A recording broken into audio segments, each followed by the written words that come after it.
Well, hello everybody, and welcome along to the Temple of Speed at Monza for round number 3 of the 24-hour series European Championship, and it's part 1 of this fantastic 12 hours, the Hankook 12 hours of Monza. It is part of the European Championship, as I say. We started off at Mugello back in March, before we then headed last time out to Spa-Francorchamps with the mixed conditions that we had back there in May, and it was a real challenge for the drivers and teams to be able to cope with those conditions. Tomorrow it is the 12 hours of Monza. Next time out we head on over to Portugal and Estoril before the final round of the championship at Barcelona, at the Circuit de Barcelona Catalunya in September. And well, that is going to be a real treat for us all here. So but that's what we've got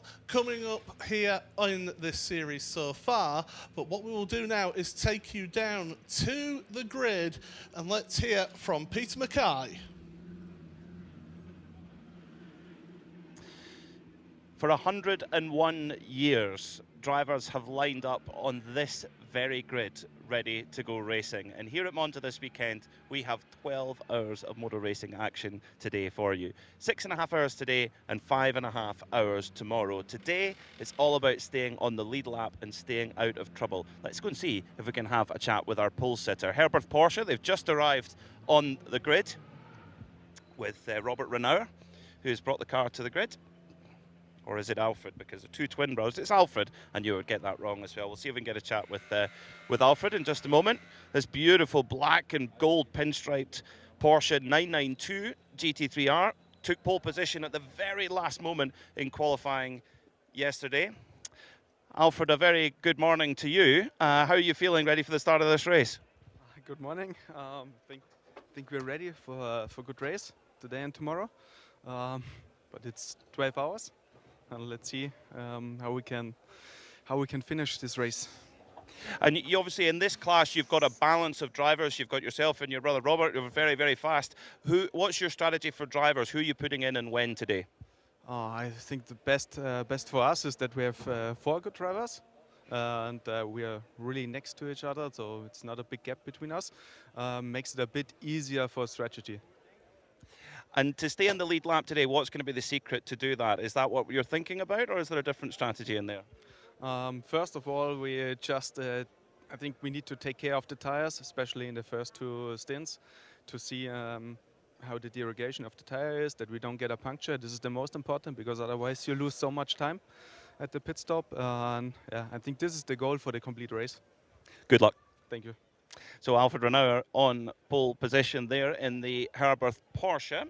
And they'll be alongside Haas Racing Team in their Audi. They were on pole at Spa, and they were on pole in just the very last moment yesterday, where they just got pipped at the post in their beautiful Audi R8 LMS GT3 and running under the flag of Antigua. Let's keep moving and see who else we can have a chat with. Let's chat with CP Racing if we can, because Seb can make his way through. It's a busy grid here at Monza.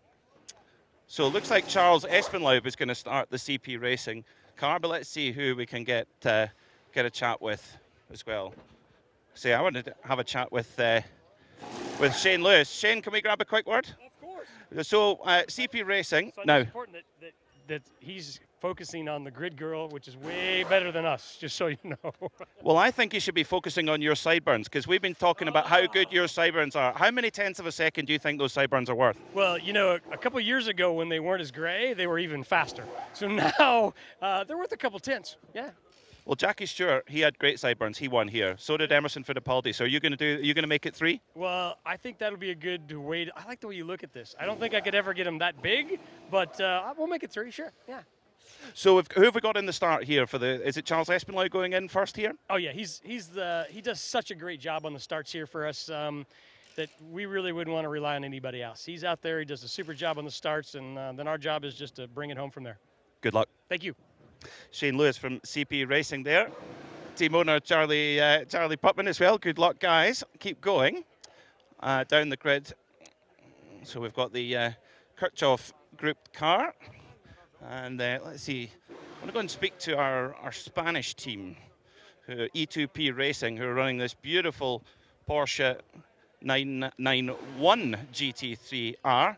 Let's see if we can speak to Antonio Siniero. Antonio, can we grab a quick chat? Is that all right? Well, we talked yesterday, and you were delighted to be here at Monza. It's race day. How are the nerves today? Well, the nerves are quite. I'm quite nervous, but that's the feeling of every weekend, so that's normal. You don't look nervous at all. You look very relaxed. So you can pretend at least. I think because it's part of of racing, so I'm quite nervous, but it's part of it. So are you getting in for the start of the race? Yes. Yes. What's the plan? I don't know. I don't know what's the plan, but I'm gonna try to do my best, and that's it. And that's the race. Good luck. Thank you so much. Antonio Siniero with the E2P Racing. Now, if Seb can, the team were desperate to get in on that interview there as well. This is my favourite part of the car. On the back of the 911 GT3R, it has "I am speed." The great Lightning McQueen. That was his catchphrase, or was it Kachow? It was one of the two. It was one of the two. Now, this team here, Toro Racing, they're having a brilliant time. They're our pole sitter in the 992 class. And getting a bit of a team photograph at the moment. We'll see if we can grab Adam Christodoulou for a quick chat. Adam, a very good morning to you. How are you feeling today? Yeah, good. Obviously starting in the best position. Martin's going first, and yeah, we've got a plan for the race. So we just need to make sure we stay out of trouble for turn one. And then I think the rest is just about, yeah, just putting in quick times and making sure everything goes well. And these 992 Cup cars, they've got great pace down the straightaway. Here at Monza, that's a pretty handy thing to have. Do you think you can mix it up there overall with these GT3 cars? It's definitely a possibility. So yeah, top speed, actually the Cup cars are faster just because they've got a bit less aero. The power's a little less, but they're just a bit more slippy at top speed. The thing is the GT3s brake, I don't know, 10 meters later. So it's one of those, you don't really want to be fighting with them. But during the race, I guess, any advantage that you can get, you're going to try and take. Good luck. Thank you very much. So Adam Christodoulou there for Toro Racing, a team from China who are leading. They're dominating the Carrera Cup Asia at the moment. So we've got a couple more minutes before we go to our track map. And let's have a look then. Who else have we got we can have a quick chat to as well? The Red Camels team. Red Camels Jordans, an absolute stalwart in the Creventic 24H series. Let's see who we can have a chat to. Let's speak to Ivo Breukers. Ivo, how are you feeling this morning? Nervous, of course. Huh? We don't know what we have to put a new setup on the car. We haven't tested it yet, and hope to survive the first part. Now, given here that you're looking very relaxed in your t-shirt and your nice shades, I guess you don't have to worry about taking the start. No, that's correct. Luke will take the start, so which is different from the other races we do. Normally, Rick takes the start. But we decided to have the a relaxed approach and see where we end up. And with your wonderful open face helmet, which I'm a big fan of, you can have these wonderful Ray-Bans on in the car. Yeah, but I think now we don't need them. We don't need them, I think. So that's okay. Good luck for the race. Thank you very much. So Red Camels Jordan's new setup on the car. How will that go for them? Making our way further down the grid. Of course, we've got a big field of GTs here, split between GT3 cars, 992 Cups, and one or two GTX machines, which are more of a kind of experimental category. We do have right at the back the 911 team, who they have actually fixed their car overnight. We'll try and get all the way down to the back of the grid where they're starting after missing qualifying yesterday. But let's see if we can speak to our TCE pole sitters. Jonas Holmgaard. Jonas, very good morning to you. How are you feeling on TCE pole position? You ready for this one? I hope so. We have a lot of fast cars behind us, so we will see. That qualifying session yesterday was so exciting for us to watch. You guys looked like you were having a great time in the pit box as well. What's the atmosphere like in the team? How are you feeling for this battle with these GT4 cars? That was a pole, for sure. We don't expect that at all. So when they pull it off and make it first, it was pretty amazing. So for this TCR car, what is going to be the secret? Is it going to be tire management? Is it going to be the pace? What is it all about? Stay as long out as possible. Keep the tires, keep the fuel, the brakes, and we'll see tomorrow. Good luck. Thank you. So we'll head up to Paul Smith in the commentary books, who's going to take you through our track map. Well, here we are then at Monza. This historic venue opened in 1922 in the Royal Villa of Monza. It is a 3.79 kilometre track, and we start down that start and finish straight down towards the Rettifilo at the first corner. That's a really tricky chicane to get right because you're coming at such a high speed. Get on the brakes as hard as you can to make it into that tight right, 45 kilometers an hour through the left, and then you're back on the throttle. The exit out of all of these corners is crucial around this historic venue. Through Curva Grande then and heading in towards the Della Roggia. The second chicane here at this track, 247 kilometers an hour before they hit the brakes once again, down to 68 kilometers an hour, through the left, through the right, into the Lesmos, 1 and 2. Brilliant section of the track. You can really pick up a lot of time through here. You've got to hook up those corners, and Lesmo 2, the exit that corner, again, vitally important. You go through the left kink, down underneath the old oval circuit here, and then into the braking stone for the Ascari chicane. It's a left, right, left. Tricky part of the track. You've got to get the car over the inside curbs to get the best run out of there. And then you're carrying that speed all the way down that back straight, heading towards the Curva Alboreto. Final corner, and that then takes you onto the start and finish straight. It really is a challenge for these drivers out there. It is, as I've said, a historic venue for this particular race today. 11 turns. And my goodness, what a challenge that these drivers will be facing. But slipstream is going to be a big part of this race, not only for gaining position, but for also conserving fuel in this one, to keep that strategy on key and then get themselves the best possible result from this race here. And well, we will head back down then to the grid, and our reporter, Peter Mackay, is there waiting for us now.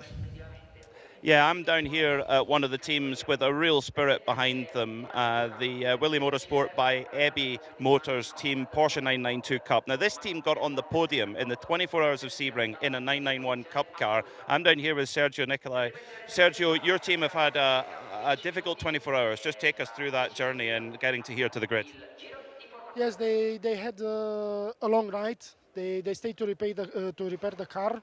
They did an amazing job. I thank you to all of them. They did an amazing job, and now we want to fight for the win. I hope Fabrizio will be ready for Estoril. Now it's not ready because of the accident, but we hope he will be well for the Estoril, and we can still fight for the championship. That's brilliant to hear, and hopefully he's being well looked after in the box by all of the team. Are you bringing him lots of cups of coffee and keeping him well? Yes, he's in the box. He's with us. He will remain with us. He's the spirit of the team. So for today, you're starting quite far back in the grid, but you guys are super fast. You must be looking still for that class win in a race as long as this. Yeah, the race is long. Today, the objective is to stay on the same lap with the first, and then tomorrow we will see what we can do. It's fantastic you're here on the grid. Good luck for the race. Thank you very much. So Sergio Nicolai there for Willie Motorsport by Ebby Motors. Certainly a very colourful car, that's for sure. Multicoloured as well. Be Sabino De Castro taking the start of the race. Now, unfortunately, the Otterlanda Porsche GT4 has not made its way to the grid, unfortunately. I think they had an engine issue yesterday, but one car that has had its issues is this car here, the 911 GTX car. This is a 911 MR Cup car as well. So we see if is Jürgen around. Where's Jürgen, who I spoke to yesterday? Is he here? Is he here? He's not. He's hiding. Well, this is. Why don't we start to our starting driver? Starting driver, introduce yourself to our listeners and viewers. Yeah, my name is Leonard Oehme, and I'm driving for 9 and 11 Racing in the Porsche GT3 Cup MR. Tell us a little bit about the journey your team have gone through, because the car was in pieces during qualifying yesterday as well. There was talk of overnight parts coming in. Tell us about that. Yeah, like we had problems yesterday starting that the engine doesn't want to work. So the team did a great job overnight and fixed the car. They woke up in the morning at I think 4 a.m. and at 8 a.m. the car was ready to go. So unfortunately I didn't get to drive any laps yesterday. So yeah, this is going to be my first lap here at Monza. Well, we wish you the best of luck with that. You have the spirit of Tony the Tiger. Tony the Tiger on the steering wheel. He's going to give you the power to do it. Thank you. Good luck. Thank you. So 9 and 11, a team of proper enthusiasts and a beautiful car. The car looks fantastic in the shade of green. I have to say, I do like my Porsche colour charts, but I think, is it Highland Green? Highland Green? No, not Highland Green. Close enough, close enough. So drivers starting to get installed in the grid now as well. So we'll be getting ushered off as well. Almost ready for the 6.5 hours here today and 5.5 hours tomorrow as well. Today really is all about staying on the lead lap and when the field is, it's not reset tomorrow, we start in the same order, but we start on a grid tomorrow as well. So very exciting indeed, and can't wait for this one. And throw back to Paul up in the commentary box. Thank you very much, Peter, for that insightful talk there from the grid. Peter will now be rushing his way up to the commentary box here to get himself in position on commentary. It is Paul Smith along with Peter Mackay, and Lewis McGlade will be our pit reporter for today. And, well, the drivers, they're getting themselves all set, as Peter said, into the cars. And let's then have a quick run through of the starting grid. Starting with GT, and it is pole position for the Herbert Motorsports 911 GT3R. They were able to just pip the Haas RT team to pole position at the very end of qualifying to take that pole position. Second row of the grid for CP Racing in their Mercedes AMG GT3. Alongside them is the BMW Italia Cecotto Racing outfit there with their BMW M4. Row number 3, Land Motorsports in the next Audi on the grid, the R8 with their outfits. Shearer Sport PHX are alongside them on that third row of the grid. Fourth row up, E2P Racing, the Spanish outfit. They are there with their Porsche 911 GT3R. We heard from them on the grid with Peter, and Kessel Racing in the first appearance of the Ferrari 296 GT3 here in the Creventic 24-hour series. So be intriguing to see how they go out there today in this grid. Row number 5 then, it is the first of your Porsche 992 class. It is the Toro Racing by HRT Performance. They are going to be starting with Tony Z in the car. Then it's Neuhofer Rennsport, and alongside them on row number 5, Felix Neuhofer is going to be starting with them. Row number 6, Redant Racing. Yannick Redant is going to be in the car for them, and alongside them is one of our GTX class cars. It's the RD Signs outfit with their Lamborghini Huracan Super Trofeo. Then row number 7, Red Camel, Jordans.nl. They're going to be starting with Luke Breukers, as we heard. They are looking forward to this one. Alongside them is S1 Racing. The Estonian outfit, Axel Ryman, will be starting for them in their car. RPM Racing with Nicholas Jonsson then are going to be starting from row number 8, and alongside them Q1 Track Racing with a driver behind the wheel who knows a thing or two about Monza, holding the current lap record around here. It is, of course, Rubens Barrichello starting for them. HRT Performance then on row number 9 with Stefano Monaco behind the wheel, the Swiss driver. Rabadan Motorsport by HRT Performance then alongside them on row number 5 with Christopher Zochling in behind the wheel. Then we get the Vortex V8, a car that I've been looking forward to seeing all weekend because that is a spectacular vehicle and it certainly does make a great noise. Alongside them is the first of our GT4s on row number 10, that's Atlas BX Motorsports. Bagheera Racing, ZM Racing should I say, sorry, they're on row number 11 with Team ACP Tangerine Associates. Catsby Jones is going to be taking the wheel there. William Motorsport by EB Motors is rounding then out on row number 12 with Autolando Sport. We heard on the grid there that they are not actually on the grid, so they have not taken the start with the rest of the field here today.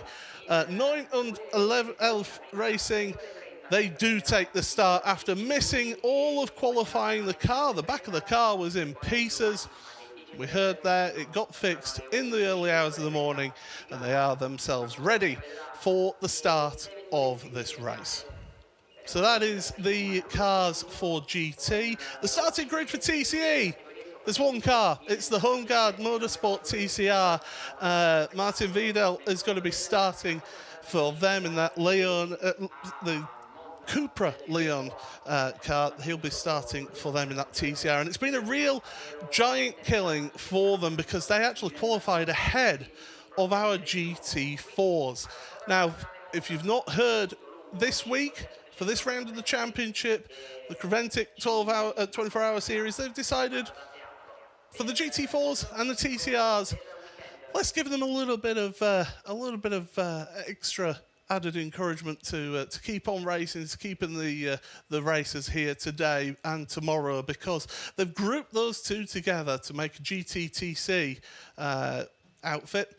And there's going to be no trophies. It's just purely to see how those cars get on with each other. That TCR car, it has been given a weight reduction of 45 kilos, which means that they'll be a lot better out there compared to what they normally are with their balance of performance. They've also got freedom of ride height as well on that TCR, so they've got the opportunity to set the car up how they like. But 1 minute to the start of the formation lap. We get one lap around this venue here at Monza. As I said, 5.79 kilometres in length.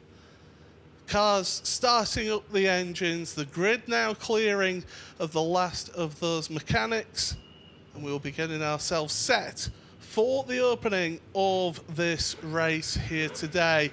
It's two parts. Is this 12 hours? This Hankook 12 hours of Monza, 6.5 hours today, 5.5 hours tomorrow. And we'll be able to see how they get on here. Pleasure to have you all along here watching this and listening to us as well, right across the radio show partners and across the network then. We are going to be getting ourselves set for the formation lap. The green flag is waved. The drivers pull away then for the start of the formation lap. The drivers driving past the trophy that they can win here today for this, they can win this week, should I say, for this Hankook 12 hours of Monza. Drivers weaving, trying to get as much temperature into their tyres, getting the brakes up to temperature as well. 22 degrees Celsius is the air temperature out there, 73% humidity, so it is quite muggy. It's one of those days where you can really feel it, just how close it is out there and how humid the air is. We had some overnight rain last night, so the track has had a little bit of a wash, but there's been a couple of the support racers to be able to get out there, clean the track, get a bit of rubber out there as well. For the coverage, the TV coverage, we have got a few onboard cameras as well to be taking us along through this race. So they'll be giving us some great pictures of the racing going along for this one. And HRT Performance is one of those cars with the onboards. I'm certainly looking forward to this race. It should be an absolute cracker. As Peter Mackay said on the grid, the important thing today is just staying on the lead lap. Get to that intermission, that interval at the end of 6.5 hours. If you're on the lead lap, then you've got the cards in your pocket. Then you can start pulling out the aces and really start working your strategy tomorrow for 5.5 hours. Drivers just coming out of Lesmo 2. on their formation lap right now. As we say, plunging downhill underneath the old banking here, which is still in place. And I haven't had a chance to actually be able to go and have a look at that yet. It's my first time at Monza, so I do need to get myself out on the banking and take a look at that because, well, it has to be done really, doesn't it? If it's your first visit to a race circuit. Last of the preparations for these drivers. They'll be focused on what they are doing out there, getting their cars prepared.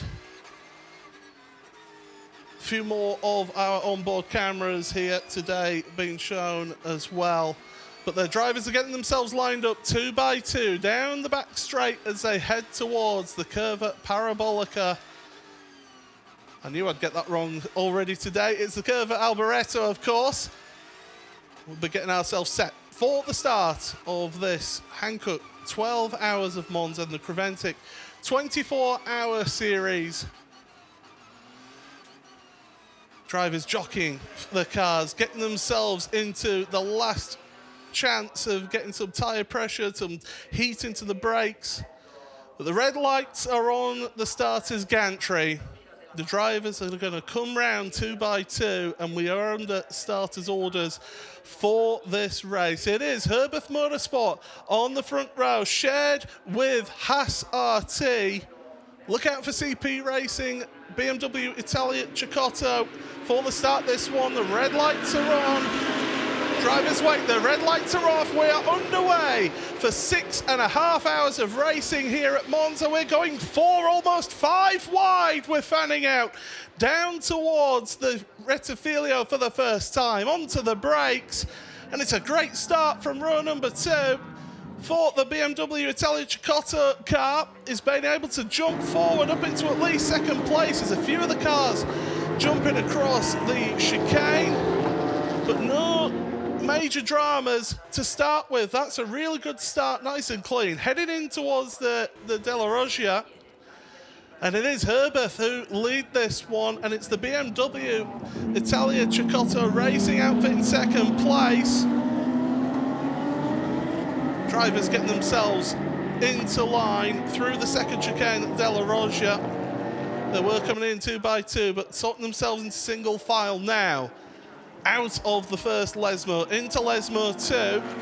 CP Racing in third place. So Haas RT, not the best start for them here in the opening of this race. Started in second place, down to 4th so far. Drivers still feeling the need to weave and to try and get any temperature they can down towards the Ascari chicane.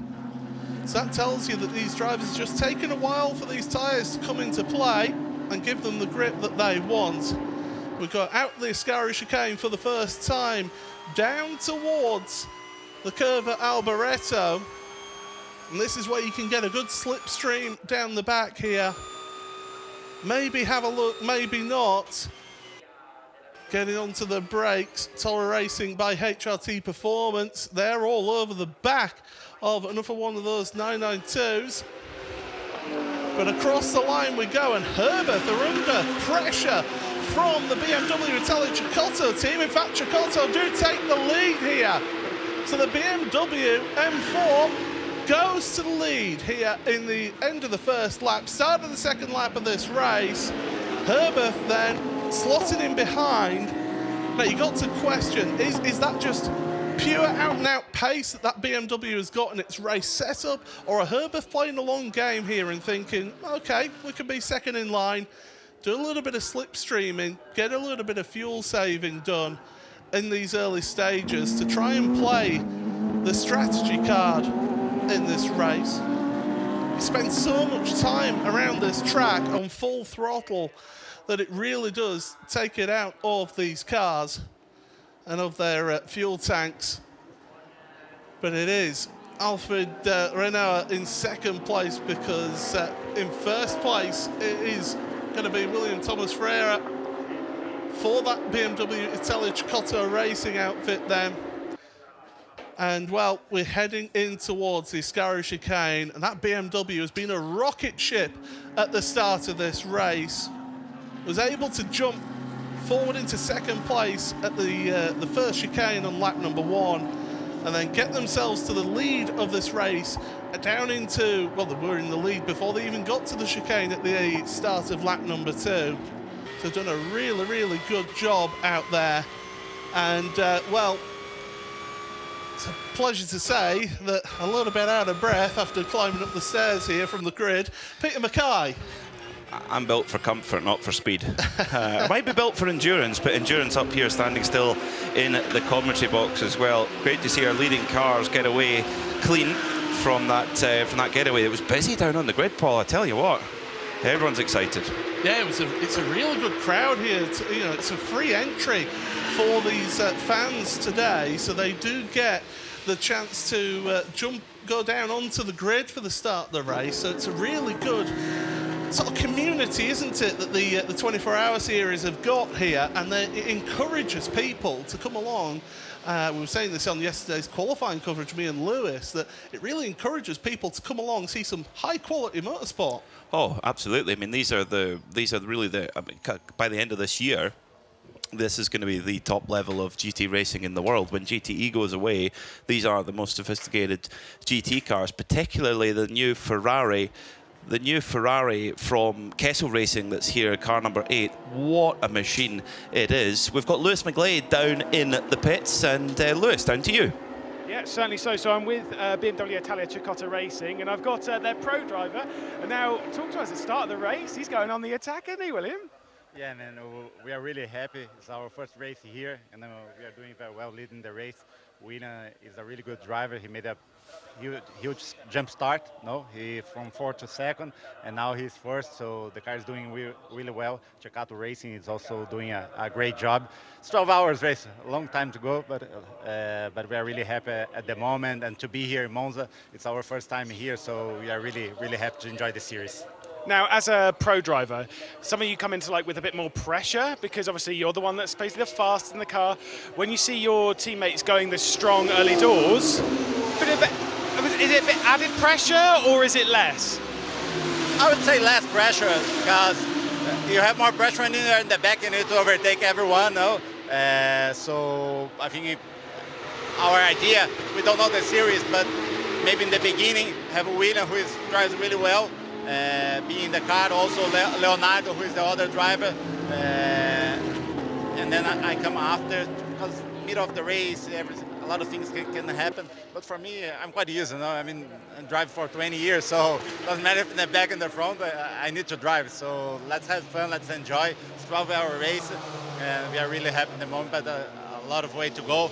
And the other competitors, they are really strong. We saw the pace in the qualifying, so maybe they are, we don't know, we never drove with these tires, so we don't know how the usage of the tires, how long you can drive with the tires. So we need to learn a lot of things during the race and manage them. Probably the other teams know better, because even for Cecotto Racing, it's for their first race here in 24-hour series. So let's do it. Let's learn, let's have fun, and maybe if we can fight for the victory, we will be really happy. Well, I'm not going to let you take you too far away from the race. I'll let you sit back down and get back to watching it. Cheers, mate. Thank you, Lewis. Great to hear from Attilo Roberto de Abreu there from Brazil. He's won in Brazil in that BMW M4 GT3, but a bit of a new venture here at Monza. So 26 hours and 22 minutes to go in today's part of the race. We have 5.5 hours of racing tomorrow, making up a complete race of 12 hours. And one of the big stories is in this competition, in this race, Paul, the TCR car. We've got one TCR car in the field, and what the Creventic organisers have done, I think it's a super idea, is they've given the TCR just a little bit of a boost in performance by taking weight away, giving them a freedom on ride height, and so that it can race with the GT4 category. And yesterday they took pole by just a whisker. Yeah, they have actually just dropped back a little bit from the GT4s at the moment, so they are just running around at the back. They do get to do 100% fuel fill at a code 60 if there is one of those. Here as we've got the 992s having a ding-dong battle further down, including the Rubens Barrichello driven 950 with the Q1 track racing car. So they're moving through and trying to get forward, trying to get ahead of that HRT performance car. But yeah, back to the TCR. Great opportunity for them just to see what the car can do with a bit more freedom from the regulations, and to really push on and see what they can get out of that car today. I think it's fantastic, and Jonas Holmgaard, he was up for it before getting into the car. Interestingly, with you mentioned Rubens Barrichello there in the Q1 Porsche, the sort of ultraviolet purple Porsche. You get the GT3 RS in that lovely colour, and Rubens must have been. I think they might have stayed in the car, because I never saw him on the grid walk. He was maybe ushered out under a cloak of disguise, maybe, but he's not like that at all. Rubens, super approachable, and we had a chat with him on air yesterday. I'm sure Lewis McGlade will be primed with a microphone ready to get a chat with our 11-time Grand Prix winner, 3 times here at Monza as well. As a Ferrari driver, how cool is that? Well, 2 as a Ferrari, 1 as a Braun driver. Yeah. And still holds a lap record around this particular layout 19 years ago. Well, yeah, 2004. God, I can remember that. That makes me feel a little bit old, does that, to be honest. But yeah, what an opportunity, and what a story it would be if that team was able to get up and to get their challenge for class win. But we are still getting a bit of that action going on. Land Motorsport, Max Edelhoff is currently in 6th place, has been trying to move forward in this race. Shearer Sport PHX right in front, so those cars together, the front 2 have made a little bit of a breakaway, haven't they, just to try and pull away at the front. Yeah, the gap, just a handful of seconds, but in 4th place, doing a super job as always, the number 85 CP Racing Mercedes. Now this car is in the AM class, but these are the super AMs in that CP Racing car.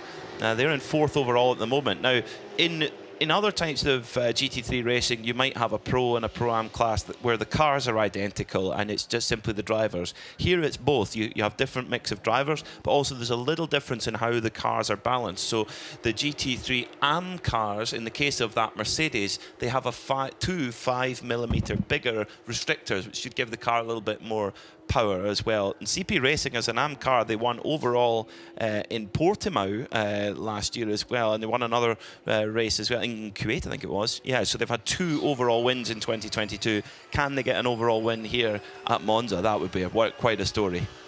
It would be a story, and it'd be a great job to do that in that Mercedes AMG GT3, and it's the one that seems to shake the commentary box windows the most, is that Mercedes, that thunderous Mercedes engine as it goes past, and it really does give us a lovely engine note. 2 of the Audis in the GT3s, they are currently duking it out on track, and that is the Land Motorsport moving forward into 5th place now in this race overall standings. Of course, Land, they are 3rd place in AM at the moment in this race as well, which is actually what gets me is we've got an AM as an overall leader in that BMW Italia Cicotto outfit. That's right. There are so many cars punching above their weight, but a lot of it comes down to who's in the car at what point as well, and where do you play your driver in. We'll run through as the race progresses what the minimum and maximum driver times are. They are different depending on the class, depending on what your balance of pro and amateur driver is. This is very much the essence of the Creventic 24H series, as the number 930 Toro Racing Porsche runs very deep into the second chicane and may well be asked to give that place back by race control. But yeah, where you play your... Do you burn up your your pro driver time today to keep yourself in the lead lap and then pay the penalty tomorrow, or do you try to keep your horseshoe in reserve for the run to the flag tomorrow? That's what is really exciting for us as spectators, but for the competitors who all come here, these are all privateer entries, there's no factory cars in this series. For them, it's about making it as enjoyable an experience as possible and competitive as an experience as possible. It certainly is, and it gives us some tremendous action and also a sense of community in the paddock as well. You know, we heard yesterday when you were interviewing yesterday about how all the spirit in the paddock is very much if somebody needs a hand with something, people will sort of, oh, okay, yeah, we'll give you a hand and try and help you fix that problem. So yeah, we have been seeing that. CP Racing have actually just lost that place now to Land Motorsport with a dive down the inside into the Curva Alboreto. So Land are on a bit of a charge at the moment in these early stages.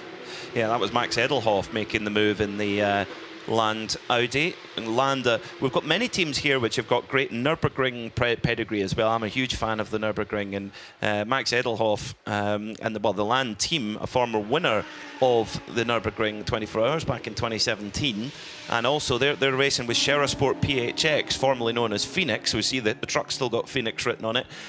You know, a 6-time winner of the Nürburgring 24 Hours. So we've got some teams here, 9 and 11 as well, big Nürburgring team too. So CP Racing were, unfortunately, they didn't compete in this year's Nürburgring 24 Hour, but they're back out here at Monza fighting away. Could we see, Paul, we've got a great entry of Porsche 992 Cup cars with great straight line speed. At the moment, the top-ranked Porsche Cup car is the Neuhofer Rennsport car, the Austrian team, number 985. They're in 9th overall. We like underdog stories here, and when we're in the entertainment business, we love underdog stories. I wonder how far up we could see one of those 992s, because they can run a bit longer as well with their fuel tank. Yeah, they can. They're not carrying quite as much drag as the GT3s as well, so that will help with the fuel mileage as well. Yeah, it'd be intriguing to see where they come. I think what we'll maybe see is just those GT3s just at that edge, under braking, and through some of the sort of longer sweeping corners. So the last corner of the lap, the Curva Alboreto, will be one of those corners where they can really sort of carry that bit more speed through the corner. The Parabolica as well, the Lesmos would be a good point as well for the GT3s to have that edge over those 992s. But it's a long old race, is 12 hours, isn't it? So anything could happen.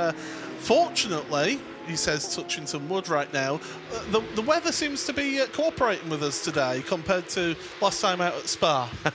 It did. When we were in the car yesterday, the car this morning coming to the circuit, trying to figure out what the weather was going to do. You were on you were on one type of weather app, let's just say, and Lewis, our colleague, was on the other, and they both said completely contrasting things.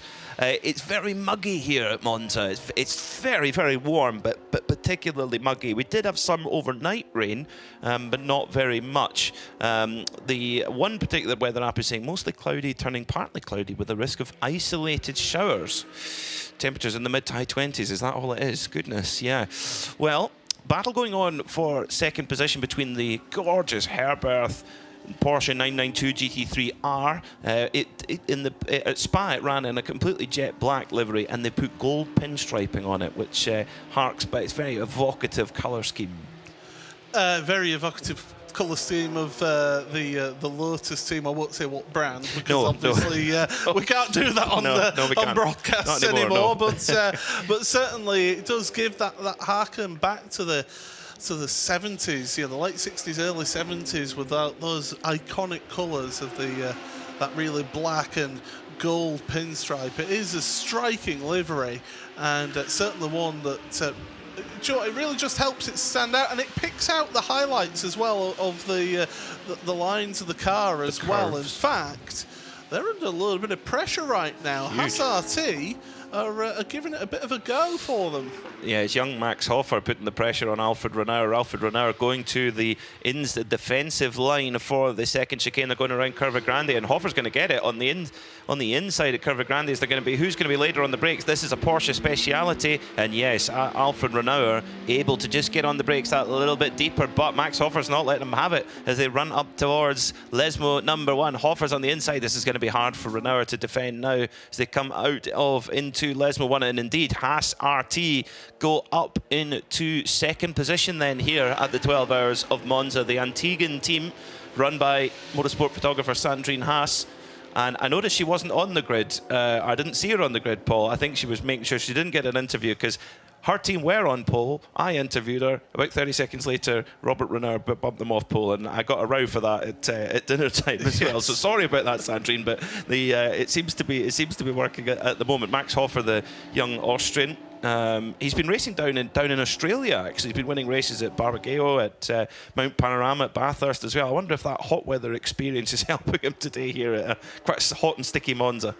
Yeah, it would be a little bit of advantage, but there's only so much that you can train yourself for how hot these cars get inside the cockpits, and they do try and mitigate that as much as possible in these cars, but there's only so much you can do to cool them.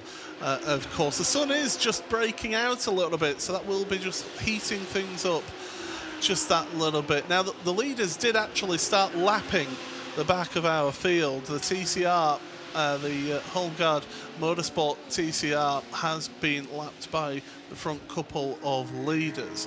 So already traffic is starting to play, but I think a few of these teams will be actually thankful that we haven't got as big an entry as we did last time out at Spa. With it being a shorter circuit, that means that you're not having to deal with traffic as often as you would have done.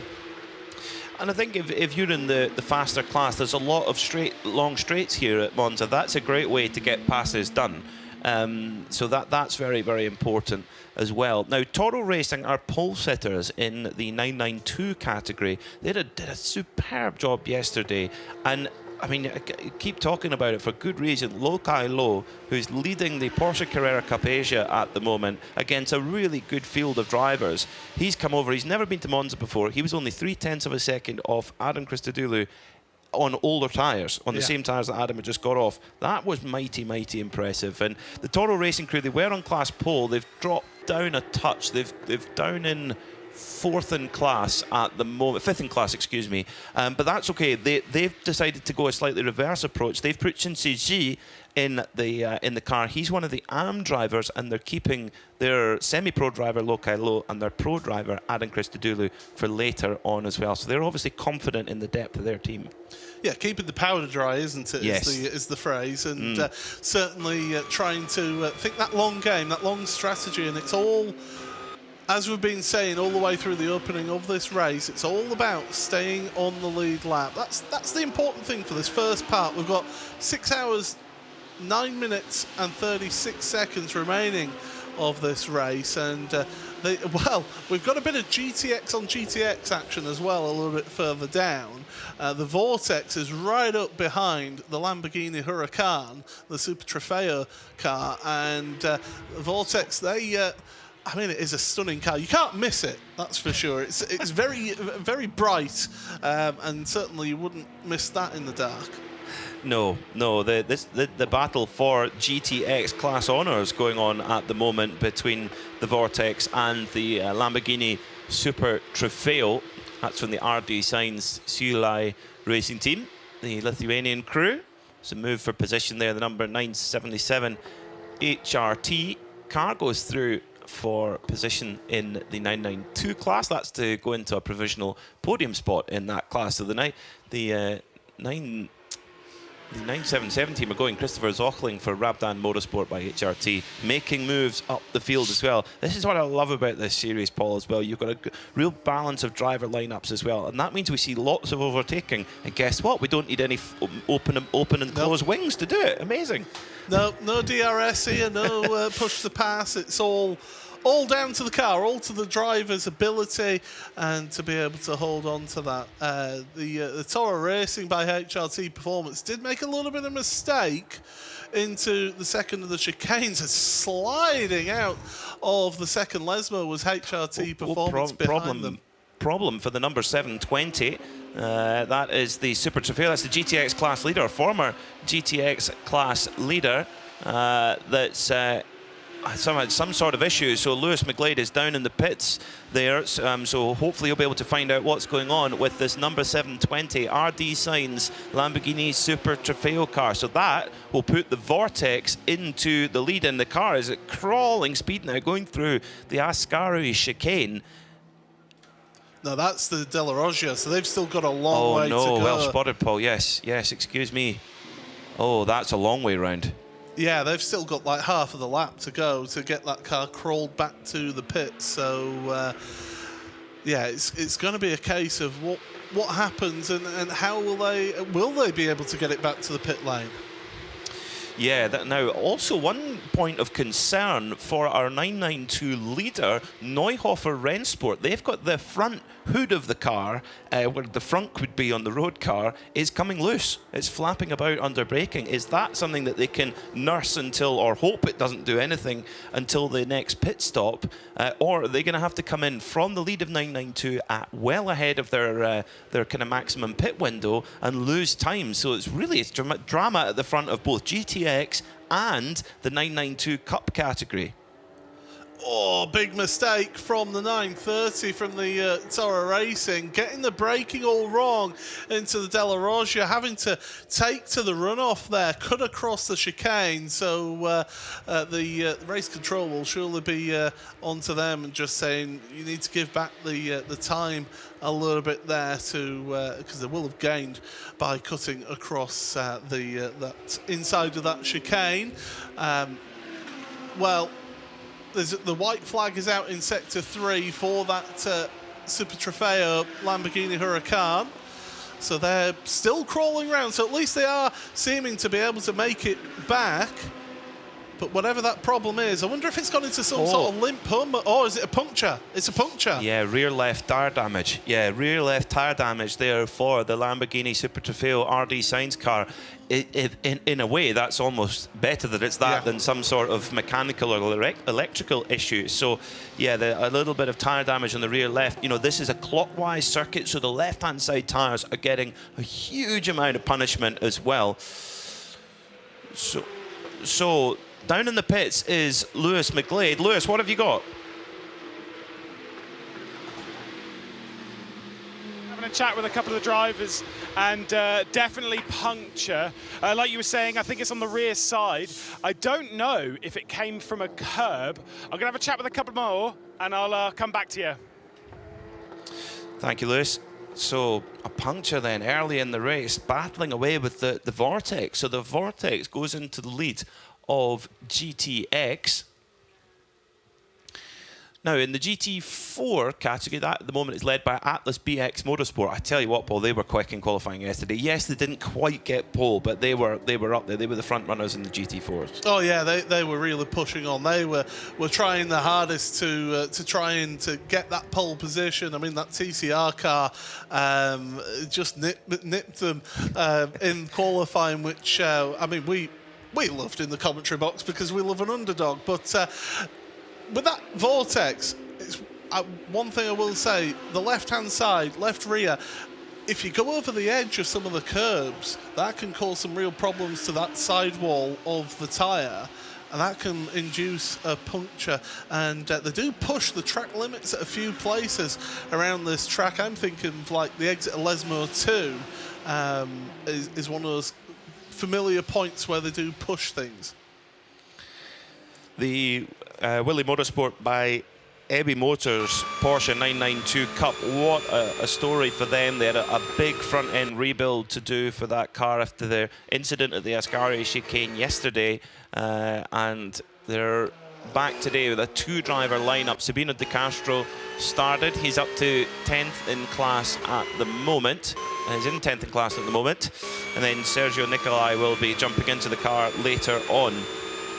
as well. They're a really great performance at Sebring, getting on the overall podium in a Porsche Cup 991 car as it was at that point. So the 992 is battling away, going down into the opening chicane, and Rubens Barrichello, he's right there in the mix of it, and I bet he's got a big smile on his face right now. Paul as well. He's raring to go for this. He'll be loving this, won't he? He'll be like back to his childhood and thinking, yeah, this is what I love. You know, close action in these cars, competitive action as well. You know, it's not like he's just waltzing around at the front miles away from everybody, or miles away from everybody at the back of the field like he was unfortunately at parts of his career. Now on to pit road goes that's Lamborghini Huracan. It was actually in the fuel spot, because we are right about half an hour into this race, so they decided, let's get some fuel on board. Well, you've got to make the most of it. If you're coming into the pit stop, make the most of it. Lewis is getting a good study of what's happened to the tyres, so we'll get a report from him in just a moment. So, drama for that GTX Lamborghini Super Trofeo car. But the GTX class, I think, is going to be a class of attrition, Paul. There's 3 cars in the class. There's the Lamborghini Super Trofeo, there's the Vortex, and there's the 911 GT3 MR Cup car.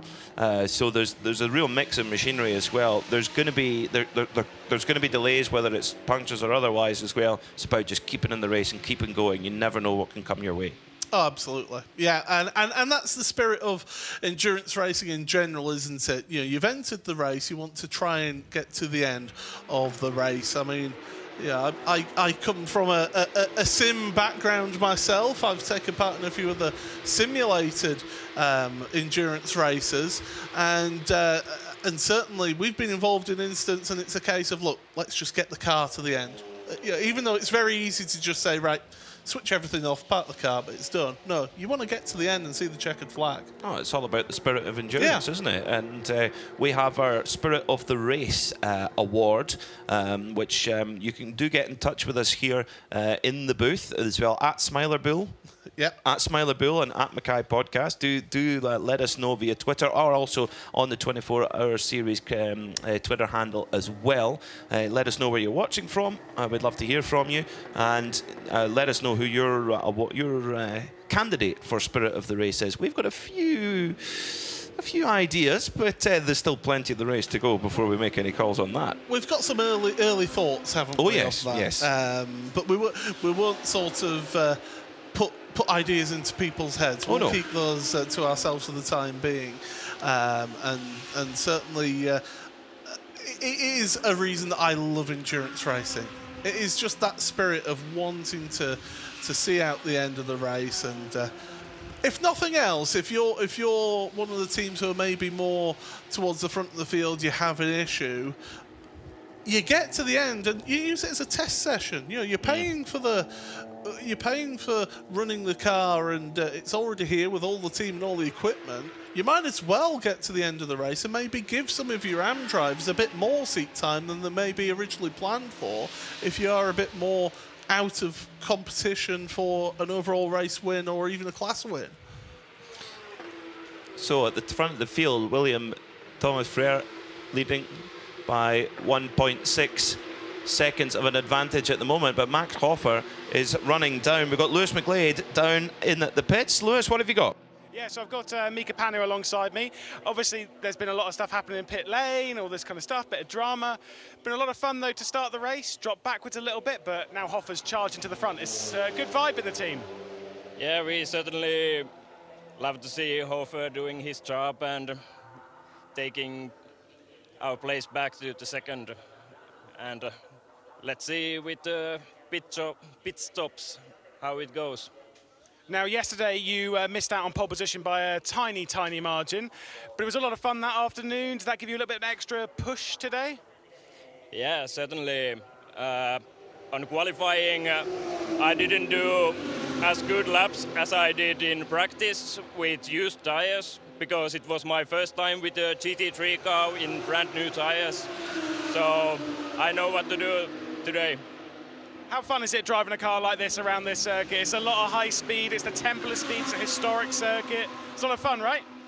Yeah, well, it looks easy on video, and I'll try to continue doing that. All right, we'll let you get back down with the team. Cheers. Thank you. Thanks, Lewis Mikapano. He can be very happy because Haas RT and their Audi are running down the Zakato Racing BMW. Last lap around, it was a 1:49.884 for Max Hofer, pulling half a second out of William Thomas Frere. So it's game on at the front of the field between the BMW M4 of Zakato Racing with the Brazilian flag on the roof and the Antiguan flagged Audi R8 of Haas Racing Team. And then in third, we make it 3 manufacturers in the top 3, Alfred Renauer in the Herbert Porsche. But Renauer has dropped. He's about 7 seconds behind this leading group as well. So the BMW and the Audi looking strong at the moment. Oh, we got a bit of tight action down in the 992 class as well. And it's the 967 Stefano Monaco of HLT Performance squeezing. That was the which one was that? Red Camel Jordans. Jordans. Red Camel, yeah. They've been swapping positions, so yeah, changing positions in the 992 class. But it was all a bit tight going into the Retifilia there at the start of the lap. Well, the braking is so important here. I mean, Rubens Barrichello, when we chatted to him yesterday, he was saying that the secret to going fast around here, he says it's all about braking, because not only do you have big braking zones, it's very important to get there, it's about positioning the car to get around and to get on it. Now, it looks like we've got our first pit caller. The number 21 Haas Racing Team Audi had been... It may just be no, it's showing on the timing screen as well. So Lewis McGlade may be getting some company in just a moment. So first of all, now what's a bit different here in the 24H series is that the cars come into the pit lane and they go to a refueling area. They refuel and then go to their pit box for tyres and indeed for a driver change if they wish. So we've had 34 minutes of racing. Now I wonder, Paul, are they back timing to the end of the race possibly? I mean, we have seen this before, haven't we, of teams thinking, right, let's get our short stint in, get refueled, and then go for the full stints for the rest of the race. So we have seen that little alternate strategy from some teams in the past there. And one thing that I do like about this series is that there's no fuel bottle or high-pressure fuel hose that the teams are using. It's like you have at the petrol pump at the petrol station. It's just a normal nozzle into the car to refuel, and as you say, that's all done separately away from their pit box themselves. So the team's having to go to pit entry, whereas at Spa it was at pit exit was the fueling. And it's 98 octane fuel, which you can get at your supermarket pump. Certainly in the UK you can. And there's one particular outlet you can get 100 as well, which is pretty. I like putting that in the Fabia just to get that little bit of extra punch. No, I'm only kidding. Number 907 RPM Racing. That's the Krone Aviation back machine, bright green machine, making some moves through traffic there. And the GT4s, the two Mercedes in that GT4 category. GT4 being led at the moment by Atlas Motorsport, who have just a 1 second lead from Bagheera ZM Racing. Bagheera, they've got such a cool story behind them. They're a Dakar truck. They're a Dakar team. They're a truck racing team. Driver change at Max Hofer. Lewis McGlade is down in the pits. Let's see what he's got. Okay, we'll come back to Lewis in just a second. So driver change going on, and new Hankook tyres there. Max Hofer jumps out with the full Audi Sport Works overalls on as well. They're very cool as well. Yeah, it's not bad, is that really? Is it to be able to have those at hand to be able to go racing in? But yeah, the first couple of pit stops have been happening because the S1 Racing, as well in the 992 class, they've been onto pit lane as well. And look at the tyres that we can see on our coverage here. Looking a little bit worse for wear on that Haas RT car, or come off of the Haas RT car. We did suspect it was maybe a little bit early to go into the pits there as well. Now, as we alluded to, this is a very heavy circuit on tyres on the left-hand side because it's clockwise and you're coming through the early part of the lap through Curva Biasano, and it's just loading up pressure, pressure, temperature, temperature all the time. And we saw a couple of weeks ago at the Nürburgring 24-hour that Nürburgring 24-hour, many left rear punctures as well. So it can happen as well. Lewis McGlade is down in the pits. Lewis, what's the news? So down in Haas RT, sorry again, by the way. Max, you've joined us back in the pit lane. What's happened? Yeah, suddenly I felt like big vibrations on the left rear, and as we were struggling already the whole weekend with like tire failures, I checked the pressure during the lap, and at one point it just quickly dropped, and I called the team, maybe we should pit, chance of a slow puncture, which was happening. So yeah, not the best case, but we can be lucky or happy that we still managed it without any loss into the pits. Now, what happened at the start of the race? You dropped back a few positions, but then you had the pace clear because you came back straight up to second again. Yeah, the Audi is always compared to, especially the BMW, lacking a bit of pace, of just horsepower, torque, etc. So yeah, at the start I couldn't do any better, or maybe I missed it a bit as well. So it was just a mix of everything. But then, yeah, as we got long and long into the race, I think we were kind of the fastest car on track, which, let's say at the front at least. So yeah, I think if we don't have any more tire failures, I think we have a good car for the race. Now, it's really hot, quite muggy out here in at Monza. How's that in the car? Give our viewers a taste. Yeah, actually it's quite, the humidity is now a bit high, so yeah, but it is like it is at the end of the day, so yeah. Right, we'll let you jump back and cool down. All right, cheers, Max. Mika Panu now at the wheel of the Haas RT Audi.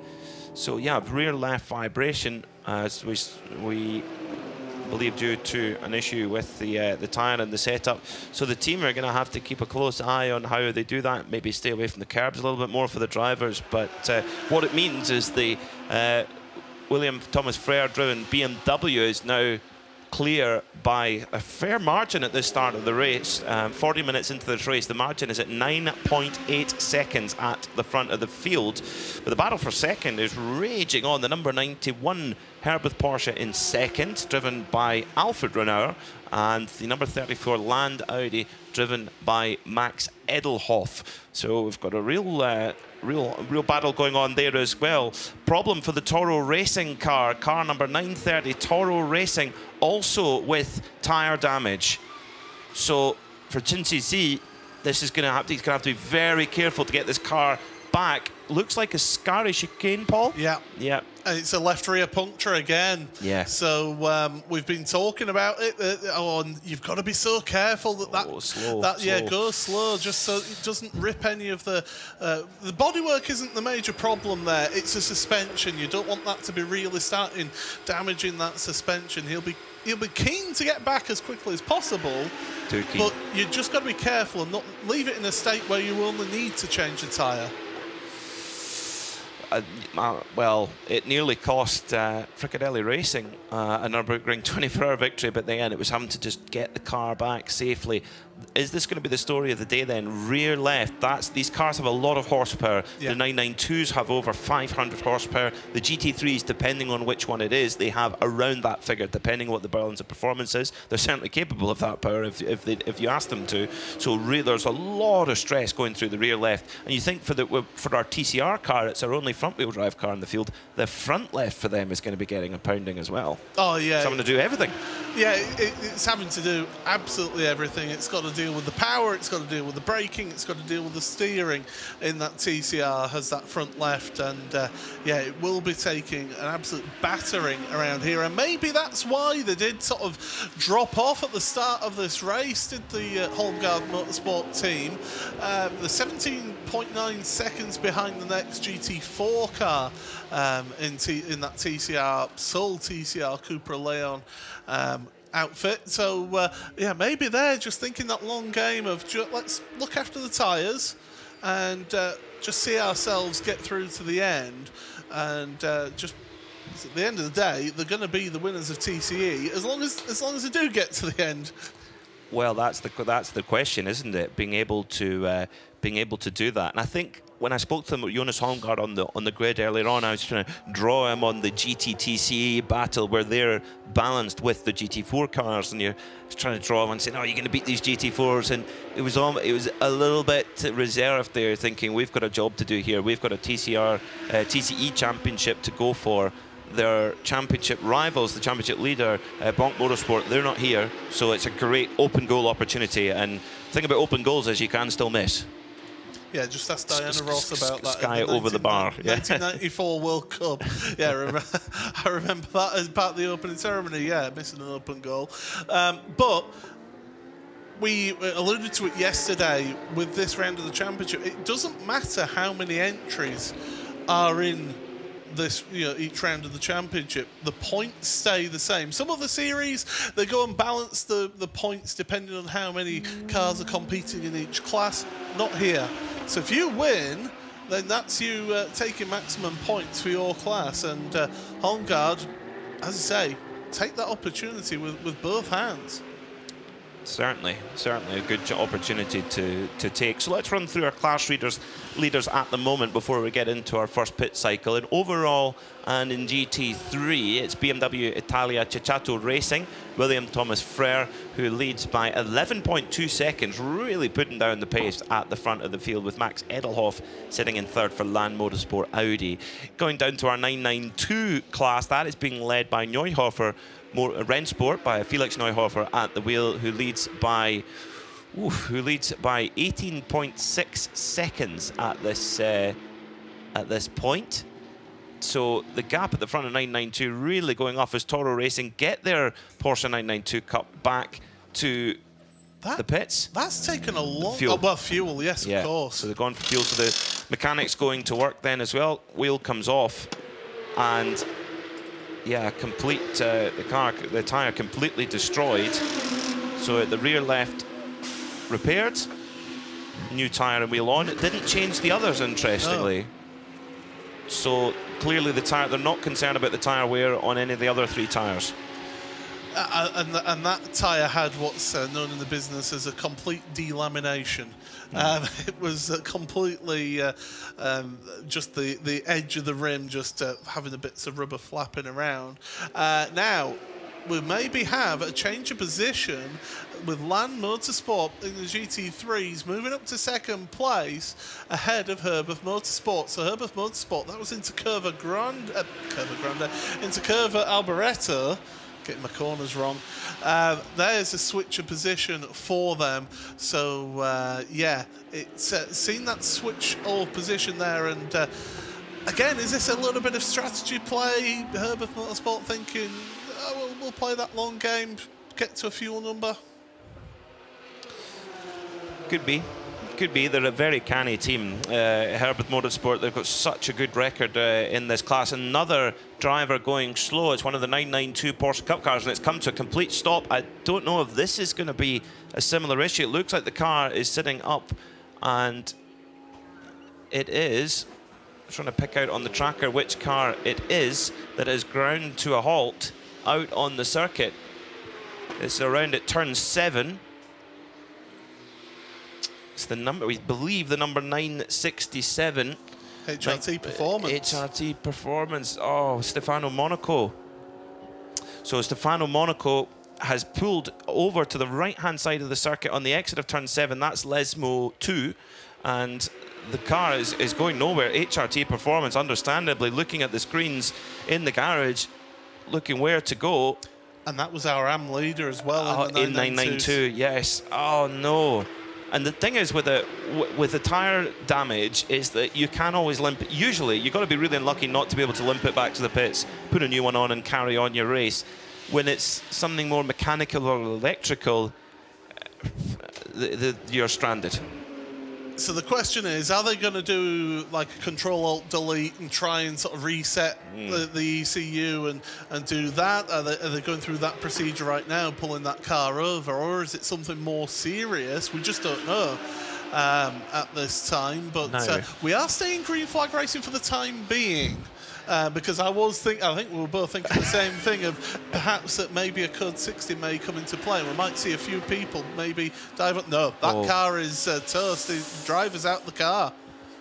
driver is out the car. Stefano Monaco has said, nope, he's tried the Control-Alt-Delete, he's tried everything, and he's walking away at code 60. There you go. So now, if anybody got into pit lane before that code 60 came out, then they can fill up as normal. They do not have to worry about having the code 60 refueling rules where most teams and drivers only get 50%. This is really interesting now. Will the teams use this opportunity to come in and get some new tyres, get some fuel on board?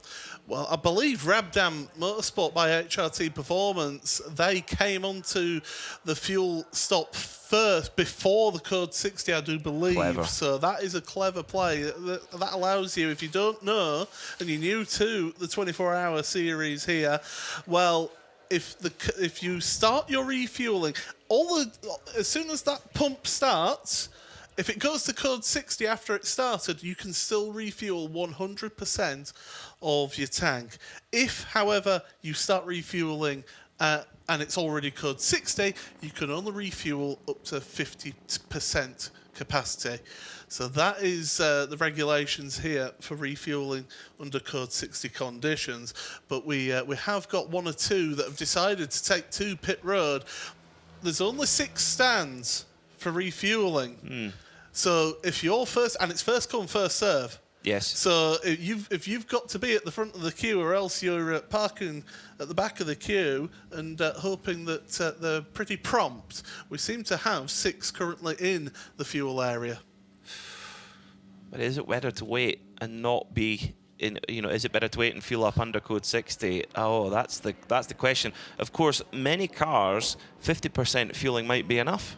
They might not have that much more left in the tank. I mean, we've been running for 50 minutes, give or take, for the TCR machine. Now, this is one of the breaks that they were given in the balance of performance. The TCR in the GT TCE division for GT4 cars and TCR, the TCR was given the opportunity to fill 100%. So they can fill up and go for another big old stint there in that Homeguard Motorsport Leon Cupra. And we have got some queuing going on in the fuel area right now. So, the team's thinking, do you know what? It's better to just... we'll wait. We'll take the hit now under code 60 because everybody's going around at 60 kilometres an hour and then get that fueling done and out the way. The recovery vehicle is in place and they will be getting that car up onto the back of a low loader. So, that car's not going anywhere. Hopefully, the team will be able to have a look at the car, see what was wrong, diagnose what was wrong, and hopefully be able to fix what has stopped that car out on track at the second of the Lesmos. And that pit lane in the fueling area is looking very busy. Very busy indeed, and there's a huge queue of about 4 or 5 cars having to wait to get their fuel up. And this is like when you're at the supermarket petrol station, you're looking across and you're thinking, oh, wait, who do I go in behind? Who's going to be slow? And you think, oh, do I go in behind the TCR car? It's got a big tank. Who's going to fuel up quickly? The pit are absolutely a hive of activity with the teams trying to get the tyres fitted as quickly as they possibly can. One car that doesn't look like it's come in is the number 15, our race leader, BMW Italia Ceccato Racing. They've not taken the opportunity to go in, as most of our GT3 cars have decided not to go in. It's more of our other class cars who've decided to take this opportunity. That's curious, given the GT3s have the smallest ultimate stint length. Pretty much the entirety of our 992 field has been onto pit road during this, so obviously they're thinking get that fueling done and out the way. I did notice that the Lamborghini Super Trofeo car did actually come back down for a bit more fueling. So even though that they'd had that puncture, got some fueling done, thought, let's just take the opportunity. We're already disadvantaged. Take the opportunity to just get a refill. And I think that the less amount of time in the pits spent, the better, whatever way you look at it. So maybe the theory with the GT3 cars here is, Paul, is they're thinking, well, if we're going to come into the pits, we need to fill our tank up. We can't afford to do just a 50% fill because we're just going to run out and have to come back in again. And we don't know if we'll get a code 60 to be able to do that. The 903 Red Ant Racing and the 99 2 category comes in as a penalty for the number 421 Tangerine Associates car, the BMW in GT4. KHP Jones at the wheel. And the Luke Breukers driven Red Camel Jordan's Porsche 992 has come in. These penalties, Paul. So the 421, the Tangerine Associates team, they actually got a 60-second time penalty. So if they're doing that under code 60, that's now 120 seconds. Yes. It was for not attending the driver's briefing. Oh dear. That's that's not good at all. We have also had the 909 come onto pit road. Onto the penalty box. 10 seconds for overtaking another car outside of the track on the start and finish straight. We did see them right at the start going 5 wide at one point. Which got me a little bit worried because there's a bit of grass that comes up on the exit of pit road, so it narrows down into the start. But we've also got a few more penalties as well. The 955, which is the Willie Motorsports by EB Motors, they got a false start for not respecting the correct position in grid formation, as did the 930 as well, which is the Toro Racing by HRT Performance outfit, and the number 90 as well. So the E2P Racing, they've got the same penalty as well. All 10-second penalties for those, and a false start penalty for the number 8, which is the Kessel Racing Ferrari. These are the things that you want to try and avoid if possible. Driver change going on down at Herberth Motorsports. So Alfred Renauer gets out of the car. We'll find out when that car goes over the timing beam who the new driver is. But our race leader, BMW Italia Cicciato Racing, going under code 60. We don't need a safety car here. It's just all the drivers go down to 60 kilometers an hour. They hit a pit limiter like you would hit, almost like you would hit cruise control on your car. Car will not go any quicker, and you will be safely behind that in that code 60 limit. The theory is that safety work can go on, cars can be recovered, and without the need of a safety car. It also means that the field will never be bunched up back together. So it's actually a very pure way of doing things. Because if you look at other championships where you get a safety car, it can completely change the complexion of the race. Or if you get other championships that run a more sort of virtual safety car, which isn't the same as a code 60, where they run to a time delta, you can see the opening and closing of gaps. I don't like as those well. at all, I I'll don't be like honest. those No, either. No, no. I prefer something like this where it goes code 60. Everybody has to go the same speed. And then of course, you've got to think about the people who are doing the work on the circuit. Yes. A car that needs recovered, they need to know that everybody's not going faster than 60 kilometers. They can do their work safely. That's critical in motorsport. Pit stop going on at Bagheera Motorsport. They're in their GT4 Mercedes, putting on new Hankook tyres. So we have BMW Italia Cicciato Racing there at the front, and actually after the cycle, so it looks like 3 cars have not taken a pit stop during this code 60. They are our race leader BMW Italia Cicciato Racing, the E2P Racing Porsche, and the Kessel Racing Ferrari. Now, will they do so? I think they'll have to try and be careful and not get caught out and be still in the pits when the track goes green, because I think if there's any track, Paul, where you don't want to get caught out with a code 60 going green, it's here at Monza, because the average speed is just so high. Yeah, you think going down towards turn number 1, it's one of the highest speed parts of this track. 1 minute remaining before we go back to green flag racing, so the car has been recovered. And so that will mean that those 3, as we actually have the race leaders onto pit road Still into the fuel fueling pump. areas. Still in the fuel pump. So that this race is going to go back to green. BMW Italia Cicciato Racing could get caught out big time here, because they're still going to be in the pits when we go back to green. And only get 50% fuel as well. Correct. 50% fuel. A really good point, Paul. Absolutely. So nearly ready to go back to green flag racing with just under 5 hours and 34 minutes to go of the race part 1 today. Remember, 5.5 hours racing tomorrow. Green flag in the air. We're back racing here in the 12 hours of Monza in the 24H series. And the car's now back to full speed as the BMW Cicciotta racing car still at the fuel pump, Paul. Still at the fuel pump, Paul. If they feel they need to put tyres on, which I think they will after an hour of running, they could go a lap down here. It's incredible. So yeah, it's incredible to see how that is going. We have got our pit reporter Lewis McGlade standing by down there. So Lewis, what are you seeing down there from the pits? Yeah, I'm just overlooking it. I'm surprised the car came in. It was literally with about 30 seconds left to go before we went back to code 60. They rolled into pit lane. They've come to a stop, obviously, to get the fuel. We've got an entire pit stop ready to go, 4 tyres and all. I'm not sure it's the right call. I think it's a bit too late. Okay, thanks for that, Lewis. And, well, we'll have to see how that one pans out. As we say, the important thing of this first part is staying on that lead lap. That is the most important thing that you can do in this race. That's what it's all about. Really feel for the number 967 crew, HRT performance. Stefano Monaco looked absolutely crestfallen in pits there. So what it means is the Antonio Chinero for E2P Racing, I am speed. Well, they are speed at the moment. The I am speed, like the McQueen quote on the back of the car.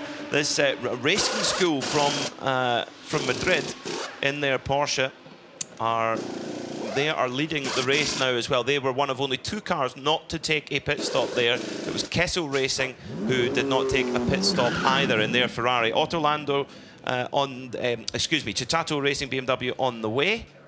And where they filter out in the order, we'll give you an update on that on just a moment. Well, take a breath here, Paul. That was quite exciting little phase of the race there.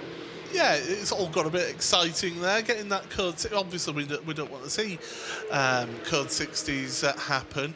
No driver change for the BMW Italia Cicciotta racing outfit. So yeah, deciding that they won't do a full service, they'll just do fuel and tyres. So on to the outlap goes William Thomas Frere, still in the car. So he's just been in the car for just around an hour, about to hit the top of the first racing hour here in the 12 hours of Monza. And BMW Italia Cicciotta Racing, they've come out in 6th overall. And they are just waiting for the classification to come across the line. They're well over half a minute behind in the running. So yeah, really interesting stuff there from BMW Italia Cicciotta Racing. It could come back to them though. It could do. But all the other GT3 teams were in the same position there, and they got their pit stops done and out before the code 60 was over. Yeah, all bar the E2P Racing and Kessel Racing. They just decided not to. Yeah, they've just said, do you know what? Let's not take the pits and do it when we plan to do it. And we've got a plan. Let's stick to that and just see how things pan out. So obviously feeling that they're happy to pit under green flag situation. So yeah, we'll have to see how that all pans out. Lewis McGlade down on pit road. Jonas Holmgaard here, of course, the lone TC in this TCCR sort of crossover. The GTs as well, the GT4s. What's it like out there at the moment? It looks pretty hot, looks pretty testing on the tyres. Yeah, we can't follow them on the pace for now, but we need to manage the tyres and driving longer our stint, and yeah. Now, a few teams have struggled on tyres, obviously, in the GT side of things being rear-wheel drives. It's normally the rear left that's been the problem. Have you noticed any tyre troubles in your car? We have a little more damage on the left front, but nothing dangerous. So. And what's it like being in a category, again, racing with GT4s whilst you're the only TC, you've got your own thing to do, you're running your own race, or are you still trying to battle with them? We're only driving for the victory in the GTTC. So, yeah. Cool. Right, I'll let you get back to your team and have a bit of a debrief. Right, cheers, mate. Jonas Holmgaard down there with Lewis McGlade, getting all the scoops in the pit lane. Interesting that they, unsurprisingly, are seeing that a little bit of extra wear on the front left tyre, but nothing to be concerned about at this stage. Jonas Holmgaard there, Paul, looking very Scandinavian relaxation there, really.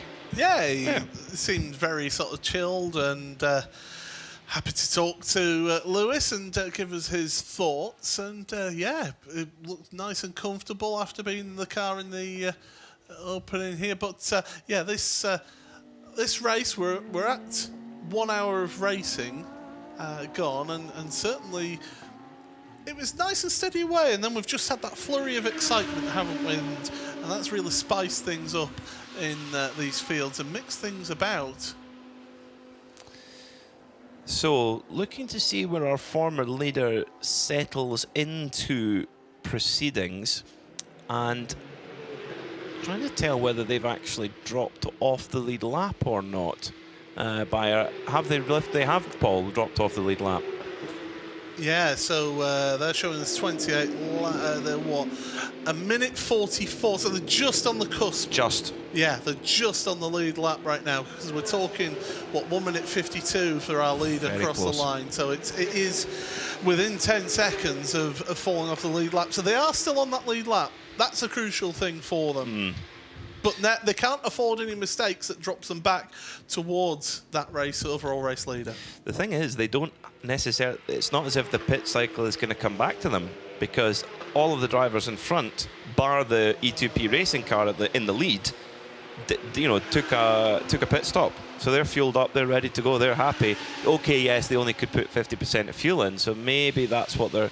But then again, that's what Chitato were as well. So it's not as if they've got an advantage of anybody in front of them to be able to cycle the way back up the order. So maybe a little bit of a miscue there on the strategy. But the thing about strategy is you can be surprised, you can be bluffed into thinking something, and that's kind of you're almost trying to deceive your rivals in a way. So it's E2P Racing who lead at the moment in their Porsche 911 GT3R 991.2, which is, for more of a simpler way of explaining it, just the outgoing model, not the very latest 992, which hit the track at the beginning of this year. So it's E2P Racing Porsche who lead from the number 8 Kessel Ferrari. Those two leading cars have not taken a pit stop yet. They won't be far away from needing one, Paul, because these GT3 cars, they run for around an hour. Yes, they can run a bit longer if you've got some code 60 in there, but only a little bit, as Herbeth Racing making moves on the Land number 34 Audi. So it's Ralph Bonn who's at the wheel of the Herbeth car, and the number 34 is Elmar Grimm, who's driving the Land Motorsport machine at the moment. And that was third place overall as well. That was position. They're the first of the two that have pitted in GT3. So when the pit stops happen, that could effectively be Net a leader. race-leading move. Yes, absolutely is. It really is at this stage. In 992, 7th overall, so we're creeping closer. Our pole sitter in 992 was 9th on the grid. 7th on the order now is Martin Raginger from Neuhofer Rennsport. Martin Raginger, the driver who's racing all over the world. He was at the Nürburgring 24 Hours for Falcon Motorsport a few weeks ago. He races in Carrera Cup Asia for Porsche Holding, and then now he's back again over here. Here's raced Porsche Cup cars for 15 years, Martin Raginger, so he knows the platform so well. So Neuhofer, they're really putting themselves into a very strong position early on in 992. They lead by 27 seconds from Red Ant Racing. Good start. It's a roaring start, isn't it? But it's not so much about how you start; it's how you finish in an event like this. And they'll be happy to have that little bit of a comfort gap, a little bit of a space there, just so that if they do have to just back off the pace a little bit, maybe preserve tyres, which we've seen is, I think that might be a talking point with these curbs around here and the forces that are going through these cars. That could really be an issue for some of those teams. Worth pointing out, we were under code 60 for just under 10 minutes. So that was 9.5 minutes, 9 minutes and 36 seconds that we were under code 60 in that period. So you'll have saved a little bit of fuel for those two race leaders at the moment, but not an awful lot though. Yeah, and you got to think that the teams, they can use that code 60 time as the designer of the car, was what I'm trying to get at, is, and how you run the electronics, being able to save every milliliter, every teaspoon of fuel under that Code 60 can make a difference. That was, back in the American Le Mans Series days, back in the late 2000s, the Porsche RS Spider, Team Penske, were absolute geniuses at that. The DFI engine that they introduced was where it really made the difference, was how little fuel it could use under the pace car. And they still use that. The reason why Pfaff Motorsport took the Porsche 992's first big win in IMSA back at Sebring was because they did an hour and 45 minutes on a single tank. Yes, there was a lot of full course yellow in that, not Code 60, so you're going faster than 60. These cars now, they're so evenly matched, they're often balanced. Well, in every GT3 category, they're balanced together, where you can maybe get that edge is just saving that fuel under the Code 60. How much, we'll find out in a short while. And you see it in some vehicles as well, with some of the engine tech, that they can drop half the cylinders if they want to, and just run it off of half the cylinders for extra fuel saving under certain circumstances, and to preserve the temperature of the engine as well, because when you're running at a lower speed, you've not got the air coming through all the air input intakes to get that cooling effect on the car, so it can help things in that matter as well as all the lean burning technology that there are on these cars as well. So definitely it's how you play it and how you manage the cars in these situations. I want to talk a bit about Kessel Racing and their incredible Ferrari. It's the latest model Ferrari 296 GT3, and it's taken the game on. When you get up close to this new Ferrari 296, it is like a prototype. It's got this amazing bodywork, amazing chassis. The whole rear section can just come off and be clipped back on. I think it's going to be a real world beater. It's already got its first 24-hour race win under its belt. Speaking to Felipe Lazar a couple of weeks ago, Paul, he was saying it's like the chassis. He says it's like driving an LMP3 car. The chassis is that good. It's that nimble. Kessel Racing, understandably, have got it in a beautiful kind of navy blue colour with kind of cream accents. Looks gorgeous as well. But this car, is this the first car that takes on a new era, like the Ford GT did in GTE? Is this the future that what we're seeing on track this year with this new Ferrari 296, do you reckon? Potentially, and of course they'll be looking to next year as well, with sort of GT3 coming into events like the World Endurance Championship, bringing that in. So this is maybe a first look at what we're potentially seeing going into the future. Although it wasn't without the drama at the Nürburgring for that that Ferrari, was it? It was bouncing its way to victory, wasn't it? It did, yeah. The dampers were starting to go out with 7 hours to go, and they were completely gone by 4 hours to go in the rear. And so the car, they were just on the springs and the tyres, and the rear was pogoing around yesterday. Speaking to Adam Christodoulou, who was in that race, he said, I was following it and watching, you could see it, but still was fast. Kessel Racing at the moment, that number 8 car is driven by Marco Freza. Silver graded driver in the FIA rankings, but he's had a lot of experience in multiple race winner in International GT Open, Spanish GT. He's won here in the 24H series. He raced single-seaters before moving to GT, like many drivers do. So a very strong pair of hands. And perhaps the idea not to pit was to, make sure that they could keep, they're ready to hit the ground running when the Code 60 was out with Marco at the wheel of the car. 5 drivers named against the Kessel car, so they'll be able to keep their drivers nice and fresh throughout these 6.5 hours today, 5.5 tomorrow. And at that point as well, you don't need to worry about maximum driver times if you're getting all of those drivers in the minimum. car. Yeah, it's the minimums, yeah.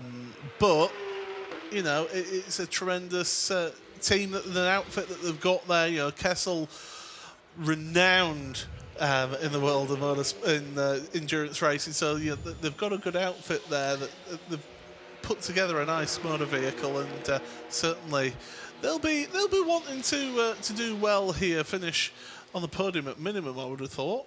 And Loris Kessel, a former F1 driver, and the business is over 50 years old now. His son Ronnie leads the company now, and they're a prestige car dealer as well. And I think we saw one of the cars that they'd perhaps supplied in the paddock yesterday. There was two gorgeous cars, one a V12 Maybach Mercedes and an Aston Martin Valkyrie. First time I've seen one in the flesh, Paul.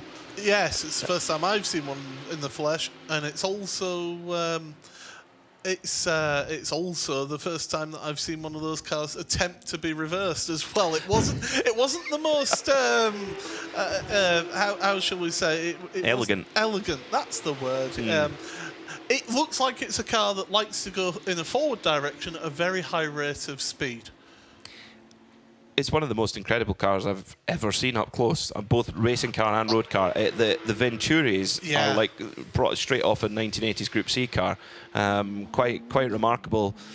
Big move there from the number 985, Martin Ragginger, our leader in 992, going past one of the GT3 cars. That's the number 1 of Michael Doppelmayr for Sherrow Sport PXX. So Martin Ragginger is really pushing on, and at the front of this number 985 Neuhofer Porsche Cup car, they appear to have done a bit of work to the front of it to keep that hood from popping up and moving around, Paul. So yeah, they want to try and eliminate any possible thing that's going to really halt this charge, because they are on such a charge at the moment. Neuhofer up to 7th overall. Yeah, and I was wondering, there must be a problem with the number 1, but no, it's just it was just fine. Obviously, just the absolute speed that we're getting from them to be able to move on.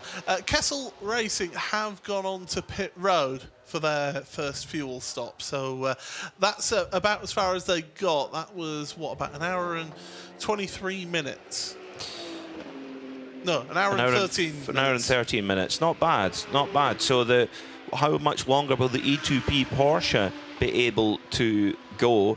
Michael Doppelmayr, who's driving that number 1 Sherrow Sport Audi, just getting his driving time done in that car as well. He's got a really cool business. He has a cable car company. He makes cable cars. It's a lucrative business, is that? I watched a video on YouTube. You know, when you get into one of those rabbit holes of you just get recommended YouTube video, and it was about the logistics of cable cars and getting them to and from the resorts, and it is very much dominated by a small number of businesses who provide those cable car systems. So it's quite a lucrative business to be in, as E2P Racing are now onto pit road for their first fuel stop. Well, and Lewis McGlade is down in the pits at the moment, keeping an eye on things. He's going to have Kessel Racing and E2P Racing coming in the very short moment. So they fill up under green. How is that going to cycle them back out there as well? And indeed, will they be getting driver changes going? Lewis, if you've got a copy from us, what have you got down there? We'll see how this side of things works. Yes, I've just seen the Kessel Racing car go down pit lane. Everything seems fine for them. But I do remain at HRT, because we've got the 967. It came back into the pit lane. There was no observable damage on it. And when I've chatted to some of the engineers, I'm not an engineer, so let's just clarify that one straight away. It does seem as though it's something to do with the battery, and it's what's caused more of an electrical problem. So the car, from a physical standpoint, is absolutely fine. They're working hard to get everything set and sent straight back out again. They are absolutely in this to try and stay in this race. So keep your eye on the 967. And also in a few moments' time, I'm going to try and go and grab Adam Christodoulou. Brilliant stuff. Thank you, Lewis, down in the pits, getting the call from the teams. HRT then, Paul, a battery. So you hope that that's going to be, if it's, you just hope it's not an alternator. But you can change an alternator, you can change a battery. There's quite a lot. You can change what you like in the garage, as long as you've got the part. Yeah, a battery would be a nice, easy fix. for the team. I think even we could manage that, I think. Well, maybe. Depends on where the battery is located on the car. But the alternator, we saw this last time out at Spa. One of the teams ended up having to change their alternator, and it was right in the bowels of the engine bay. They had to attack it from below, and it took them quite a while to change that. So they'll be hoping that they're not having to change an alternator. Let's hope not. Let's hope not. I mean, for them, it's more just get out there and keep plugging away. So Kessel Racing back out onto circuit. They have had a driver change, so it's Marco Tallarico who is out on track at the moment, the bronze-graded driver. One of the drivers who started racing in Ferrari Challenge with Kessel. That's the thing that Kessel have got a great client base who they can take through the Ferrari racing pyramid, where really now, theoretically, you could start at Ferrari Challenge, you could go up into GT3, and who knows when, the hypercars, they might be able to come into collector hands in time as well. In the E2P racing car, Antonio Siniero is showing us still in the pits. So a longer pit stop there for Antonio Siniero and E2P Racing. So perhaps deciding to, maybe they're taking more tyres, or we'll see. Maybe Lewis will be able to get a view on that one of whether Kessel just kept going on the same tyres. I'd be surprised in these conditions though, Paul. Yeah. I mean, we are actually still a little bit overcast here. The sun has disappeared once again from us, so we are a bit overcast, and it's just meaning that it's helping control that temperature, which compared to yesterday in qualifying, it was you could feel it that it was hotter yesterday than it is today. What you can feel is that the humidity is higher than yesterday. As I said at the start of the show, we did get a rain shower last night that would have just given a little bit of a clean of the track as well, but over an hour into this race, that won't be a problem for those now. They will have laid enough rubber down to give them the grip that they would expect. But yeah, so it's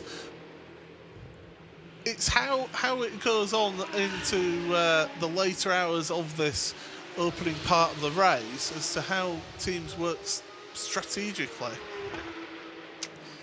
So Kessel Racing, they were in the pit stop for 4 minutes and 13 seconds. E2P Racing, I'll find them on where have they gone on our timing screen? For E2P Racing, they were interesting. They were 4 minutes and 35, so a little bit 20 seconds lost there in the pits, Paul. Yeah, so not the most loss of time, but still 20 seconds. You need to push hard on track. Yeah, yeah. If you do that each time, then you're going to be having to work that one back. GTX leader, by the way, the Vortex V8 is out there rotating on track. And it's Lionel Amoros who's behind the wheel of that car, and yeah, he's currently leading them. He's got about 7-second lead over his next GTX rival. E2P Racing have just completed their pit stop, and Lewis is down with Antonio Siniero. Now, Antonio, you just got a massive round of applause from the team coming into the pit lane. Clearly, spirits are quite high in the team. Talk to us about your emotions right now. Oh, I feel a little bit tired because Monza is a physical place, heavy braking, and I'm a little bit tired, but that's racing. It had fun though. I mean, it looks amazing out there chucking GT3 cars around such a historic circuit. It's great.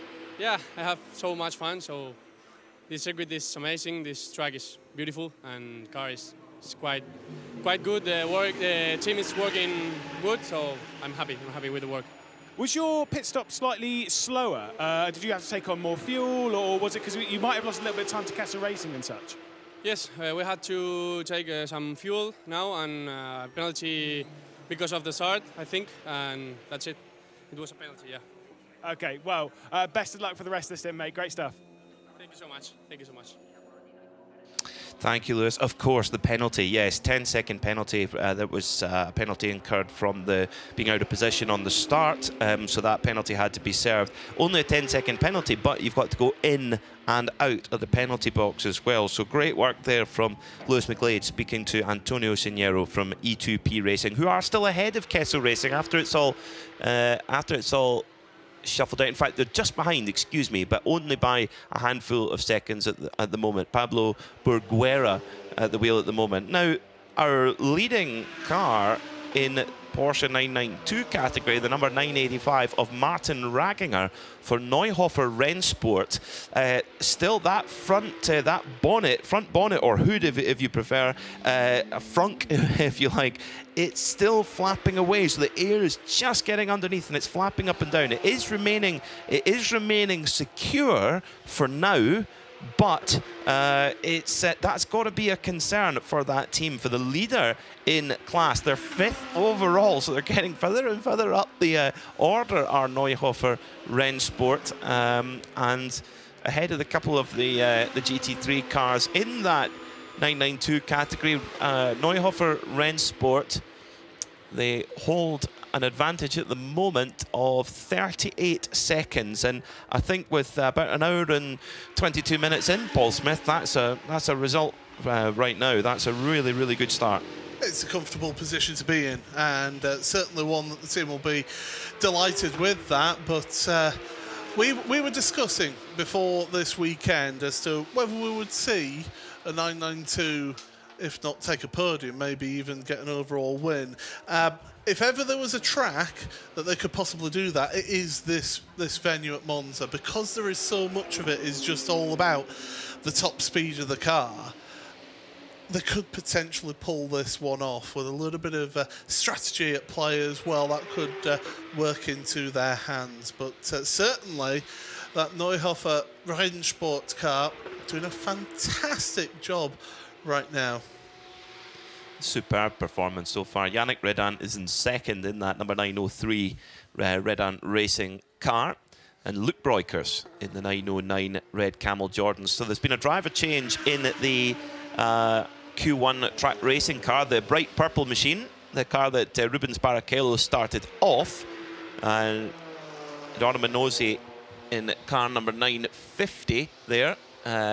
He's taken over from Rubens Barrichello, so I'm sure Rubens will be doing a bit of a debrief with the team. And it's pretty fierce in the mid-pack there in 992. It's our most populated class, Paul, and Rubens, he was getting his elbows out and getting himself involved in it all. Is there any other way to drive these cars, though? No. I mean, we see them drive it like you've stolen it. Well, we see them in the Super Cup, drive it like so. The problem is they're only about 30-minute races. This is a 12-hour race, so you've got to be careful. Yes, drive it like you stole it, but also be careful as well. The teams will be saying, yes, good, you're moving forward. But also look after the tyres and think about the fuel mileage as well. And we need to make sure that we don't strain the car too much in the early going to have any issues later on in the race. So it's all good. Let's fight, but also let's be sensible about it. Sergio Nicolai for the number 955 Willie Motorsport by Ebby Motors team started at the very back of the right almost at the back of the whole grid, and they're working their way through up into 5th in class now. Sergio Nicolai for that team. They've got real spirit. They had a quite nasty accident at the Ascari chicane yesterday, and it's great to see them out at all today. And Fabrizio Broggi, he is here. He'd had some injuries to his back, but they're hoping. Sergio told us on the grid earlier. They're hoping he's going to be ready for Estoril. They don't know for now, but that's what they're hoping for at this stage. Nick Jonsson for the number 907 Krone Racing team, RPM Racing.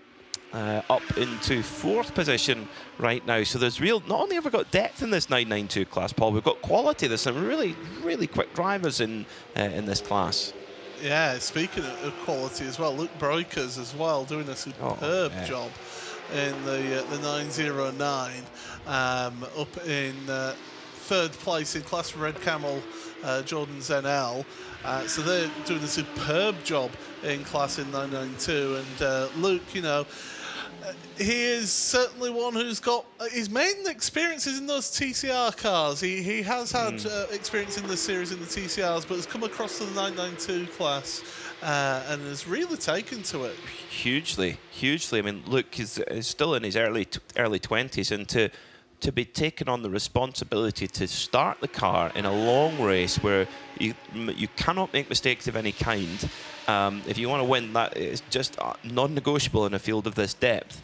And to be able to do that, and Evo Breukers told us just before the start of the race, he says they put a completely new setup on the car. We don't know how it's going to work, and yeah, Luke's going to have to take it on. Rick Breukers, who we'll see in the car later on, his older brother, a winner at the Rolex 24 Hours at Daytona with real pedigree in Lamborghinis particularly, and a real CV behind him. So they're a strong crew, the Red Camel Jordans. Haas Racing Team into the pits. Now, they're off cycle, of course. Haas Racing Team had to stop early because of damage to the rear left tyre, so they are back into the pits again. Mika Panu took over from Max Hofer, and I tell you what, Haas RT, a really good lineup here, Paul, and having them a bit off strategy, that's going to, we cannot forget about this car. It's going to sneak up the order through the day. Yeah, it's one of those where they're off cycle, they're off strategy, and they're going to be in and around come towards the end of this 6.5 hours. So yeah, it's definitely really just an opportunity for those drivers and the team to be able to maybe just try and get about up that field once again after having that issue with the tyre. Fortunately, so far, we've not seen any other issues with tyres at this time. So we are seeing cars being able to have a lot of green flag racing. And that's been a real positive of today so far, is it's been a lot of green flag racing. So these teams can really just get into the meat and bones of this race. Ralph Bond is putting together some superb pace at the front of the field. He's a AM-graded driver in the car of FIA bronze, and he is making big moves, is the number 91 Herbert Porsche driver. So he's got great experience, an Asian Le Mans Series champion, and is lapping in the sort of mid 1 minute 50s. That's very strong pace for an AM driver. And we talk about this a lot in endurance motorsport, where you often have an AM driver and a pro driver sharing the car. And the pro drivers, they're separated by minute amounts of time, milliseconds in many cases.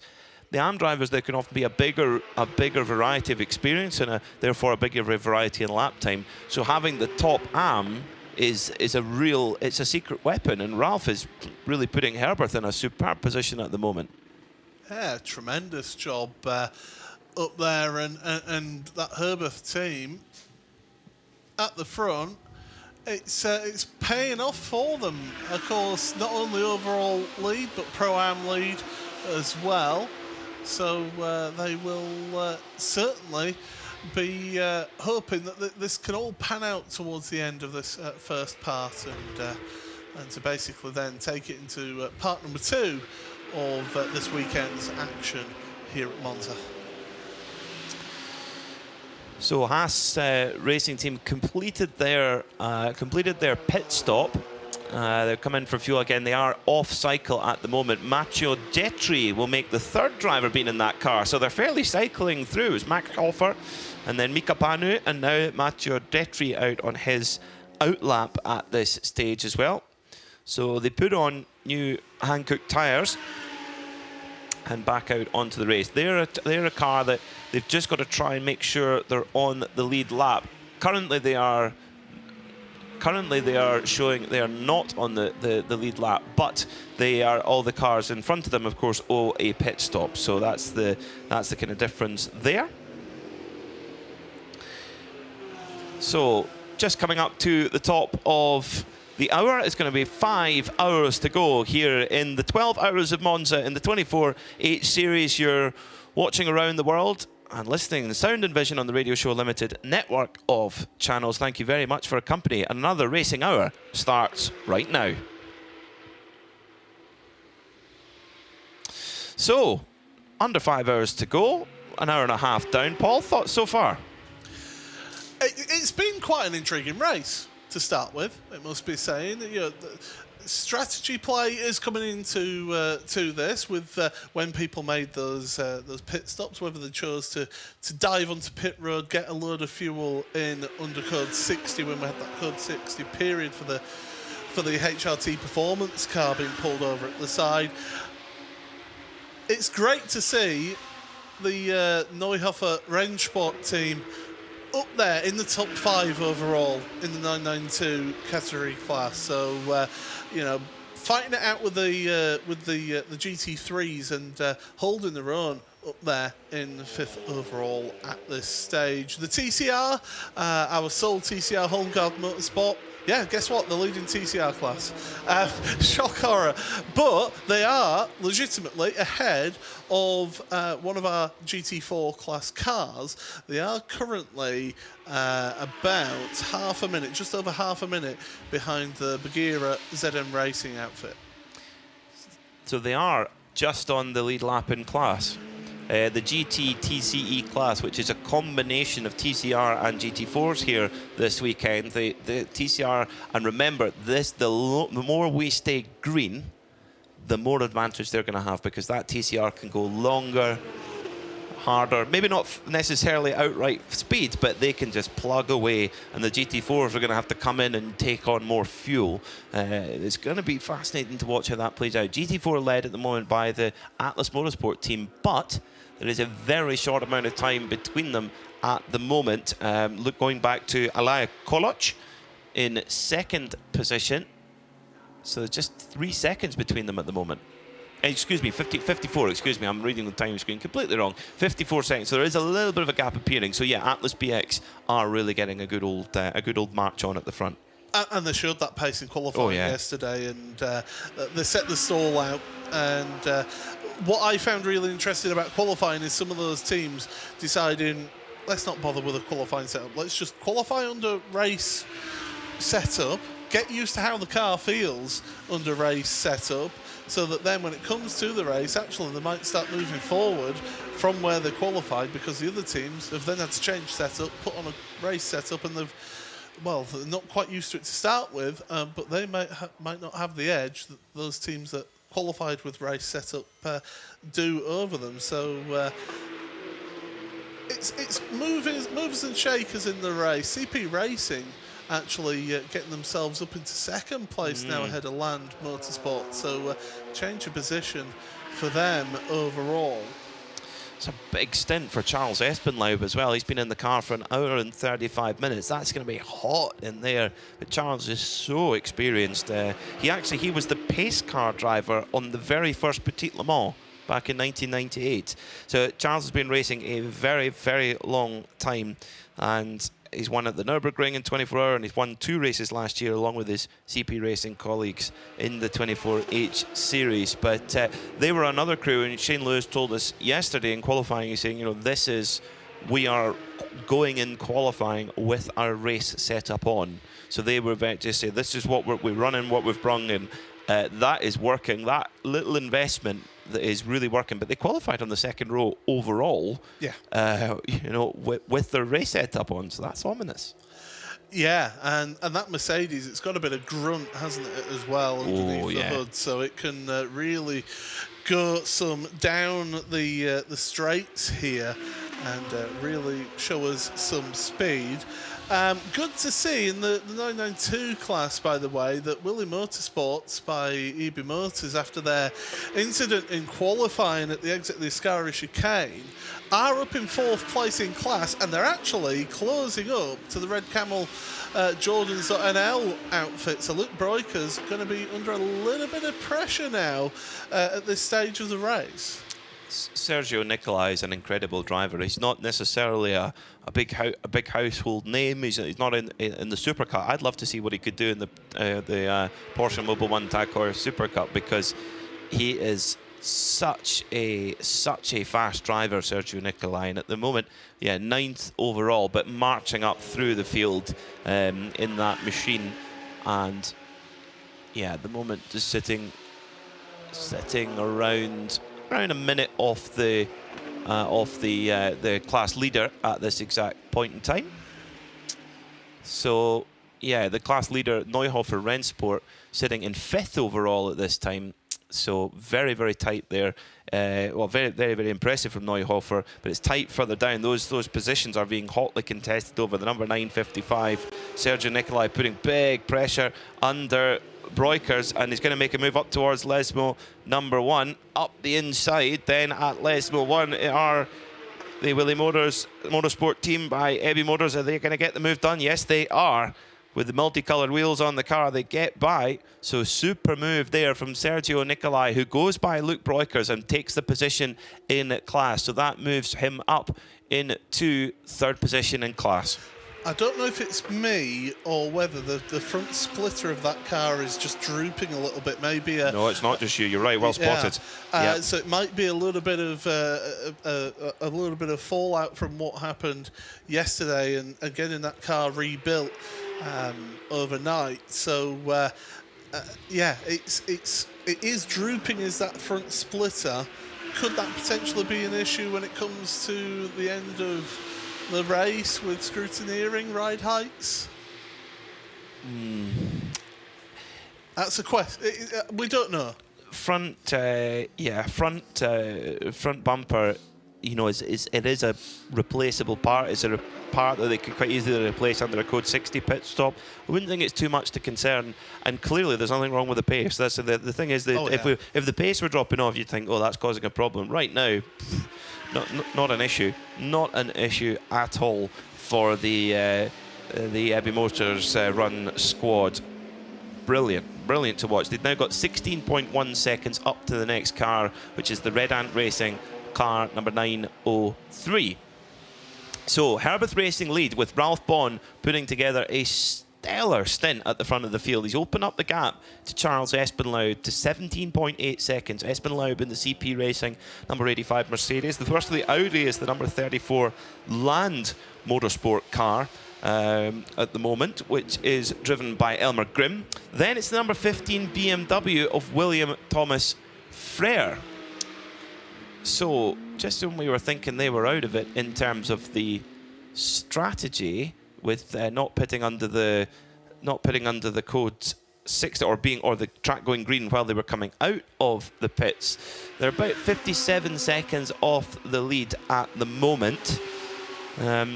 So yes, they having led the race, that's a painful one. But most importantly, Paul, they are on the lead lap.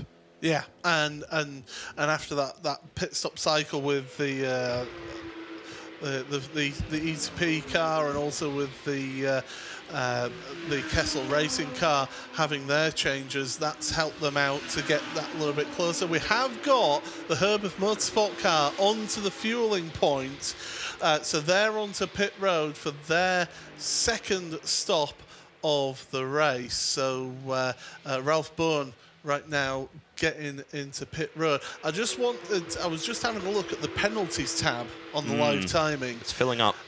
There was a number of cars, that's 7 cars, who all got 10-second time penalties issued to them for not respecting refueling regulations, and they're all around the similar time. So is that when we saw the big queue of traffic under code 60, people not behaving themselves?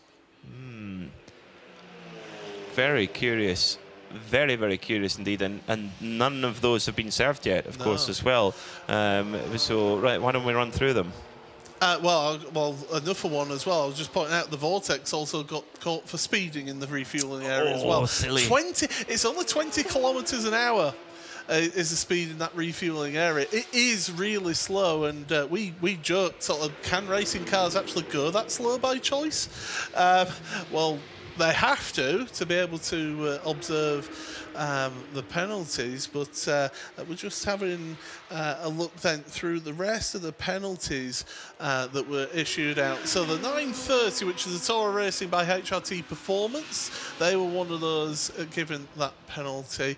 The 967, which is, of course, the HRT Performance team, well, they're currently sat on pit road getting problems. Repairs. Yeah, so they're not worried about that. The 719, so that's from our GTX, that's the 911 Racing. See, I can even do German. Very Peter. good. I don't know if 9-0. you realised that. The 977, which is in our 992 class, that is the 977. That's the Rabdan Motorsport outfit. They got that penalty for refuel. The 903 as well, which is the Red Ant Racing outfit. The 421 of the Team ACP Tangerine Associates GT4. And finally, the final taker of that is the 981 S1 Racing in the 992 class. They all got 10-second penalties, all those cars, for not respecting refueling regulations. So a lot of people, picking up that penalty. CP Racing, Charles Espenlaub near the end of his stint as Herbert Motorsport, a really, really well-drilled team. Straight away there, as a proper professional pit stop there. Car off the jacks, gone in a flash. Fantastic work there from the Herbert mechanics. It was Ralph Bond who brought the car in after, I would say, stint of the day so far. Really brought that, and that's what these hero stints do. They bring the car up the field, and that's exactly what Herbert have done. Car gets back out into the race, and over the timing line, Ralph Bond stays in, doubles, so even more hero stint material from Ralph Bond. Charles Espenlaub, we expect, will bring the CP Racing Mercedes in from the lead in a lap or two's time. What's the maximum drive time for Ralph? He's a it's a pro-am team. He's more worried about minimum. Yes. as an am. Oh, a little bit of a squirrel. Oh. A squirrel running onto the road and nearly getting under the wheels of the CP Racing Mercedes. The little squirrel. Oh, quick reactions there as well. And Lewis McGlade went to see if Charles Espenlaub noticed the little critter nearly ending up underneath this little CP Racing. We don't want to see any of that. No. That's good. Oh, that's. See, I'm used to seeing like at Silverstone with deer. Not deer, with deer. Deer? With, that would be a problem. No, that's more Alton Park. No, it's hares. Hares? Yeah, the hares that usually end up at Alton Park as CP Racing into the fuel box for their second pit stop here right now. So Charles Espenlaub done a sterling job in that car. He's got to be tired at the moment after that one. Oh no, the number 950 Porsche 992 Cup car. This is Ruben Sparachello's car. He's not driving it at the moment. The driver in at the moment of the 950 is Eduardo Menozzi, and it's another rear left puncture. So it's happening on different types of car. It's not one car specific. So we've got a rear left tire damage then for the Q1 Racing. The purple Porsche is the number 15 Cicciato Italia BMW, comes out from its pit stop just ahead of the E2P Porsche. What this all means, as this is all going on, the car number 985, Martin Raginger for Neuhofer Rennsport, Porsche 992 Cup, leads overall. It's a That's good pretty day cool. in Monza. It's pretty cool, isn't it? It's a good day to see a 992, Porsche 992 Cup car up at the overall lead. Yes, there are pit stops going on, and yes, they do owe us a pit stop, but certainly, if you're the team, you take a screenshot of that timing screen and send that off to the sponsors. Well, and that's what happens when you put a Martin Raginger in your car. I love Martin Raginger's driving position in the car as well. He gets really close to the steering wheel, and it's almost like his elbows out, like kind of wacky races style, and he's like, "Come on, go faster, go faster." He's a super driver, Martin Raginger, and but that front hood, it's got to be a concern. It is bumping and wrapping around. They just want to make sure they keep on top of it and it doesn't pop open under stress and under pressure. So Espenlaub in the CP Racing car had been in the lead briefly, but brought the car in for fuel. Meanwhile, the Porsche 992 Cup cars in their own class march on. And Lewis McGlade will be down in the pit lane with CP Racing in a minute. Paul? I was just noticing down the back straight, the accumulation of tyre rubber now offline. It's really picking up. But there were huge chunks of rubber coming off of the tyre of the Q1 track racing car as it's trying to limp its way back with a flailing left rear tyre. So again, it's one of those 992s trying to get back as quickly as possible, but maybe just coming back a little bit too quick because that tyre was starting to throw parts all over the parts of the tyre all over the track.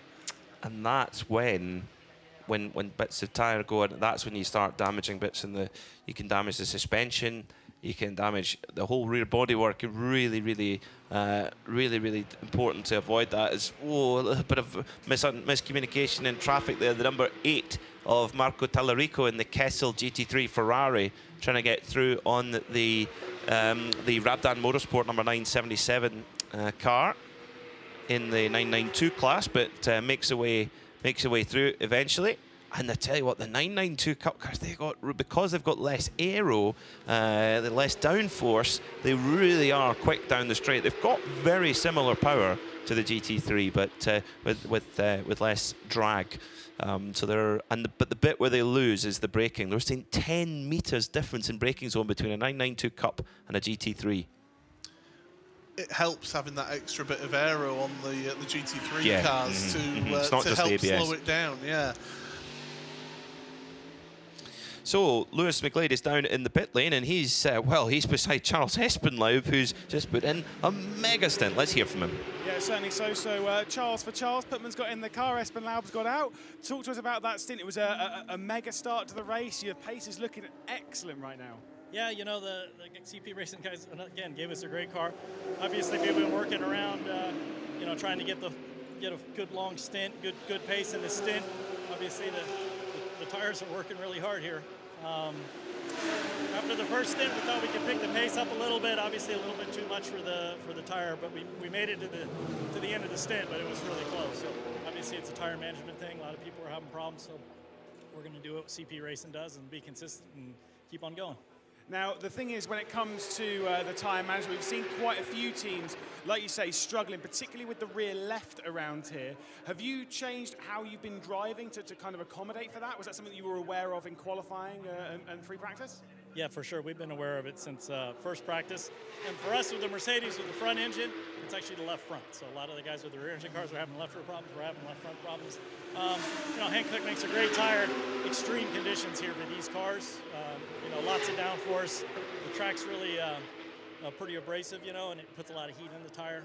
And so we've been trying to drive around it. We've done a lot of setup changes, trying to see what we can do to make the fuel stint with the tire. And so far so good. Now, mega stint, obviously to start off with. You've got 4 drivers in the team. Does that mean that you're done for the day? Are we not expecting to see you back in the car? Yeah, probably not. We got Joe back finally for a race, so 12-hour. We don't run normally 4, but he's part of the family. It's great to have all 4 of us here, and we're driving doing our thing. And when are you going to grow sideburns like Shane? I'm not a sideburn guy. I'll do the mustache again in November, but I have never been as cool as Shane, so I can't grow the thing. Foster, you ought to ask him, though, because he used to have the chops just like that. They were kind of in that clique back in the 80s, 90s, and Joe chopped them off mid-2000s, and he hadn't grown them back yet. And we've always like, you need to grow them back, and he hasn't yet, so maybe you guys can get him to do it. Yeah, we'll see. All right, cheers. Cool, thanks. The Sideburn Appreciation Society here in this paddock. Fantastic stuff there from CP Racing. They're such a great crew, brilliant drivers, and I love the fact that they can they appreciate our sense of humour as well, Paul. Yeah, absolutely. If anybody can appreciate our sense of humour, it's fine. So, that's the main thing. Whilst we were talking down there to the CP Racing outfit, Neuhofer Rennsport have come onto pit road. So they have got themselves down onto the pit lane and trying to get their fuel strategy into play. But I tell you what, that was a hell of a run from Martin Ragnar in that car to really push on and to do well to push that team up into the overall lead for a while. question is, do you leave him in? He's one of the absolute guns in that car. Do you leave him in and risk him getting worn out and indeed burning up his drive time as well, because he's a pro? So driving time in 992, he can do half of the race maximum time. So he could do 6 hours across today and tomorrow. So do they burn it up now? How much ragginger do you? And how much can he do tomorrow? You want to make sure you use all that time. You're giving away time if you don't use all those 6 hours. Yeah, that's. I don't think you don't. I mean, I love the strategy play, and I love how the regulations do allow us to have that strategy play for the drivers with their minimum and maximum drive time that's available to them. For me personally, you try and keep. I would personally try and keep the majority of his drive time for tomorrow. I think tomorrow is the important day where you get where the prizes are given out. But you want to put yourself in a strong position, which is what they've done now at the start of the race. Let your other drivers take us through to the end of today, and then tomorrow get him in. And let's see what he can do. But of course, as soon as he jumps out the car at any time, he's then got to have half of his time he spent driving as rest time. So they've got to take that into account as well. So it's not easy as the strategy play here in the series. No, it isn't. No, it isn't. I mean, the Red Camel Jordan's team, they occasionally rely on the services of our very own Paul Truswell. But he's a bit busy this weekend. Yeah. He's up in a race in France somewhere. So he's not available for Red Camels to rely upon. The TCR car, TCR against Goliath in the GT/TCE category. The Sonax sponsored Holmgard Motorsport car in the very patriotic white and red colours of Denmark. And that car is competing against the GT4 cars in a combined GT/TCE category. And at the moment, it's leading. It leads that category. And again, it has had a pit stop less than its rivals, and that's what it's going to come down to. So in GT/TCE, Sonax, Leon Cupra, Holmgard Motorsport, they lead. Exciting. TCR against Goliath. They got on class pole yesterday, and they were so excited about it. We could tell when you were getting the chats from them, we could really tell how happy they were down there, and it was great to watch just the lap times coming in our timing screen. So it was really good to see sort of how it was coming in and really just come in and we're able to get those lap times in. It was fantastic to watch. Lewis McGlade is down with Atlas BX, who are the strongest running GT4 car so far. Lewis, what have you got? Yeah, so I've got Stephen Cho alongside me, obviously driver, team manager. You've been busy behind the scenes, but great start to the race, right? Yeah, it's still early days, of course, but it's a good start, and we're still, we kept the lead from the start. I think we're a little bit on different strategies now, so it's tough to say who's going to be ahead at the end, but so far so good. Now, when it comes to starting, obviously you're keeping an eye on the gap between yourself and Bagheera, because they're the tightest in the championship. Has that been the focus today, or is it just run what you're running? Yeah, I think we're just focusing on our own race. You know, still got over 10 hours to go. Of course, they're a really strong team, and you know, they're in it with us for the championship. So we're of course having one eye to see what they're doing. But they're a good team, and they're going to be quick to the end. And so we're just going to focus on what we're doing, and then see how it plays out by the end of the day. And also, quick thoughts on where things have gone with the GT/TC, having the TCRs effectively in a non-championship, sort of the same class as you. Good, positive, or what are your thoughts on it? Yeah, we're open-minded.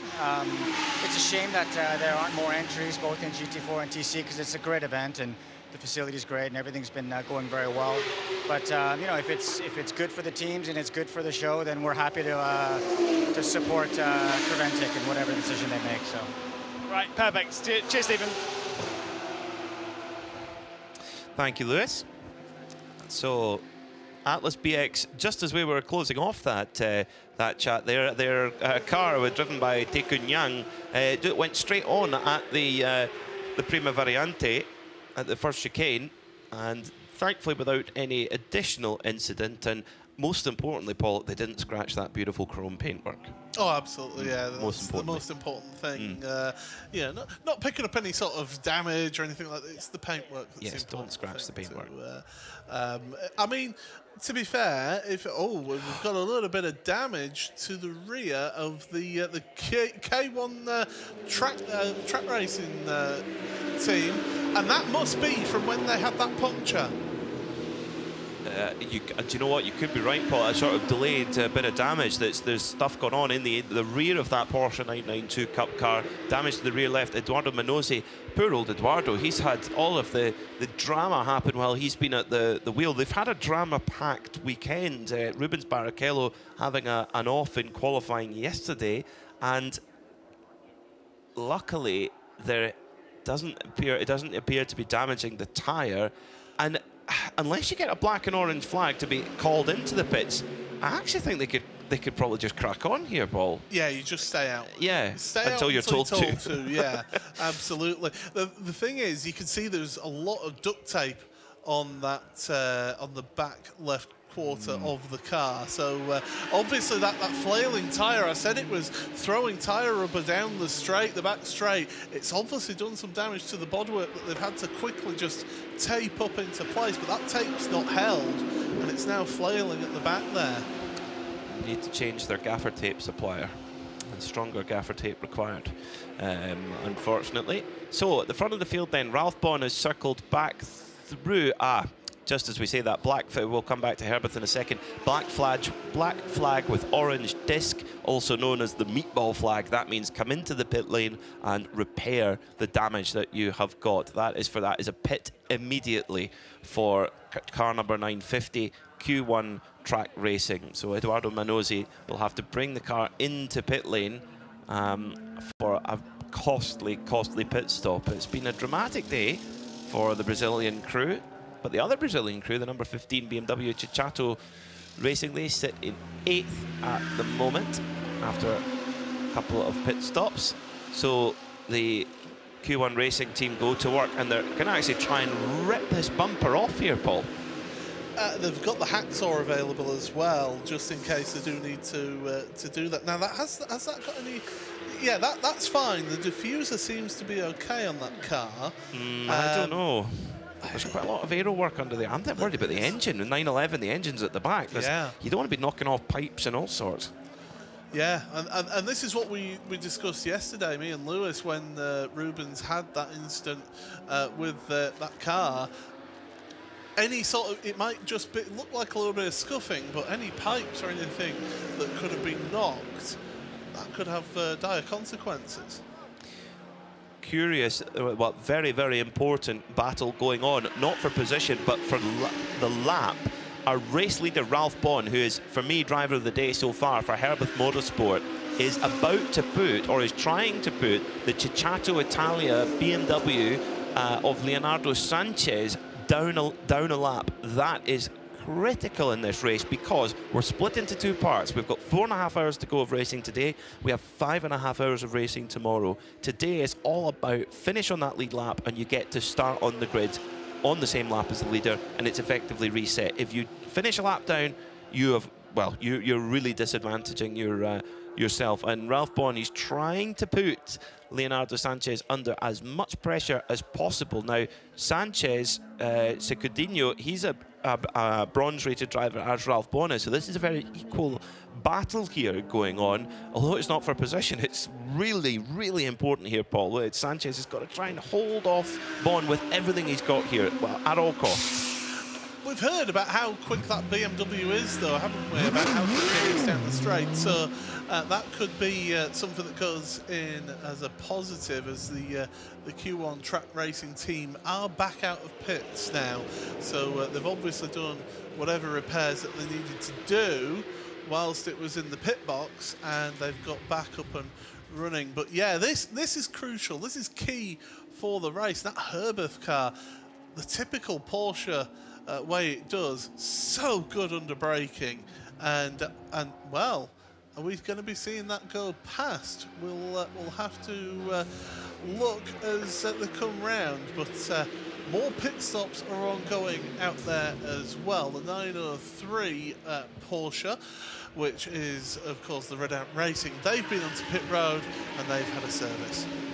So they're after 2 hours of racing, the Porsche 992 Cup car starting to cycle through our front runners. And Herbert, Ralph Bond has put the BMW Italia car down a lap. He's flashing his lights at one of the HRT Porsche Cup cars saying coming through, and yeah, that Herbert car is solid under the braking. That is, again, it is you're absolutely right, Paul, it's such a Porsche characteristic to be very strong on braking and out of corner acceleration. Interestingly, as the organisers around the world are getting used to this new 992 GT3R, apparently, even though it's got a slightly bigger engine, it's got a 4.2 litre engine, apparently it's not got the acceleration.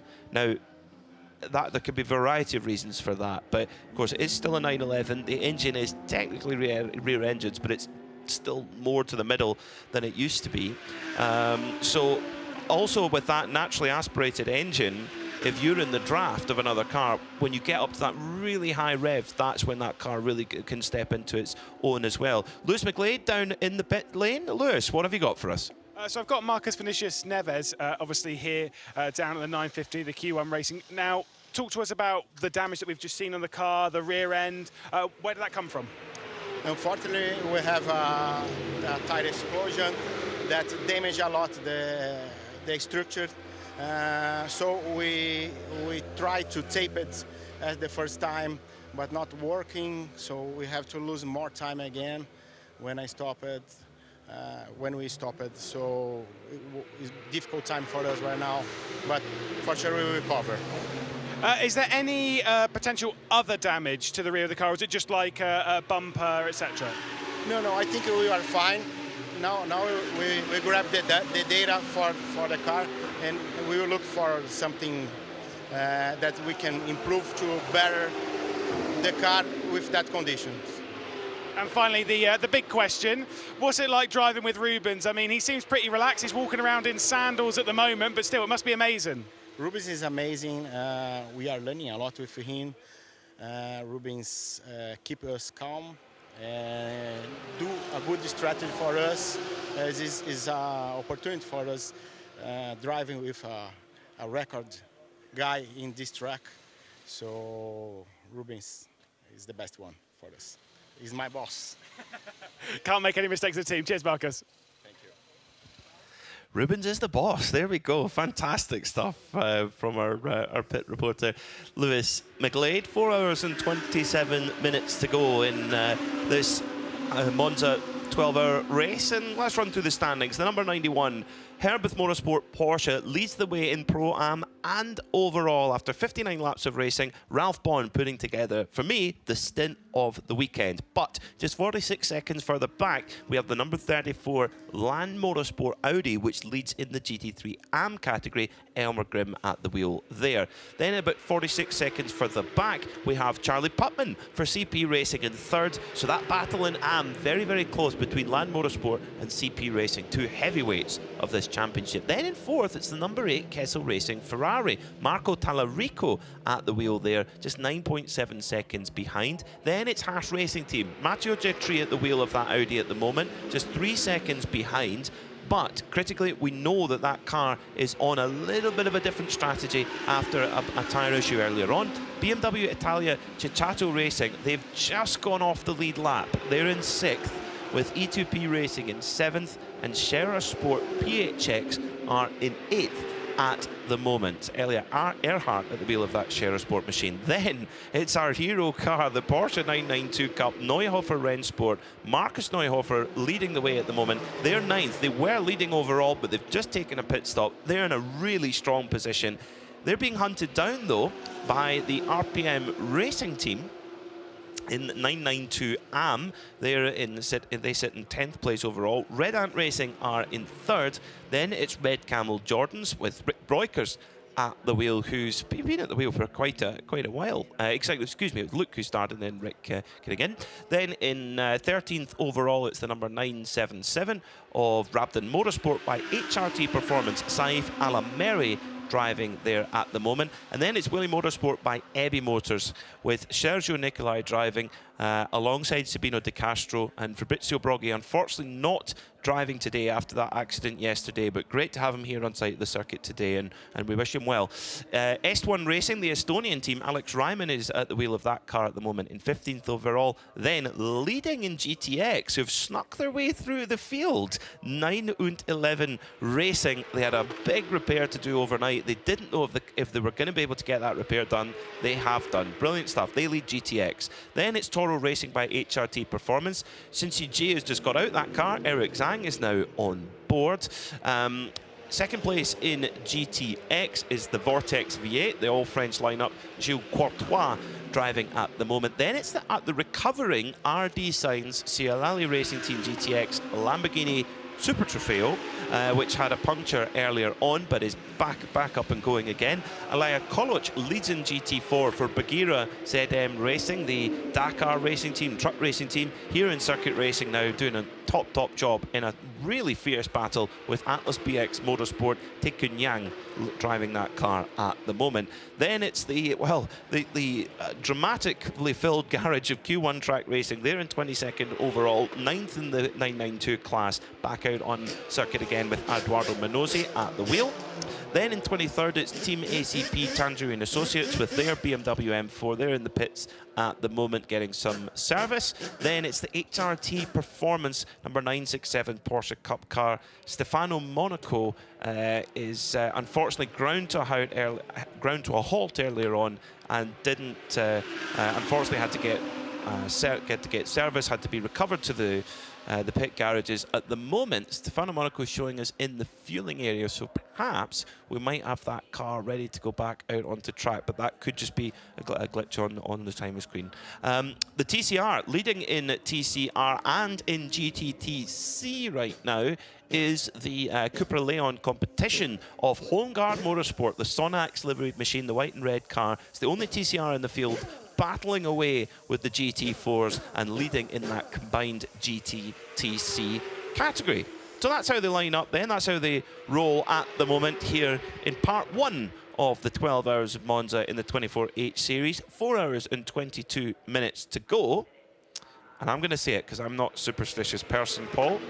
Just one code 60 so far, and we're now starting to get in a bit of rhythm of the race. So you heard it here, in folks. 10, 9, 8.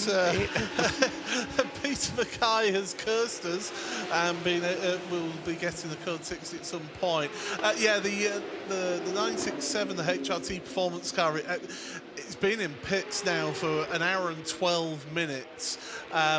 It's not looking the simple sort of battery change, perhaps, that was a problem, and something more sinister going on there. But you will imagine that they will still be trying to do the best to repair that car and get back out there. As I said earlier, if nothing else, it's just a chance to give some of your drivers a bit of seat time. Now, we've not just had the man of the moment, we've had lots of the men of the moment and drivers of the moment here in this 12 Hours of Monza race. Martin Raginger is one of them, and he is down with Lewis McGlade. Yeah, certainly. So I've got Martin with me. Talk us about your stint. You looked incredibly fast, obviously leading the 992s at the moment and getting involved with some of the GT3s as well. Yeah, well, our team is doing an amazing job this weekend, all weekend. Car is fantastic.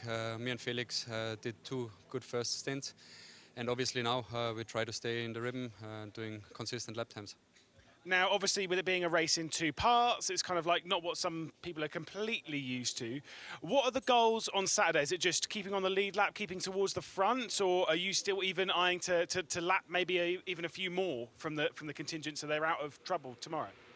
No, I think the main goal always in endurance racing is to stay in the lead lap, to be competitive and try to bring us in a good position for the last stint tomorrow, obviously.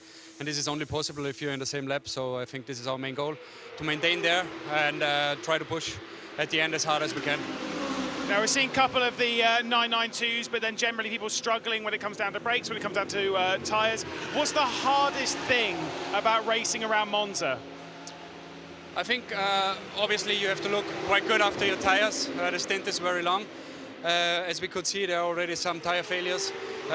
So far we had no issues with that. We did 2, I would say, safety stops. We pitted a little bit earlier to check our tires, because we never run a full stint. under these conditions. So it seems to be good for us, and now we can extend our stint until the end. Right, cheers, Martin. Good luck. Thank you, Lewis. Yeah, Martin Ragginger, one of the top drivers of the day, really driving well. And yeah, he'll have to, doing a single stint there, so he'll only need a very short rest time. He could get straight back in the car, Paul, if the team desires to do that. Yeah, absolutely. Again, we talked about maybe just sort of keeping your powder dry on some of your really quick drivers and save them drive time for tomorrow. But as we mentioned, part of that strategy, if you fall off the lead lap, you get the quick guy in and get them to put the laps in to try and get you back onto that lead lap. I've just noticed that the TCR, the Holgard Motorsports car, is onto pit road in the fueling area, so they are finally going to be taking their second pit stop with 4 hours and 19 minutes remaining in this race. They've actually gone quite long compared to everybody else, but that's the benefits of that TCR. We said that it's going to be able to go that little bit longer than the GT4s out there that they're competing with in this GT-TCE battle. Gap at the front of the field continues to grow. It's now up to 50 seconds at the front of the field. Ralph Bond for Herberth Motorsport he's on fire. He's just done a last lap by this, just gone over the line, and a lap which is maybe a little bit traffic interrupted, but the lap before that, a 149.5. Remarkable pace from Ralph Bond, matching the pace of Alfred Renner, who started the car. Unfortunately, the number 34 Land Audi has got, guess what, a rear left puncture. So the Land Audi is going slow. It seems like it's happened further along the lap. He's going along the back straight at the moment, up towards Curva Alboreto, so not far to limp it back. So at the wheel of this car at the moment, it's Elmer Grimm from second position overall. And Elmer doing exactly the right thing, going not too fast, not too slow, and trying to get that car back ready to get a replacement to that tyre. Meanwhile, TCR, the Sonax TCR for Holgard Motorsport comes in. New tyres going on, all 4 new tyres, interestingly. Sometimes with TCR you see just the front, because that's what really gets the pounding around here, around any circuit, because you've got around 350-ish horsepower going through the front wheels that's also having to steer as well, and the rears are obviously a lot less stressed. But what a really smooth pit stop there from Holgard Motorsport, family team. And you say that. I say that. And off they go. To pull away. Yeah.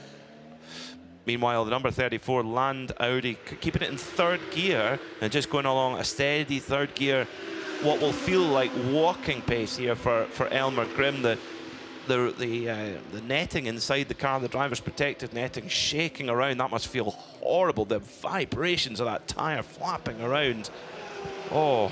Monza's biting. Not just through the wheel as well, though. It's through your backside as well, where you're feeling that vibration.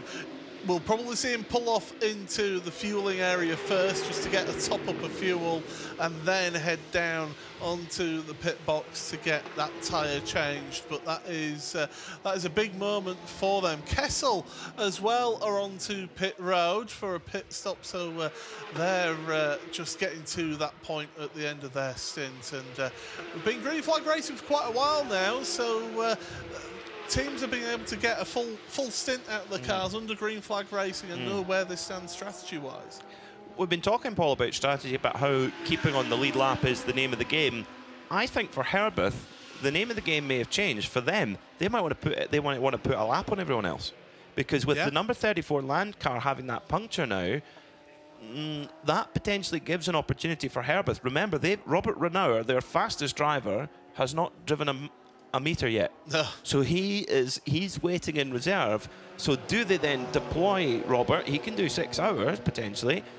Do they then deploy him and put their rivals a lap down? I mean, can they play the strategy right to be able to do that? Is that the question now for Herberth? That would be a tremendous position to be in. That would be such a dominating position to be in if you were. You'd enjoy your dinner with that position. Oh wouldn't yeah, you? Oh yeah. You would stroll into catering and be there saying, All right, everybody. Hi, guys. Hi.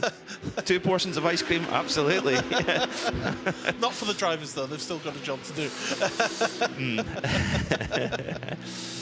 So, Haas Racing Team go up into second place. Again, they are the anomaly. They had to come in after 35 minutes early. They had to come in early from their first stint with some issues on the rear left. It's Mathieu Detruy driving that car at the moment, 151.5 last time by. So he's on a very similar pace to Ralph Bon at this stage. And Charlie Putman in third overall for CP Racing. And he was, so for Charlie, his minimum drive time in that car is 1 hour. So that's effectively a stint. So if once he's done that 1 hour, his driving time is over. He is allowed to do more, of course, but his minimum drive time is then complete. And every team has to make sure that they're on top of that, because if you don't complete your driving time, forget any result. Yeah, absolutely, and that'll be put into the sort of strategy spreadsheet, and they'll have worked that one all out. It's we've just seen a shot of the of that Haas RT car coming into the Ascari chicane. And well, I actually saw a good vantage point for some of the fans, which was up on the banking, looking over the straight going into Ascari. That's quite the vantage point there. Beautiful vantage point, yeah, beautiful vantage point. Well, Lewis McGlade is in the leading team's garage. He's just a glory hunter, isn't he, Lewis McGlade? He's down at the number 91 garage, Herberth Motorsport, down with Daniel Alleman. Lewis. I just follow where the success goes, thanks. Yes, obviously down with Daniel Alleman right now. The race at the moment's going brilliantly for you. You've got a strong lead in a strong position.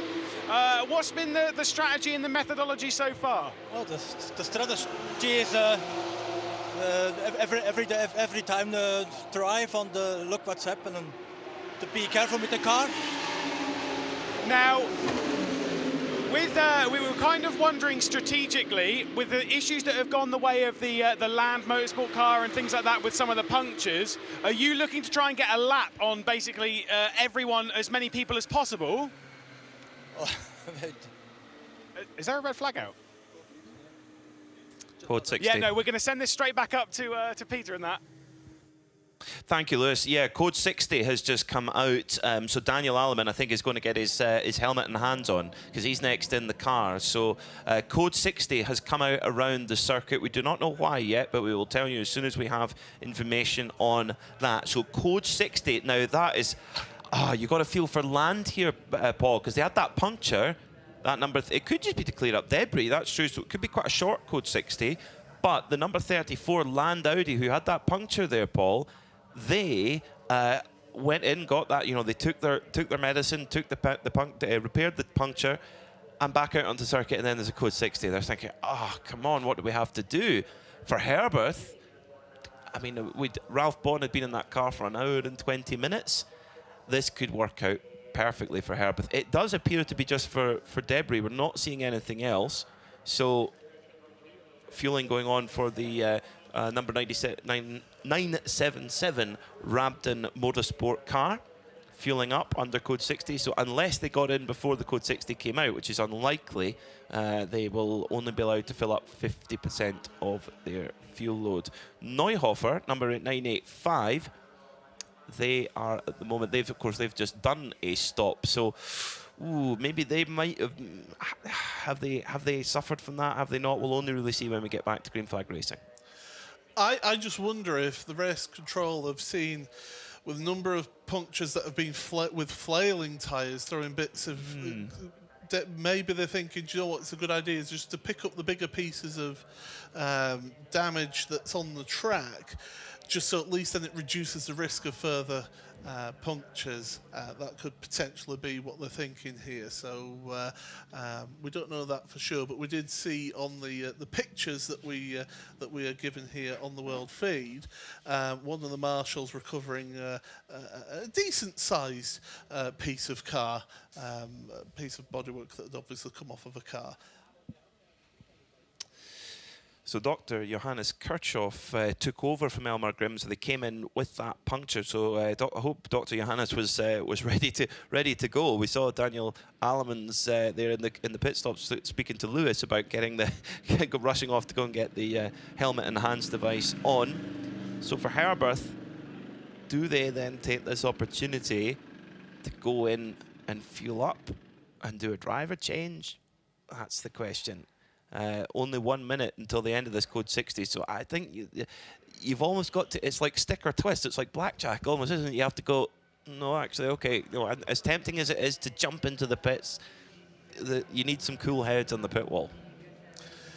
Yeah, cool heads prevail, and you can almost get a bit excited of, oh, we've got the opportunity here, let's jump in and take the opportunity to get fuel and tyres, but as we said, if it was just for debris on the racetrack, then it was a relatively short Code 60. We should be going green flag racing any time now. So we're getting set for that. And do we see that Herberth Motorsport car come onto pit road? I don't think they are coming onto pit road. E2P, the Spanish crew with their Porsche, they took a pit stop. Javier Morchillo has gone on board that car. He's the team owner, the team boss, and a very, very experienced driver. Been racing for a long, long time. Back to green flag racing then, here at the 12 Hours of Monza. We hope you're enjoying the coverage, live in sound and vision around the world. Both here on our live stream and on the Radio Show Limited network of channels, RS3. So if you need to get moving, do take us with you. RS3. Go onto radiolemans.co and go onto there, and there's a Watch Live tab. Hit it and click RS3, and you can listen to us wherever you are in the world with a internet connection. So back to green flag racing then. Let's run through our class leaders as things stand. You have to be so quick on top of all this. Ralph Bon leads for Herberth Motorsport Porsche after 69 laps of racing, with Matteo De Tri in second for Haas Racing Team. Then it's the BMW Italia Cicciato racing car of Leonardo Sanchez. Then in the 992 category, it's an AM-class car that leads for now, Philip Hampbrecht for RPM Racing. Then it's Marcus Neuhofer for Neuhofer Rennsport, and then Red Ant Racing's Arnold Neveling, the South African driver, in third. In GTX, that's led by the Vortex at the moment by 13 seconds, so it's very close in GTX. Second place in GTX is Martin Schulter from 911 Racing. In GT4 and in GTTCE, it's the Atlas BX Motorsport, the Korean squad, with their Mercedes. They lead by just 4 seconds from Bagheera Racing. Alaya Koloc, in fact, who's just come into the pits, so that will allow Atlas to move into a more commanding lead. Then in our only TCR car, and sitting third in GTTCE, is Homeguard Motorsport, their Cooper Leon competition. They have not long taken a stop, so they are fueled and, more importantly, tired for a good, solid run. They'll be hoping, Paul, for a very long run of green flag racing, so they can use the advantage of that. Yeah, you've got to try and get that advantage where you can, and be able to work that to your favour. That is for sure. I'm just having a look, and some of the teams in the paddock, I was looking on the 24-hour series at social media, some of the teams in the paddock have actually got little pools set up for the drivers to cool themselves down. That is just how hot it has been in those cars, and you know what? It's a great way of getting them get their core body temperature cooled down for them after spending that time in the car. We see that a lot at the Suzuka 8-hour motorcycle race, one of the biggest races in the world for motorcycle racing, and it's a huge deal in Japan. But you're racing at the end of July in Japan, and it's 40 degrees and huge humidity, and that's exactly the trick they use. A big, almost like a kiddie's paddling pool full of ice water, more or less. Jump in and get that. Like you say, it's all about core temperature, and they can do that. You can have little rubber ducks floating around in it as well for a bit of fun. Now, driver change in the Kessel Racing Ferrari car number 8, LMDV, is an acronym for that driver's name. Some drivers do prefer sometimes a degree of anonymity, and we shall respect that. So LMDV is, and that's what it says on the side of the car as well. It's quite unusual to see just initials on the side of the car, but he should be referred to as he has entered the race. Yeah, it says it on the timing screen as well. It says it on the entry list, so that's how we shall refer to the driver. But certainly jumping into that car, and well, we'll see how he gets on in that outfit. And it is a stunning car. I really do like the look of the 296. I think it's quite striking. Although one of my favourite Ferraris was the 355. Oh, great. We're of a similar generation, yeah. 355. Was it Outrun 2? That was one of my favourite games. You could slide it around. That was very good. Actually had Ferrari 355 Challengers. Did you? Yeah. Yes, and you could get the matching wheel for it as well. Yeah. Oh, I didn't get the wheel. Neither did I, but you could. I mean, I looked at it in the shop. Pit stop for Haas Racing Team, and it's going to be a driver change there as well. So that was Mathieu Detry who brought the car into the pits. And Mika Panu, so it'll be Max Hofer getting back in again. So Max Hofer, definitely the hot shoe in that number 21 Haas Racing Team car, the young Austrian. And we'll see now. That car, of course, has been off strategy for a couple of hours now, and is it going to filter out in their favour? There is a lot of unknowns. There's quite a lot of things that are out with their control, Paul, where we get a code 60 or whatever, and where can they get to the end of the race when we back time it? Can they get there without making an additional pit stop? That's where it's going to come down to, I think. I'm sorry, I just heard the V10 power up out of pit road and the SRT. It's an incredible noise that it makes. It does reverberate around here. Stunning, stunning noise. And yeah, SRT come out around about 11th place overall in the race, 6th place in GT3. But they are the leading GT3 Pro car out there. Interesting. So, yes, because at the moment we've got a GT3 Pro-Am car in Herbeth Motorsport Porsche leading. Then it's an AM car, BMW Italia Cicciato Racing, who have got to be due a pit stop very soon. They're currently classified in second. They're 2 minutes off the lead. So actually, yeah, Herbeth are a lap ahead of everybody right now. So they have put the field a lap down as things stand. They are due a pit stop soon, but they have put the field a lap down at this stage. Oh, very, very deep into the second chicane from the number 34, the Land Motorsport car. And yeah, just got very deep on the brakes, and the Herbeth car has just lapped them, actually. Of course, the Land Motorsport car, the latest to suffer with a left rear puncture. So yeah, trying the recovery drive, but yeah, Herbeth, yes, they do always a pit stop, but they have been on fire all race. Flawless. Absolutely flawless. Well, Haas RT, they've had a few issues with the tyre earlier on, but they are fighting back, and Lewis is down with Mathieu Detry. Certainly. Talk to us about your stint. Did it go well for you, or yeah, kind of average? Yeah, the stint was good. I had no problem. We had a puncture at the very beginning of the race, so now we just have to push and wait for the mistake for the other guys. So, but my stint was good, no problem. Now let's talk about that a little bit, because obviously you've kind of been dragged a little bit off the normal strategy. There's 4 hours and 2 minutes roughly left to go. Are you going to have to make an extra pit stop? Honestly, I don't know. I have to see it with the engineer. But me, when I am the car, I just have to push as possible and close the gap. Is it quite fun though? I mean, you get to still throw an Audi R8 around Monza. It's a lot of fun. Yeah, it's a lot of fun. A lot of speed and great brakes. So yeah, and I enjoy. I assume we're expecting you back in the car at some point this afternoon. Sorry? Are we expecting you back in the car at some point this afternoon? Yeah, I hope so. All right, we'll let you get back to it. Cheers. Thank you. Thank you very much to Lewis McGlade down on pit road. But with 4 hours of racing remaining here in this, the Hankook 12 hours of Monza. It's part 1 of this race.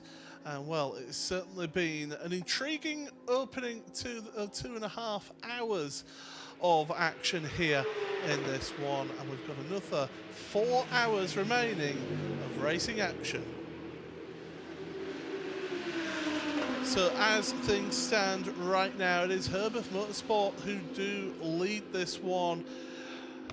They are absolutely walking away. It is a mammoth gap. They've got 2 minutes and 9 seconds over the second place BMW Italia Cicciato Racing outfit. So Ralph Bourne doing a sterling job in the Herbert Motorsport car. Leonardo Sanchez, though, is in the car in second place. And third is CP Racing. Charles Putman is in that car for them, and that Mercedes is going well. So, fourth place in the standings right now is that Scherer Sports PHX Audi. That's currently Elia Earhart, who's behind the wheel of that particular motor car. And then it's XP Racing in 5th place overall in their Porsche 911 GT3R 991.2 car, the slightly older model. They are down there in 5th place overall. Javier Moschello currently behind the wheel for them. In 992 class, it is RPM Racing currently leading that one. Philip Hamprecht behind the wheel, and that's not just a lead in 992, it's also a lead in 992 AM class as well for them. Next, it is Red Ant Racing with Arnold Nevling behind the wheel for that outfit. They are the leading 992 Pro car in second place in 992. Third place it is Neuhofer Rennsport with Marcus Neuhofer behind the wheel for them. They've just dropped down to third place in class. Next, Rick Breukers for the Red Camel Jordan's team in fourth place with the Willie Motorsports by EB Motors with Sergei Nikolai behind the wheel for them. But let's go down to the pit lane. Lewis McGlade. Yeah, I've got a really cool Italian next to me, David Fuminelli. Now, you've done plenty of driving, plenty of racing over the last few years. How does driving the brand new Ferrari 296 compare? The new car, it's amazing, especially the platform of the car. The aerodynamic is a big step forward compared to the 488. Here in Monza, we are struggling a bit with the BOP at the moment, especially in acceleration. So compared to the other cars, we are lacking in top speed and acceleration out of the corner. So not the easiest place because Monza is such a high-speed track. So we are doing our best. We've been very unlucky with the first two Code 60. So we are a bit down now, but we are pushing hard to try being a bit more luck in the second part of the race. And we are trying to do the best in our home race. Yeah, of course, you know, a brand new Ferrari here at Monza, it's always a little bit extra pressure. Is that always like the hardest bit with driving a brand new car? You've got to learn like the little intricacies of it, how it slides, how it drives. Yeah, exactly. For us, of course, we are here to do our best, but it's also our real first race with a new car, and we are using it as a testing base to discover the car on an endurance race, see how it evolves with the tire degradation, reliability and everything. So it's going to be a very important first step for the next races. And but we are glad that we could have the debut of our new Ferrari in Monza, in Italian track, Italian brand, so it's nice. Of course, tyre wear's been a bit of a talk of the town at the moment. CP have been saying they've been struggling with the front left. Other teams have very visibly been struggling with the rear left. Any difficulties on that side for you? So we did a test 2 weeks ago and we discovered these big issues. So now we are running quite conservative with the camber of the car to to save the rear tires. So we are losing a bit of performance, but of course we want to look after the tires, and this is going to be a key for the race. We saw already many cars having issue with the rear left. So hopefully maybe we can get some time compared to the others on this aspect. Well, cheers, mate. I'll let you get back to it. Yeah, thank you. Thank you very much, Lewis, for that. And it is worth pointing out there has been a number of drivers, if you are just joining us, there's been a number of teams struggling with getting left rear punctures. One of those to get a left rear puncture was, of course, the Haas RT outfit in their Audi R8 LMS car. Also, enough for one of those teams to get that left rear puncture was the Q1 track racing outfit in the 992 class. That's the car with currently Eduardo Menosi behind the wheel. And then the number 34 Land Motorsport car, that was the latest car to get itself a left rear puncture. It has been a talking point of this race. It has been an issue for some of those teams.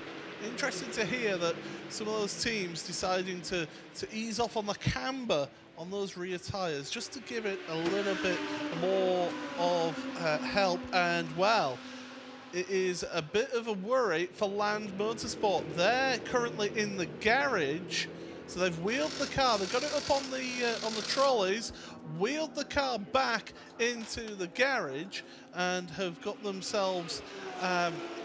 They were looking under the front bonnet of the car that we saw in our pictures here. So whether it's something in the front, whether it's something in the rear, I don't know. Hopefully Lewis McGlade will be able to go down and visit Land and see how they are doing and what the issue is down there for them. They are 4th in class in GT3 AM as at the moment.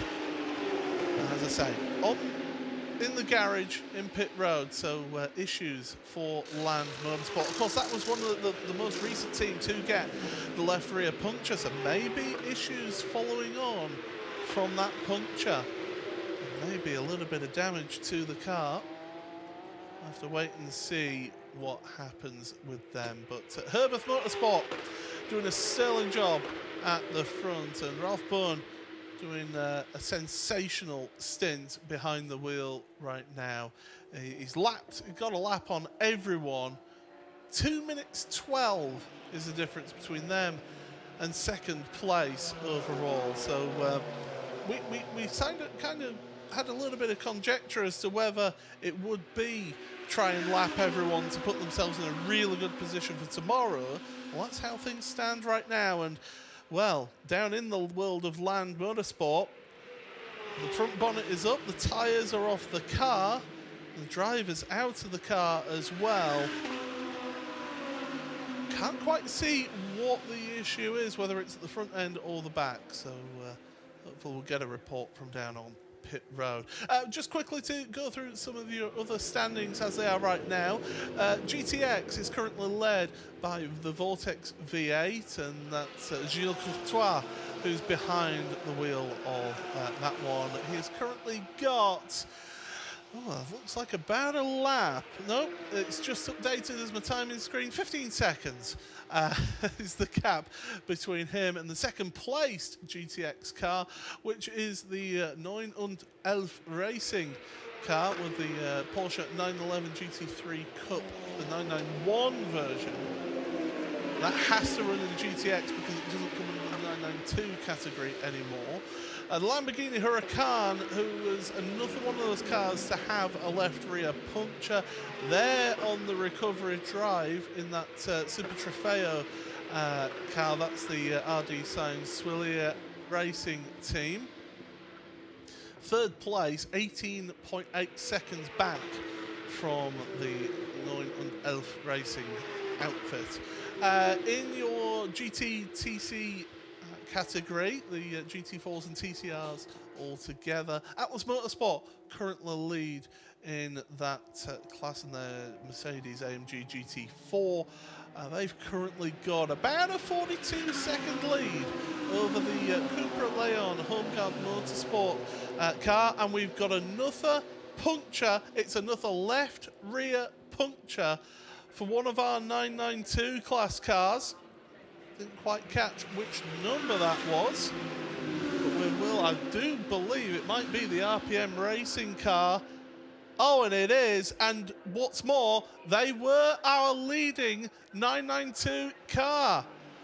So from the lead of 992, RPM Racing, left rear puncture once again here. And that is, and they're only at the Lesmos. They've only just exited the Lesmos right now. And that tyre is rubbing against the bodywork on the left rear of that Porsche 911 992 GT3 Cup car. And Lewis McGlade down in pit road has an update on what's happening with Land Motorsport. Yeah, certainly so. So I've had a quick chat with the team.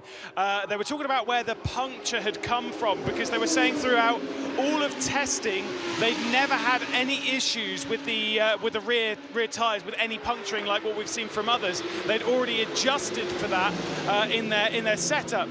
Now what's happened is they've picked up a bit of debris which has clearly punctured the rear left tyre, and from that they think there might have been a brake problem that came with it, because when they sent the car back out they were saying that there was some issues with potential loss of brakes, overheating of brakes, and so potentially something on the brake line which they're investigating now. That's why the bonnet came down, the bonnet went back up, tyres came off, and once again the investigation continues, but it's a believed brake issue for the Land Motorsports car. It's a very big shame. Big shame indeed. Thank you very much, Lewis, for that. And if ever there was a circuit where you do need your brakes to be at optimal condition, well, it is Monza. The Herbeth Motorsport team are finally down onto pit road. They're getting fuel right now. So Ralph Bourne, I would imagine, will be jumping out of that car, because he has done an absolute mega stint behind the wheel. But he's just getting the fuel into that car. We've had quite a bit of green flag racing, it must be said, here today. So far, we've only had 13.5 minutes of Code 60. The first one was for the 967 car pulling over to the side with an electrical issue on the exit of Lesmo 2.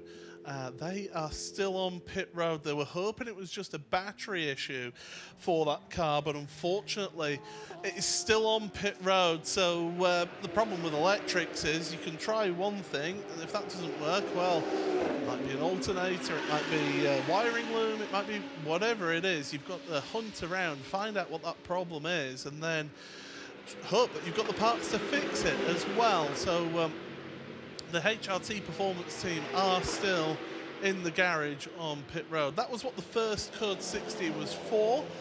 And then the second Code 60, that was for debris. The race control saw that there was a bit of debris out on track, called the Code 60 just to allow the marshals to be able to clear that. And it's a great set of marshals that they've got here at Monza. Herbeth Motorsport, they are into their pit box now. It's going to be a full service tyres. They've taken fuel. They're also having a driver change as well. So Herbeth Motorsport now having the chance to get that change of driver. And well, it was a great effort from Ralph Bourne in that car to be able to get themselves to be a whole lap ahead. Car gets dropped from the jacks and pulls away from the pit box. Smiles in the team. They're delighted with how things are going out there right now. So they're going to come off of pit road, hit that pit limiter button, and then get themselves back up underway at racing speed. And where will that put them out of pit road? Well, it looks like to be coming out around about third place. So that 2 minutes and 10 seconds that they had over the BMW Italia Cecchetto racing team it's not actually put them that far back, has it, Peter Mackay? No, not too far back at all. It just shows you the work that had been done earlier on there by Herbert Motorsport, and they've proven themselves so many times in this 24H series that this doesn't come as a surprise. Krone Racing, RPM Racing, come in and it's another complete delamination for our drivers out there, for the tyre out there, and it doesn't seem to be particularly exclusive to any type of car. It does seem to be exclusive to the rear left. Interestingly, CP Racing was saying it's the front left they've got to worry about, which of course they've got a massive 6.2 litre V8 in the front of their car, so perhaps it's more with the way that the weight is distributed in that machine. So of course, a 992 Porsche Cup car, the engine's right at the back, that's where a lot of the weight is. So RPM Racing get it fixed, and they're back going again and back out onto circuit. But it's been one of the storylines of the day, Paul, I think. Yeah, it certainly has, and it really has been the talking point is that left rear tyre delamination for a few of the cars, and damage to that left rear. We did get word, of course, from Land Motorsport. They're still on pit road at the moment, brake issues for them after their puncture. So it's a case of trying to get to the bottom of that, try and quickly fix it. But as I said, after we heard from Lewis McGlade, it is one of those things where you need brakes to be working around this venue. You certainly do. You certainly do. I mean, that was what Rubens Barrichello told us yesterday. That's even with everything working, that is the one aspect that is the key to going quick here at Monza, is the braking performance. So the back into the overall lead, Leonardo Sanchez for BMW Italia Cicciato Racing, but they are due a pit stop. So Lewis McGlade is down in the pit lane with the man of the moment, the Iron Man, Ralph Bond. Yeah, certainly. So it was very much an Iron Man stint right there at the start of the race. Talk us through it. I mean, it's hot, it's sweaty, it's hard work, but you've done brilliantly. The car's in contention. How's it feel? Well, like a first stint is feeling. It's a good feeling to the car. Also, not so many cars on the track, so let's say kind of easy to drive at the moment. Now, there was a code 60 that came out there, obviously quite late. You've had to deal with a couple now. That one, was it like in a decent time for you, or not really, like just kind of nothing? In the end, the refueling station was busy, so we decided to stay out. And I think it was the only decision to take in that situation. How much communication do you get from the team about the refueling station? Obviously, there's only 6 slots down there, so you know that you've got to keep up to speed with it, right? Well, the communication in general we take to the necessary. And so we don't speak so much, and we don't tell about the weekend or something like this. We just come in or stay out. Now, with a stint like that, I'm going to take a wild assumption you're not in at all today anymore. You've done your bit. Sorry, once again, please. Have you finished for the day? You've done your bit for the day? Well, let's we decide out of the situation. Now Danny is going, and we see what is the situation giving, and then if I'm jumping in or not, we will decide spontaneously. All right, perfect. I'll let you go and breathe. All right, cheers, Ralph. Yeah. Okay. Let's see. Thank you. Perfect. Bye. Thank you, Lewis. And Ralph Bond keeping, if I've ever seen a driver keeping their cards close to their chest, that was it, not wanting to give an idea of what Herbert's strategy is, because remember, Robert Renauer, the fastest driver in their car, he has not driven a single minute yet. So he can run an ultimate time of 6 hours. So, but of course, the maximum stint time is 2 hours, and if you've done 2 hours, you have to then break for an hour. So they can't leave it all until tomorrow. So I don't think it'll be long before we'll see Robert Renauer getting behind the wheel of that Herbert Motorsport machine. Of course, Alfred and Robert are the team owners of Herbert, and also their owner drivers. So very exciting. Daniel Alleman, who we heard from earlier, who we had to cut his interview short because we thought he might have to jump into the car. He's just got by. He's just got it by a huge chunk of traffic there. As Javier Mortillo in the E2P Racing Porsche making his way up through traffic. So E2P, where have they got to at the moment? They are sitting in 5th overall, with Javier has been at the wheel for quite a short stint so far. He's sitting about 28 minutes he's been behind the wheel, so about halfway through his stint at the moment, and he's in a big train of Porsches led by the Herberth car. Then there's the S1 racing car in the middle with Javier Morchio in the Porsche 911 GT3R 991.2 edition, to give it its full name. So 3 hours and 40 minutes to go in this first part of the 12 hours of Monza for the 24H series.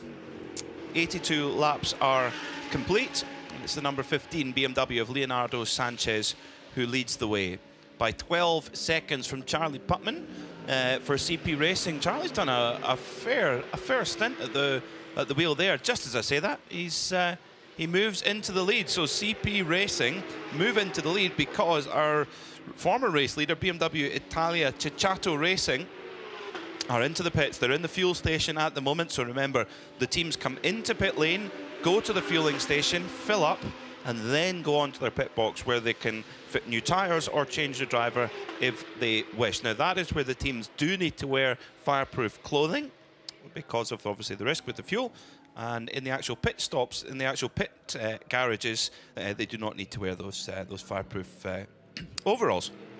So the number 85 CP Racing Mercedes leads the way here at Monza. The 4 American drivers always smiling, always having fun, and always driving quick. They got 2 overall wins in the bag last year, and they're an AM-graded car, remember, and at the moment they lead overall at this point. However, they are in a big battle with the BMW Italia Ceccato racing car, which is also an AM-graded car. Those are the 2 kind of front-running AM-graded cars at this stage. And also don't write off the E2P racing car, again, an AM-graded car.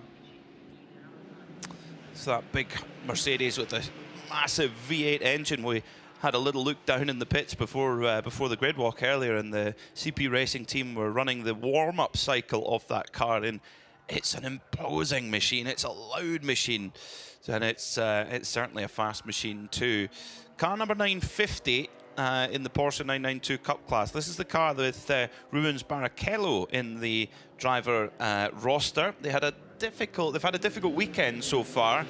Rubens, unfortunately, having an off in qualifying yesterday, and unfortunately they've suffered a rear left puncture during the race today, and the damage of that puncture has just created a little bit of damage on the rear left of the car. They've had to come into the pits a couple of times to try and get that sorted. The hacksaws were out, and the car appears to be running okay now. The team didn't believe that it's done any additional damage that's much to worry about. At the moment, lapping in the sort of mid to high 1-minute 55s, which is about a second or 2 off the ultimate hot pace at the front of the field. In 992, it is the Red Ant Racing team who lead the way at the moment, with Arnold Neveling driving at the moment, the South African driver. Then it's Rick Breukers in the red Camel Jordans .NL machine. There's just 6.5 seconds at the front of the field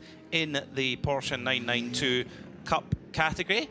And get this, last time by, the 2 leading cars set an identical lap time down to 1,000th of a second. So with all the traffic and all the potential for delays, and okay, it's the same car, but 2 different drivers, nothing to separate them on the timesheets, down to the nearest 1,000th of a second. Remarkable. We've got a brilliant entry this weekend in the 992 category. This Porsche Cup car built for a variety of championships around the world, built for the Mobil 1 Super Cup, various Carrera Cups around the world. Those are sprint racing championships, but the car can do endurance racing, no problem at all, and it's been a really popular choice for teams around the world. And in various iterations in the last 30 years, that car, they've sold over 5,000 Porsche Cup cars. Now in GT4 and TCR, we have a combined category this weekend. It's called GT TCE, and the Bagheera team fighting away. They've just dropped behind the Holmgard Motorsport TCR crew, who in turn are 44 seconds behind Atlas Motorsport they with their Mercedes AMG GT4. However, the Atlas team, they're over an hour into their stint, whereas the TCR, the Holmgard TCR, only 41 minutes into their stint, and the TCR can go longer on fuel. And also, if we get a code 60, the Holmgard Motorsport TCR can fill up 100% fuel load, whereas the GT4s can only do 50%. So this is where strategy, the 24H series provides a huge variety of strategical options of what you can do, whether that's what drivers you deploy and when, if you come in under a code 60, and it's different to the safety car that you might be used to in, say, Formula 1 or IMSA WeatherTech or whatever. A safety car will gather all the field up and effectively reset the field. Here we have a code 60 where the drivers are all mandated to go at 60 kilometers an hour, but they stay in position around the track. They go around the track.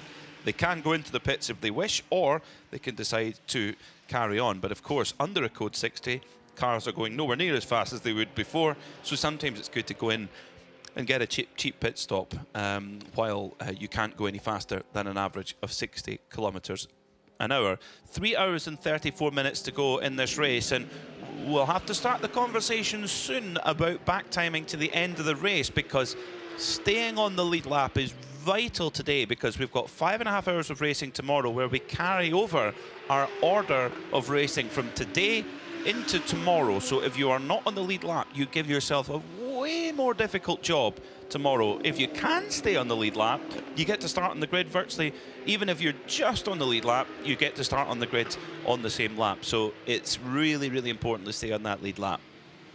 For Herbert, their target may well be to try and put everyone in the fields more onto a lap behind them. So really interesting in GT3 at the front of the field. A few drivers in the pits. The former class-leading Porsche 992 Cup machine, the 985 Nohofer Rennsport car, has just come into the pits, as is the number 930 Toro Racing car. That's the Chinese team who have paired up with HRT Performance. Toro Racing dominating the Porsche Carrera Cup Asia at the moment, and several of their drivers in the crew are driving in Carrera Cup Asia as well. And it's great to have them here in the 24H series. It's brilliant, brilliant stuff. Paul Smith, this is, we feel like we're just building. Now, just as Paul's just up back in here, Rampton Motorsport have had a spin. Yeah. Not that blaming, I'm not. Well, you have to just step it aside just for a few moments, come back, and what happens is we get somebody spinning. I mean, I'm saying much. I don't know if that's saying much about my ability as a driver, because generally, if I try and sort of drive these cars in simulator, at least, I struggle to keep the cars pointed in the straight line. So I don't know if that's saying something about my ability, the fact that they decided to do that in my honour. Well, you'd be saying the same about me too. You're better than got a higher I rating than I do, so you're clearly the superior human being, let alone driver. Of course, Creventic do have, this is while we talk, we've got a penalty coming in for the number 950 Q1 track racing car. This is for not respecting start procedure on the starting grid. 10-second penalty, and off they go. So 10-second penalty for the number 950 Porsche Cup car for Eduardo Menozzi and co. So we've got a warning from race control coming in as well. The car number 8, that's the Kessel Racing Ferrari. Driving behaviour on track. That could mean a variety of things. That could come down to track limits, or it could come down to maybe being a bit too physical with your fellow racers. But coming back to the virtual motorsport thing, Paul, iRacing, of course, a series sponsor here. You see iRacing logos on the rear quarter panels of every car in the championship. And Creventic, the 24H series, have their own iRacing series as well. So you can compete in both the virtual and the real sense. Yeah, and it's a really competitive series as well as the Creventic 24-hour series in the simulation world as well. So it's not just here in Full Metal Racing that we get to compete in these ways. There was, I did notice actually, a penalty, and this could be an interesting one. Herbeth have been given a penalty, a 10-second time penalty for an unsafe pit release. Oh. So that lead that they had is going to be eroded ever so slightly. Ever so slightly. That 10 seconds could prove pivotal, because they're in that ballpark of being able to put people up down, and the 10 seconds can make all the difference. Our former race leader, number 85, CP Racing Mercedes, is coming to the pit lane. Charlie Putman bringing that car in. Is done the fuel just in the middle of fueling up us at the moment. So that big 6.2 litre motor's used up the whole fuel tank, and time to go and get some more service. Interesting, there's quite a flurry of activity here in the pits. Maybe that spin for Rabdan Motorsport prompted a few knee-jerk pit stops, and maybe not. Well, I mean, it has been, what, 3 hours of racing now, so whether teams have been... the Audi that was just coming through then, the number 1 car of Shearer Sport PHX. There was a car leaving pit lane, and they darted down the middle of them and another one of the GTX cars, the 911 car. So yeah, that was a moment that just made me take just not a sharp intake of breath, but an intake of breath nonetheless. It was like ooh. It was enough. It was a drying of teeth anyway. It was enough to dry the teeth. So this is a change of driver going on, with Charlie Putman getting out, and according to our, well, I'm going to say according to our pit lane reporter and according to us, King of Sideburns is getting in. It's Shane Lewis with the go faster chops. He's hopped into the car. We had a great chat. We've had a great chat with him a couple of times over the weekend. Such great spirit in that CP Racing crew, and they're not just in the hunt for class win, they're in the hunt for overall as well.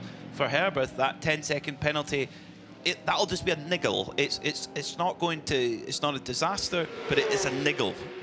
Yeah, it's something that they will not have wanted, and they will have sort of seen that penalty come up and go, really, unsafe release? We wouldn't do that. But the race control have deemed it it's so. Now we're getting an interesting sight of the Vortex trying to outdrag the Herbeth Motorsport Porsche. The Herbeth car only just gets ahead of the Vortex going into the Ascari chicane. So it shows that Vortex has got a bit of poke behind it. But then again, with now we've got the 981. Number 981, that is the S1 Racing team in the 992 class. They are beached in the gravel trap at Lesmo 1. I would imagine that this will be a code 60 because that car is not moving and it is in the firing line there. So critical strategical point here, with 3 hours and 27 minutes to go until the end of this part 1, and indeed we do have a code 60 around the circuit. So the drivers have to slow down to 60 kilometers per hour. And what it means is if you go into the pits, you are, depending on your balance performance, but in most cases you can go in, but you can only take 50% of your fuel capacity on, and then go, if you're serving penalties, they are doubled under code 60. So this number 981 S1 Racing Porsche beached the team from Estonia. The Estonians are one of the best rallying nations in the world, best roads and drivers. And I think all the rally skills in the world aren't going to get you out of that deep gravel trap. So this could work very well for 911 Racing, because they're leading in GTX, but they were getting reasonably towards the end of a stint.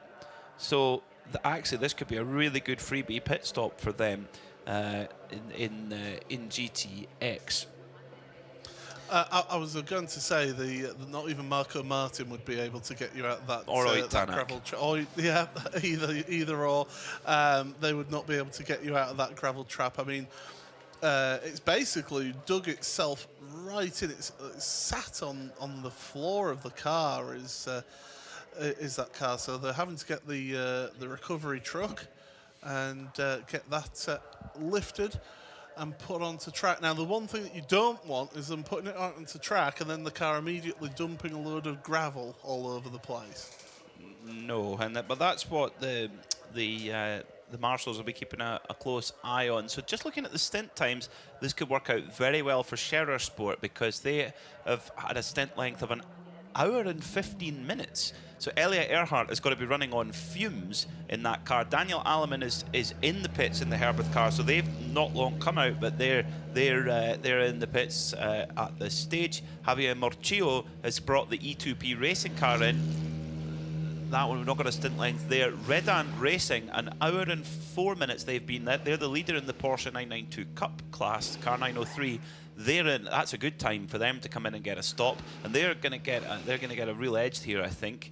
Haas Racing Team, 37 minutes, so no, not ideal timing for them. Rick Breukers, Red Camel Jordans, the Porsche Cup again, an hour and 6 minutes. So there's a few cars who can really make an edge here. The Herberth car we just saw in our pictures take a full set of tyres as well. Okay. I don't think it went into the fuel though, because they've got quite a lot of fuel. I don't think the Herberth car Would you serve your penalty? You've got a 10-second penalty. Would you serve it? But they could have potentially done that. We've got Lewis McGlade who's down in the pit lane. Lewis, what have you got?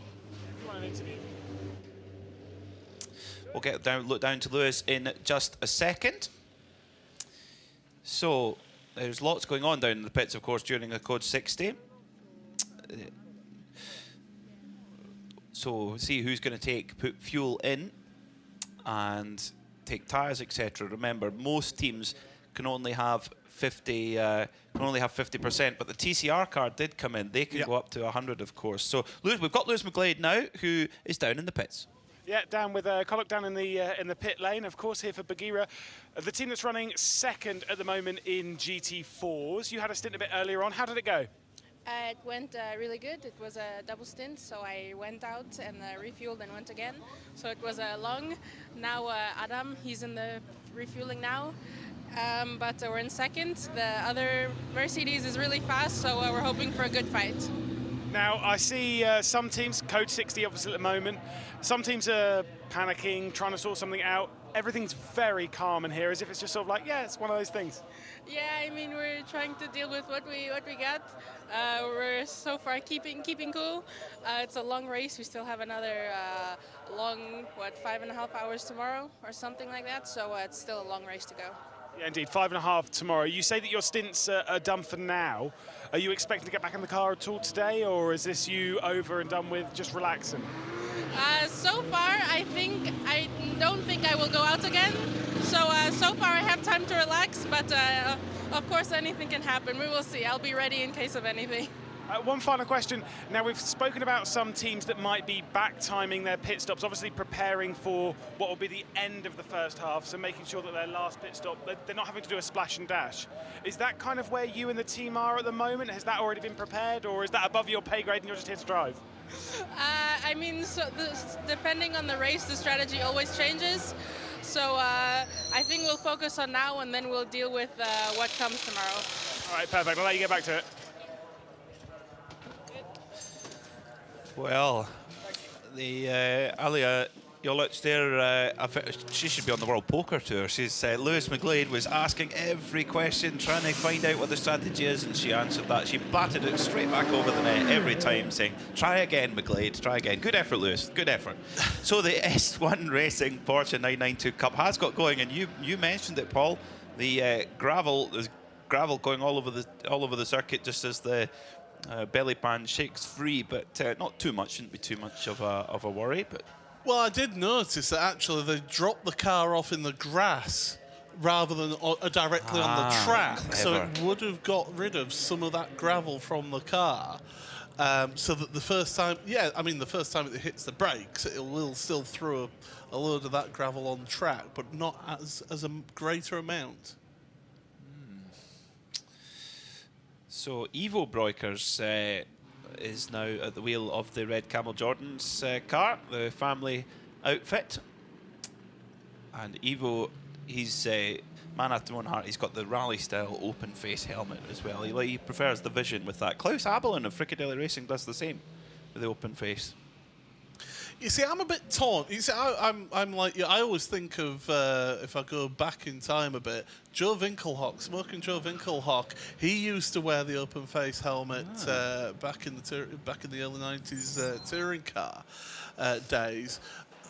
Me personally, if I was to be racing, as we're going to be 1 minute away from the end of the Code 60, me personally, I would want to wear a full face helmet. Oh, with a face as nice as yours, Paul, how you wouldn't want to get it damaged. That's for sure. Not that Ivo Broikers doesn't have a nice face.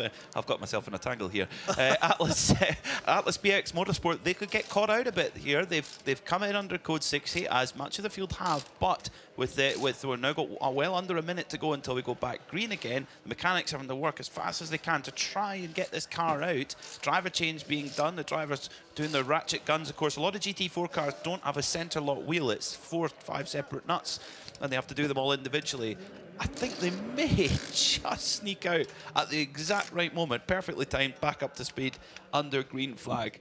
So that really worked out well for Sherisport PHX, I think, because we saw Elliot Earhart bring in the car from the front of the field, the number 1 Sherisport PHX car, just when he was needing a pit stop. Back to green we go then in the 12 hours of Monza, and for some double effect, Sherisport PHX have put in Pierre Caffer, who is by far the superstar in that car, the man from Arvila, just up the road from the Nürburgring. He's won that race outright once. He's won it in class. He's won Le Mans in class. He's won Sebring. He's won Sebring overall alongside Alan McNish and Frank Biela. So to say that Pierre Caffer is qualified to lay down some hot pace would be an understatement of the day. He's got a bit of ability there, a bit of a CV to work off of. Yeah, let's take a deep breath for all that. Yeah. But yeah, no, if ever you want, after a little bit of a disruption like that, and we are coming up to around about the halfway point of today's first part of the 12 hours, the Hankook 12 hours of Monza. You want somebody, if you're thinking, right, we need to get a bit of hot laps being put in here and to get us a bit of time back, get him into the car and say, away you go, fill your boots, get some time. Well, I think it was just that they were about to pit. They were right on the, and very unlikely to see a car going that far into the stint, and then it was, yeah, perfect. Let's fill up, and they effectively got a stop for free there. Have Sherisport. The only thing is, so they're in the Pro-Am class, so their fuel stops. They actually, they should be. They'll only be allowed 50% under Code 60 because it's only the AM that get the quicker refill there. So, interesting. Sherisport PHX just sneaking their way up. It's not a team we've mentioned much today. They've just sneaking their way up the order, and they've decided to deploy a bit of their star driver. It's like you've got that golden bullet, and it's when do you use it? When do you deploy that speed? And Sherisport have decided to do that. The PHX of that comes from Phoenix. Phoenix Racing, a huge name at the Nürburgring, just 1 win behind Manthey Racing in the overall win standings in the 24-hour. But we'll often see them here in the 24-hour series. And great to have them here.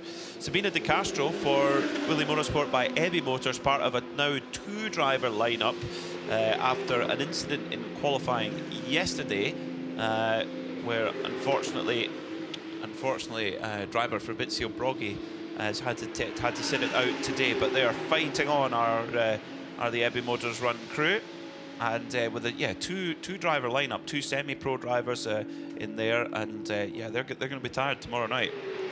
I think they'll earn a well-deserved cold drink of their choice. Yes. To say, I mean, if it was John who was here on commentary, I'm sure he'd mentioned about a G&T would be the drink of choice. He's got a variety of tastes and choices, as we all do. Yeah, we all have for it. You're a I you're don't. like a fizzy beverage. I do not drink alcohol, so it would be a non-alcoholic drink that was chilled to the correct temperature for me. Nice cold, refreshing beverage. 3 hours and 15 minutes to go then. Sport lead by 40 seconds from Herberth. Now, where is the strategy gonna play out? Who is gonna get on top here? It is so unknown at this stage. Sport they have come into pits. They will only have about 50% fuel in that car.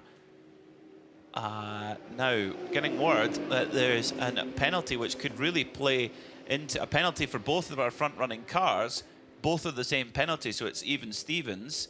In fact, no, it's not. We've actually got one that needs to be served from earlier. Yeah. Okay, number 91, Herbert Porsche, who's sitting second right now. They have a 10-second penalty for an unsafe release. That was administered earlier on. It has not been served yet. They have also got another 10-second penalty for crossing the white line at the pit lane entry. So that's quite a typical Monza penalty where where you dive in at the last minute. That could have been something to do with the code 60. Not respecting pits regulation, that is the number one, our leading car, Sport, 10-second penalty there as well. So the end result of that is when those penalties are served, that's going to be a 10-second boost to our leader, Sport, over Herbert. Yeah, Herbert, not serving that penalty, choosing not to serve that penalty under code 60. My question to you is do you lose, by having that penalty doubled under code 60, do you actually lose more time than if you were to serve a 10-second penalty under green flag conditions, given the speed differential between pit road and the racetrack? But now, they've now got 20 seconds worth of penalties because of getting that second penalty. So Herbert, who were basically looking like they were in a really comfortable dominating position, suddenly they've accumulated 2 penalties. They're sat in second place, and they're going to be losing 20 seconds. I think like for like, if you think about the average speed here at Monza, it's got to be more than 120 kilometers per hour average for a GT3 car. So in theory, if you've doubled your time under a code 60, it's worth it like for like. But it's never really like for like. It's whether you're going into the pits anyway. That's what it comes into. How could you be a strategist? My brain is just not big enough. I don't have enough spreadsheets in the world to be able to work that one out.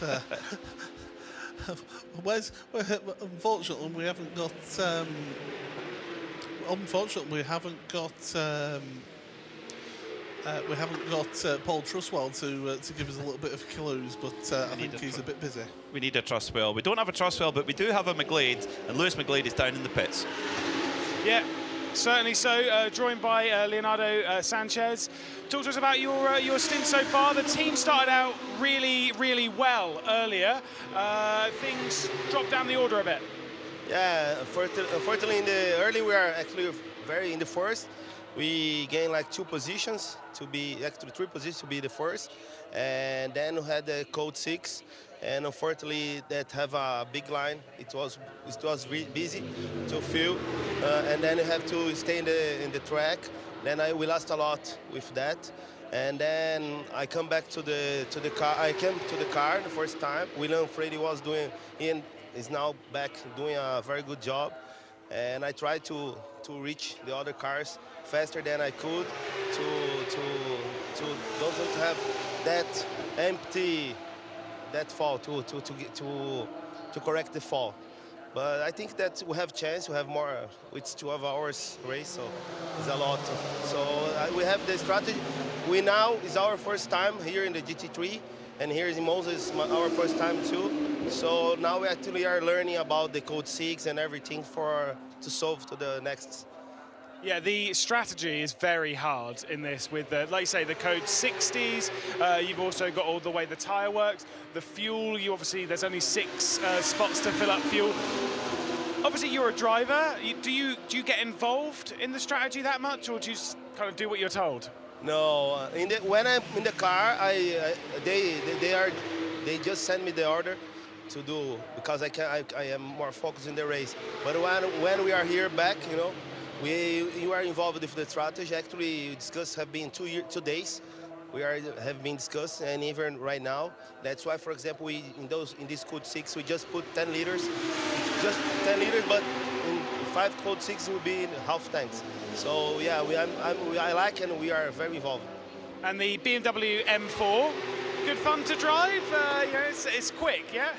No, it's quick. Actually, I have one in Brazil. I participated in the Championship of Endurance Brazil, and the only car in Brazil, the BMW GT3 M4. So actually, it have been 2 years that 1 year and a half I'm driving. Me and Attila Abreu. And actually, we love the car. We really like the car. It's fast. It's very fast. And that's good to adapt here for this competition because it's the same. Everything is the same. The system, software, and everything. So yeah, we enjoy a lot. Well, thank you so much, Leonardo. We'll let you get back to it. Thank you. Thank you. So Leonardo Sanchez there for BMW Italia Ceccato Racing, and sitting in 8th overall at the moment. And of course, remember, they're fighting for the GT3 AM class as well, with CP Racing particularly. And well, there's only 3 seconds separating them on track at the moment, Paul. I thought a really good point that he made in that interview is the fact that because he's racing this car out in Brazil, he knows exactly how that car works, where all the buttons are that he needs to be able to change settings in the car or change his dashboard if he needs different information and things like that. There's a lot to be said about familiarity in a car that will just make you feel more comfortable in the car. When you're more comfortable in the car, you get quicker. And I think that's really telling here. It'll be like, having the same brand of shoes. You just got the same brand of shoes. You have them in your European house and you have them in your Brazilian house. Pardon me. Well, as we focus on, we've got 3 hours and 9 minutes remaining in this race. And yeah, certainly that this race has been going well for some. Now we have got a little bit of action out on track as well.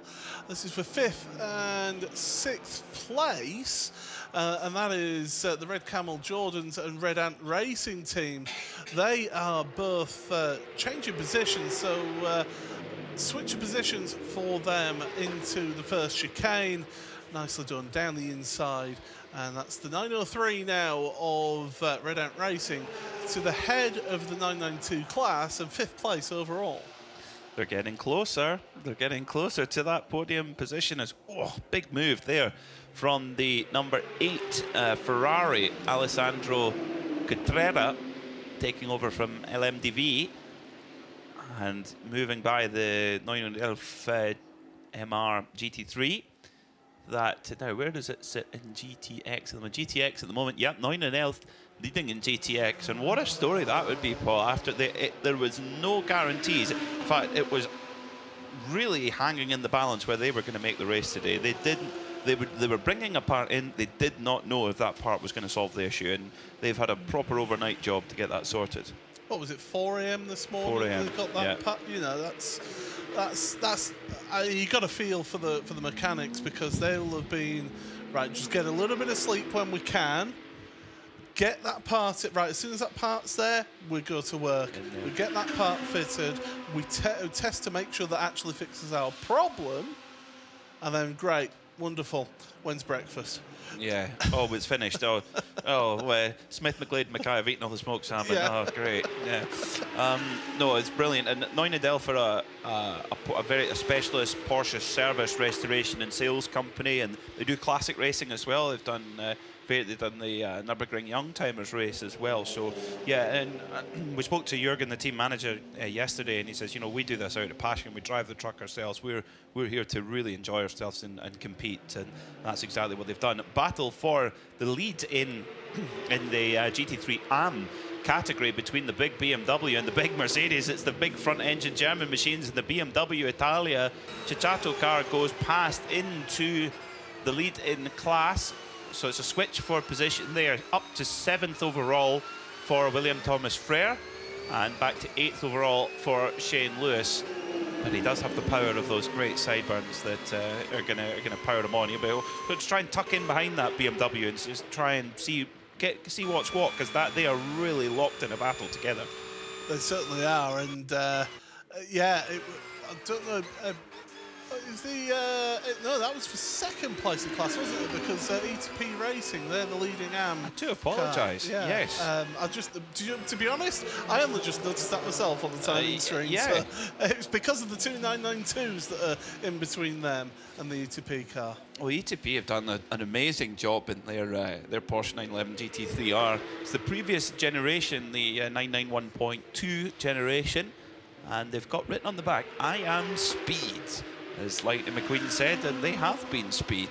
And they've got a real combination of youth and experience in that car, have E2P. They've got team owner Javier Motillo, alongside, who's the owner of the group. He's been racing for 30 years. And then they've got young Antonio Sinero, 21 years old. So there's a real combination of drivers. Also Pablo Berguera in that machine as well. So Rabdan Motorsports, car number 977 in the 992 class, running strongly, and Lewis is down with Saif Alameri.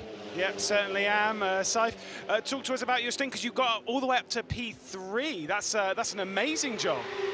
Yeah, keeping away from troubles and keep the pace. And thanks God we reached a P3 from P9 to P3. And about the performance that my teammate he did, and we keep maintaining it. Now, obviously, Rabdan Motorsport, they run in partnership with the HRT Performance. So we've got 3 cars in the garage. Obviously, one of them is still there. Unfortunately, a retirement for the race, the 967. Do you talk much with the other teams? Do you kind of like discuss strategies, setups, what you're learning out on track? Yeah, for sure. First of all, thanks for HRT giving us this. They are giving us the know-how, the knowledge, because we are on a new team. So we choose to go with HRT because of the knowledge and the services that they do. Yeah, we exchange. I'm not here just to race and leave. I want to learn from the data, from coaching, from the mechanic side, to know. Once you know the car, you know how to drive it very well in the racing circuit. Now, at this kind of level, you're obviously still getting your bit of like driver coaching here and there. You're also getting like little bits you're dishing out yourself. How much does that make a difference? Learning is you have to learn till the death. So it's learning anyway. Always we have to keep because it's a new track for me, and first race as well in Monza. I need to be coached by expertise. So I get the know-how and I deliver it to the new drivers as well. Will come from UAE as well. What is it like racing around somewhere like this? Obviously, it's a circuit you've seen on television, etc., time and time again. To actually come here and learn the speed of the circuit. To be honest, changing the atmosphere from hot circuits to a Monza, which is like, it has a history of racing. It would be a shame that if I have a racing career without passing by this kind of circuits. What's your goal in motorsport? Where do you want to end up? Obviously, you know, Le Mans, wherever, whereabouts? Yeah, it's like everyone saying I want to be in Le Mans, whatever, but it's easy to say, hard to implement. So I have a long-term vision. I want to increase the racing skills on me and to deliver it to the Middle East and to encourage more motorsport in the Middle East. It's not an easy job. We are doing exactly what the pilot's doing. How much hours you are racing, you will compete. You don't race too much, it's useless. So you have to race, keep maintaining practices, encourage more people into it. In the Middle East, they love the motorsport, but you have to go deep inside and know how hard it is. It's not an easy job. You have to keep learning, and this is what I want to learn and to deliver to my colleagues and my teammates. Well, you're showing that it's working, because that was a mega stint earlier. Right, we'll let you get back to it. Thank you. Brilliant stuff there, Saif Alamari. really enjoying his first time at Monza. Great to hear there, Paul, as well, the journey that drivers go on to race at this level and always learning. That was the key thing about that particular chat there with Saif Alamari. So, and there is a lot happening in a Porsche 992 Cup car around here, but that was really inspiring to hear that as well, about how you get involved and push yourself out the comfort zone and go up the motorsport ladder. Yeah, and it's been a great to see him competing here, and the team doing so well. You're moving up through the field, as he said in that interview. And I would love to see the more people we can get involved in motorsport and to get themselves into top-line motorsport from throughout the world is just all the better for motorsports here in this one. The number one, by the way, the Shearer Sport PHX, our leader, has been getting a little bit loose on the exit of the Scari chicane. Pierre Caffer has been told to open up the afterburners, and he has. He's opened up the gap to 53 seconds at the front of the field. And that's what they're trying to do. They're trying to land a punch here on Herberth. Interestingly, Haas RT in their Audi, the Antiguan team, they're into the pit lane and are fueling up. Now, this is interesting. 3 hours to go. They can get home on just 2 more stops. Yes, they can. So Haas RT are back in this. You look at the other crews, they're all going to need 2 stops as well. So like for like, Haas RT are going to drag themselves back into it wasn't necessarily an issue of their own making. They had an issue on the car front in the rear left corner on the tyre. So this is really interesting. It was always going to be a question mark whether they were going to get caught out on the sequence of strategy, having gone off strategy early on. That answers our question. 2 more to go for Haas RT. 2 more scheduled. Yeah, 2 more scheduled. And, the first pit stop wasn't scheduled, remember, of course. It was that vibration from the damaged tyre that really caused them the effect there. So, that's why they're off cycle. So we're just gone after 3 hours to go here in the 12 Hours of Monza, part of the 24H series, in a warm, muggy day here just outside Milan. 3 hours to go, and another hour of racing starts right now. CP Racing in a hot battle for AM honours with BMW, Ceccato Italia and E2P Porsche, the Spanish crew. Who's going to come out on top in that AM class? And I think whoever wins that AM class, they could find themselves on the overall podium overnight. They could well do, yeah, absolutely. It's been a really, really hard-fought category as well, has the AM, GT3 AM. It's been great to watch and to keep an eye on how that one has been going. So with CP Racing coming back out and getting out of the pits and just getting themselves into position, they are certainly in the place. But E2P Racing, they are onto pit road right now for their fuel. So we're right about that. Yeah. So they again will look at another 2 pit stops. So the teams are positioning themselves now to get themselves in on these hours. And their plan A is effectively there's no more Code 60. They'll have a plan B in the event of Code 60s on whether they take that opportunity or whether they, what kind of fuel do they put in for that. So Haas RT and their Audi with Mika Panu, the Finnish driver, back out on the circuit now, being chased by the number 8 Kessel Ferrari that sits in 12th overall at the moment. A few Porsche 992 Cup cars between the Kessel car and the rest of the leading GT3s. But that's now Alessandro Cotrera on board. That machine, that gorgeous sort of, it's like a kind of matte navy blue with kind of cream accents on it. It's a gorgeous machine. You just can't get yourself over the Kessel car, can you? I can't, no, I can't. But I tell you what, though, equally, the outgoing Porsche 911 991.2 GT3R of E2P Racing is a gorgeous machine. It's coming for pit stop. Javier Morchillo gets out and takes the radio cable out of the position of his teammate's helmet, and we'll plug it in to make sure that they're all ready to go. So new Hankook tyres going on all 4 corners of the car. Brand new slick tyres. That's the best feeling in the world for a driver. They dropped the car off the jacks before that tyre was fully tightened on.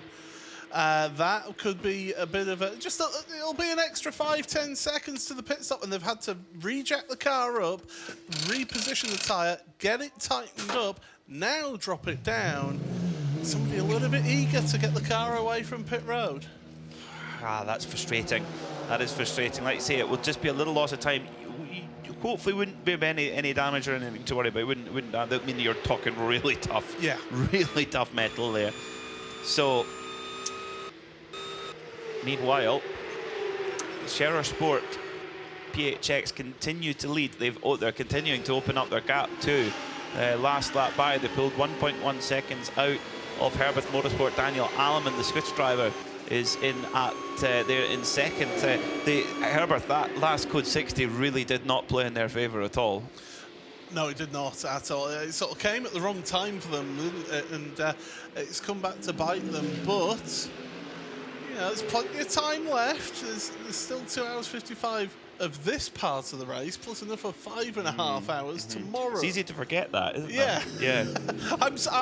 I've never commentated on a split race before, so I mean, it's been a while for yourself, hasn't it? So. Do you know what? Actually, I don't think I have either. I've commentated here in the 24/8 series before at the Dubai 24-hour and the Sebring 24-hour, but they were continuous round-the-clock races. So, yeah, really, really interesting. So maybe Herbert now they're going, okay, we've done our, we're just going to make sure we stay on the lead lap. That's what it's all about now.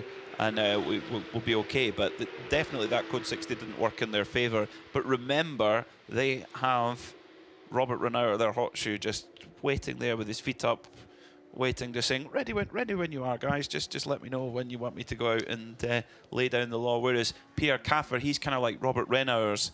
If what Robert Renauer is to Herbert, Pierre Caffer is to Scherer Sport in terms of speed. So Scherer Sport, they're playing their ace card now. And using up some of his driving time. Now the question is Robert going to be sat in pit road with the sandals on like Rubens Barrichello? Because I've heard him being relaxed, but as long as he hasn't got sandals with socks on. Are you going to tell Rubens Barrichello that he's committing a fashion crime? No, I didn't think you would. No, glad of course not. Glad we cleaned that. If he wants to wear socks with his sandals, he can go for it. He can go for it. So, speaking of Rubens Barrichello, his car number 950 out on track at the moment. The rear left, it looks a bit dog-eared. That was a damage incurred earlier. They had the hacksaw out as well. The car looks to be running fine, as Pierre Caffer's in a hurry. Pierre Caffer at the front of the field. He's opened up the gap to a minute to the Herbert car, and he has... yes, he's being quite brutal there in traffic, pushing one of the GT4 cars out over to this chicane. You've got to be careful not to be too heavy-handed, because you can pick up penalties. He bullied the Bagheera as an M Racing car out the way there. He's picking a fight with the Bagheera. That's not a good idea. No, not at all. But yeah, we talked about that Q1 track racing car on Rubens Barrichello's team. It's not so much the outer coating of the rear bumper. It's the inner part of the bumper that seems to be flapping a little bit, but it's not as bad as it was when they got given the black flag with orange disc. When it looked like it could have detached at any moment. Yeah. They appear to have secured. It won't be a problem with cooling, I don't think. No. With the rear engine will be breathing nicely. It's Rabdan Motorsport in for their next pit stop. We spoke to Saif Alamari a moment ago. Seems very happy with their progress. So they're filling up the fuel before heading down to the pit stops, down to their garage to get some fuel and tyres. Adam Christodoulou at the wheel of the number 930 Porsche Cup car for Toro Racing. So Adam looked very relaxed on the grid earlier on, and he's waited patiently. And now it's his turn to get things done at that Toro Racing car. They did start on the class pole, but they have a difficult start to the race, so they've got a bit of... Adam's got a job on here. He's got to try and get up the order a bit. Yeah, they did sort of move backwards a little bit, didn't they, in the early hours of the race, and they really did sort of fall back, but they've got back up under control and are working their way forward through this one. So, yeah, it'll be interesting to see what Adam can do behind the wheel and get himself a good run there. I've just seen the message come up on our timing sheet. Car 8 team manager to report to race control.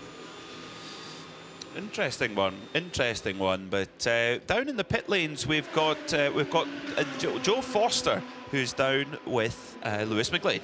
Now, certainly I am with Joe Foster. Now, first question, I've been told that you used to have some very good sideburns. Where have they gone? Oh, you know what? I think that was in the mid-2000s. Obviously, it's hard to compete with Shane, you know, so you want to make sure that Shane, if anybody's going to carry our banner for sideburns, it's going to be Shane now. No, he's doing well on that one, to be fair. Obviously, bringing the focus back to today, you're the only driver that's not been in so far. Things are going really, really well for the team, strategically and stuff. The pace is really, really strong. Does that give you an extra bit of confidence boost getting into the car? Well, I think obviously we have a plan, which is just to do our pace and manage the tires. We've had some good luck and bad luck. Obviously, the pit stop just now, when Shane got in, he got in under green, and as soon as he left the pits, it went code 60, so that one was definitely bad luck for us. But we've also had some races where we get to catch those right, too, so you never really know. But we're still sticking to the plan. Right now, it's the heat of the day, and so the goal is to preserve the tires, preserve the car, and just keep ourselves on the lead lap as best as we can. You know, and get in a good position for tomorrow. Now, the thing is, obviously, when it comes to track time and such, we've had one free practice session, we've had qualifying yesterday, so you've not exactly been out on the track very much.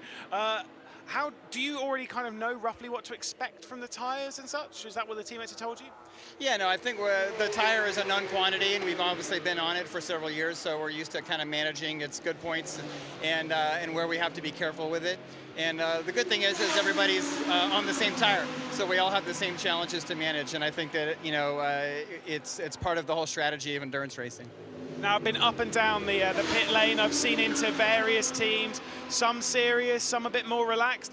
This certainly has it's quite relaxed. It's quite comfortable. It's almost like a family-run sort of vibe. I love it. Right, well, we'd like to be the best of both worlds. Obviously, we're a professional, successful team, but, you know, it's motorsport. We want to enjoy ourselves, and it's definitely a family. We've had the same crew and the same drivers and the same, you know, team for many, many years at this point, so we definitely enjoy being with each other. Well, Joe, good luck for your stint, all right? You look after yourself. All right, thank you very much. Brilliant to hear from Joe Foster there. And maybe, though, of course, Joe used to drive with Patrick Dempsey, so maybe with the side, when he did have the sideburns, he thought, I can't show Patrick Dempsey up, so I'm going to have to shave them off. Yeah. I think that was what happened there. I mean, you know, Patrick Dempsey, I always found it really interesting how much attention that Patrick got when he was driving, and everybody else seemed to be forgotten about in that team. But it is a team. Endurance racing is all about the team, and you've got to work well together. And certainly, Joe Foster did a really good job partnering with Patrick in that outfit, and they really did sort of complement each other. They did, yeah, they did. I mean, Joe's got so much experience. He's been racing for 40 years. He used to race in British F3 in the 80s, which was British F3 in those days. That was what F2 is now, global F2. Yeah. If you did well in British F3, you were on the conveyor belt to Formula One. Herbert Motorsport, former leader, come in from second position to fill up with fuel. 2 hours and 47 minutes to go. So this will be their, now let me get this right, they've got 2 more stops to go, including this one. So now, can they get home on 2 more stops from here? Yes, they can, but Haas RT, they pitted 13 minutes ago. They've only got 2 more stops as well. So, But let's not forget as well that you're almost counting back to the end of the 12 hours. because once we finish this part of this race, Parc the Fermé. car's going to Parc Fermé. Yes. They cannot. They can ask permission of the race control to work on the cars if they need to, but they would lose 5 laps. So you go into Parc Fermé, you're allowed to put a cover on the car, and then that's it, really. There then, we've got a little bit of a kiss with the number 21. It's more of a Glasgow kiss than a romantic one. Yeah, Hassar T overtaking and lapping the 911 racing car, and I think you're right. Glasgow Kiss is certainly the one that's happened there. That was and it was a wheel-to-wheel contact there between the Haas RT GT3 car and the 911 GTX Porsche. Both cars will do well to get away with that, but maybe a bit of bent steering or something like that. And doesn't that go perfectly to your point, Paul? If you bend the steering today, you're going to have to put up with it till the end of the race tomorrow. So really interesting. We've spoken to a few teams in this race who are new to the series and are getting used to the Code 60, the strategical elements, and seeing what to do in those situations. Herbert are not in that situation. They know exactly what to do, and they've just gone for a driver change there as well. It was Daniel Alleman who brought the car in. We'll see who got in. We didn't quite catch the shot of who jumped in the car, but the timing beam will tell us as Herbert work their way out of the pit lane and then gun it, open up that 4.2 litre flat six and head out into the pits, into the circuit. So it's Alfred Renauer who's back in the car. So still no Robert. If ever there was a case of keeping your powder dry, that is certainly what some very Herbert dry are doing. powder. Yes, there's dry and then there's arid. And the Q1 track racing car has taken a trip to the kitty litter on the exit of Lesmo 1, and behind the wheel of that car, that is Marcus Nieves. And so they'll get back up and running, and they've gone and showered the track with a bit of gravel on the exit there of Lesmo 1. Marcus did very well there to keep the car going, to not beat you in that deep gravel at Lesmo 1 and 2. And actually styled it out quite nicely with a big spray of gravel. It was almost like this kind of rally style there for that 950 car. Well, you know, we sometimes get criticised in the media for, you know, if there's a big star. Has he got a punt? No. Oh, is that rear bodywork? That rear bodywork is starting to flap though. How's that trip through the gravel dislodged the rear left corner of that number 950 car? Once we get a look at it again, we'll try and report a bit more on it. But yeah, we get criticised in the media for, you know, if there's a high-profile driver or a high-profile person, all of the attention goes to them. We mentioned Patrick Dempsey, a perfect example. Rubens Barrichello, he's an 11-time Formula 1 winner. He's won 3 times here at Monza. When he comes to race with us, we're going to talk about it. But actually, Rubens Barrichello has not been the main story in that car. No. They've had crashes, they've had punctures, they've had the hacksaw out, they've been through the gravel. It's all action in that garage. They've got sandals. Got sandals indeed. The thing is, I don't think they would have wanted to have been all action in that garage. They would have wanted it nice and quiet, steady away, working their way through the field. Unfortunately for them, right now they're 9th in class in the 992 class. So there is a little bit of an issue for them at the moment. Are they even on the same lap? Although they have pitted, whereas the leading 992 hasn't. So we'll have to see how that pans out after pit stops. One battle that's going to come down to pit stop strategy and potentially even how Code 60s play out is the GT TCE category, which is a combined category for TCR and GT4 machinery.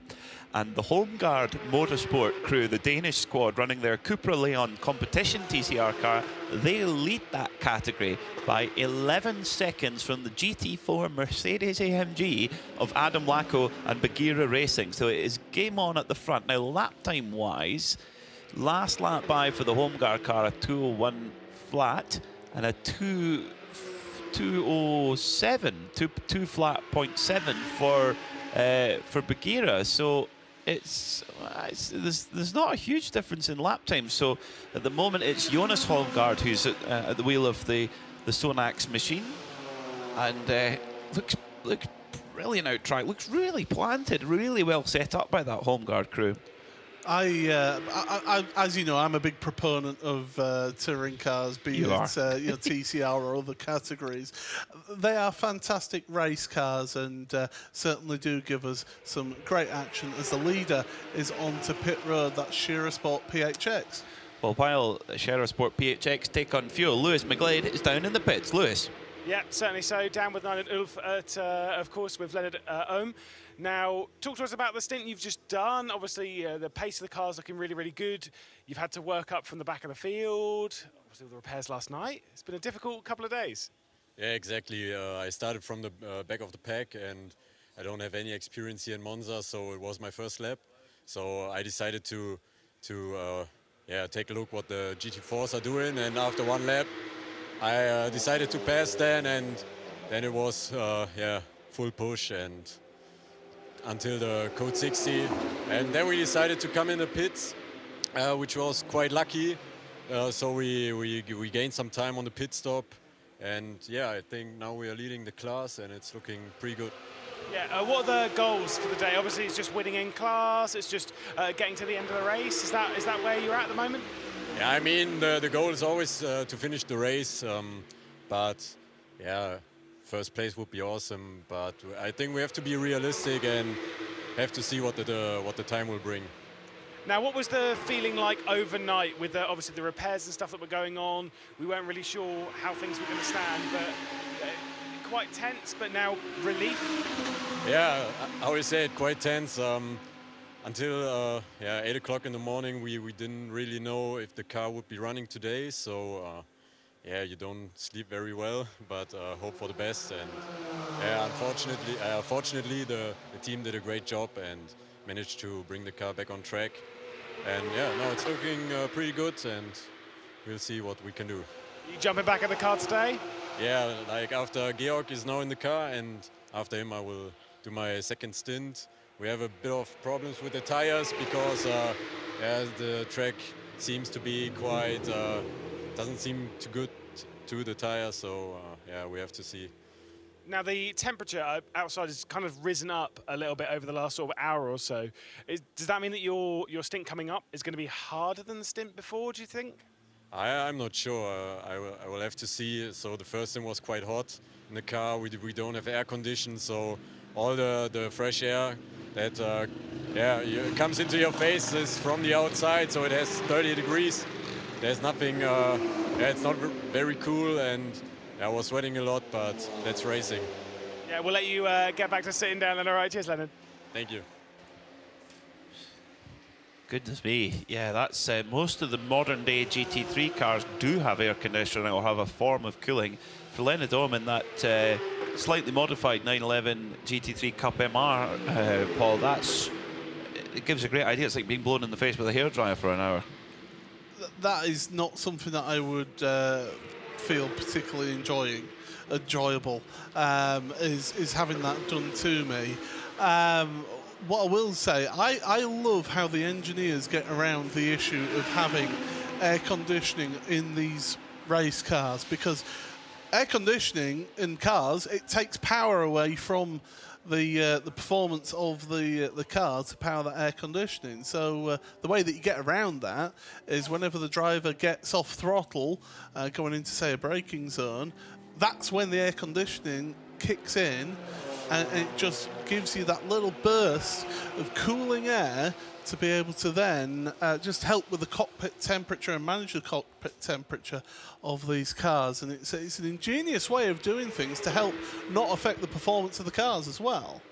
That was what Corvette Racing did in the very early days of when the very early iterations of balance of performance came in between the Corvette C6 and the Aston Martin DBR9 in American Le Mans Series competition. And Corvette came up with a great idea that they said, well, if we're going to get balanced anyway, let's put the best, and it was, of course, Pratt & Miller, a very high-quality team. They thought, well, we better put the best air conditioning system we can possibly put in. And if we give away 10 kilograms or whatever much weight or give away a few horsepower, doesn't matter. because we're going to get balanced in anyway. So let's put the best air conditioning system we can put in. And the Corvette racing drivers at the time, I think, were very happy indeed to have that. Why wouldn't you be? Especially with the temperatures that the cockpits get up to, especially in these conditions. It has got hotter, as Lewis has said in that interview, because it is sunnier out there. And so, yeah, it's definitely interesting to see how that affects the cars and the drivers. In fact, I can see a little bit of blue sky from our commentary box. So, yes, it is definitely clearing up out there. Now, interesting word coming through from race control. The 2 penalties that we mentioned early on for Herbert Motorsport, the number 91 Porsche that sits in 7th at the moment and has taken pit stop, interestingly has not served the pit, didn't pit serve the penalties. That's curious. Still has 20 seconds of penalties hanging over it. That's the long and the short of it. Herbert have 20 seconds of penalties hanging over them. Car number 1, the Scherer Sport car that leads the race right now, they did have a 10-second time penalty. They haven't served it. They've had it cancelled. They've had it rescinded. So they do not have to serve that 10-second penalty. So that's very interesting. I wonder if somebody's gone up to race control and gone, are you sure that that was a correct decision? They've obviously got, I think it's a bit more advanced than that. I think you will have to bring some sort of evidence that's quite compelling. But yeah, that's the general idea. Yeah. Yes, I think so. I think so. GT4, Bagheera lead by, they lead in the number 416 Mercedes, but the gap is, the gap is, we've just actually seen Atlas BX Motorsport take a pit stop, so we're a little bit off cycle in the GT4 category. In the GT-TCE for GT4s and TCR cars, still it's the TCR that leads, the home guard car. We dubbed it yesterday in qualifying, TCR versus the world, TCR versus Goliath. Well, at the moment, they're taking on Goliath and they're beating. Yeah, and they're looking good for it as well. It's not like they've done it on pure luck or catching a code 60 at the right time or anything like that. They've got the pace. Their pace is matching. I mean, their best lap time of today is a 2 minutes 0.7. The best lap time of the Bagheera car is a 1 minute 59.1. So you could say, well, that's 1.6 seconds faster that the GT4 is going. But if you're consistently going at that 2 minutes and the others aren't, then actually you look good for it in the TCR. Well, that's what Jonas Holmgaard is doing. He was 4/10ths quicker than the second place car in that category, the leading GT4 of Adam Lacko for Bagheera Racing. And Adam, he's got quite a pedigree, not necessarily in this type of racing. He's an absolute legend of truck racing. He's a European truck racing champion. They did win their class back at Spa, of course, but very much truck racing is Adam's background. David Vrasecki, who's in that car, I don't think we've seen him out yet. No, actually, yes, he did took the start, the Czech driver. He's a former national jet ski champion. He's a former world record holder for speed runs for trucks. He's a 3-time Chinese truck racing champion, a double European truck racing champion, and an Indian truck racing champion. It's an alternative CV, but that is a big CV. As we'd say in Yorkshire, champion. Champion. He is champion. That CV is champion. Yeah, a bunch of accolades that you could only wish for, really, there. But yeah, definitely, they've got quite the team there at the Bagheera outfit, and it has been certainly an intriguing round for them to get involved in a few battles and to get involved with that lead battle with the TCR car. It's given them a different dynamic to work against. Totally, yeah, totally. And if anything, sometimes you could say, oh no, we're focusing on our thing and our championship, but actually, it's impossible to keep racers down. Absolutely impossible. Well, one team that are really fighting hard are the number 1 crew, the Scherer Sport crew, and one of their drivers, Elliot Earhart, is down with Lewis McGlade. Yeah, certainly, sir. Down with Elliot Hart. Obviously, you're going to get back in the car fairly soon, but I mean, spirits are quite high within the team. You're running quite well at the moment. Strategy is also looking quite good. Yeah, we had a little bit luck with the Code 60, but also our strategy is to take care of the tires because it's very hard here for the tire. And yeah, that's the reason we are in a good position at the moment. We are on P3, and yeah, we will see. Now, Pierre Caffer's extremely fast at the moment. You're using him quite a lot in this race at the moment. Is that all part of the plan? I think he have now driving 1 hour. I did 2.5 hours, I think. And now we change to me, and we will see what... It's a long race, yeah. It's 12 hours, a lot to do. Also, Michael did a very good job, and yeah, we will see. Yeah, pace is looking like I say, really, really good within the in the team. I'm going to assume that you're feeling really, really strong for tomorrow as well. Are you leaving enough in the bag with like Caffer's pace, with yours as well, to be strong tomorrow? Yeah, hope we are strong tomorrow. We will see. Oh, it's a long race, and yeah, 2 hours now to go for today, and then yeah, let's see what happens. Yeah. Also, Sven, our fourth driver, is in the hospital. All good for you, Sven. Take care of you and come back very soon. Yeah. Well, I'll let you get back into your preparations, all right? So good luck on your stint. Bye-bye. Great to hear from Elliot Earhart there. Fresh off his victory in the SPX class in the Mercedes AMG GT2 car as well. And again, we echo that sentiment. We wish Sven Herberger very well. If you're watching, Sven, get well soon.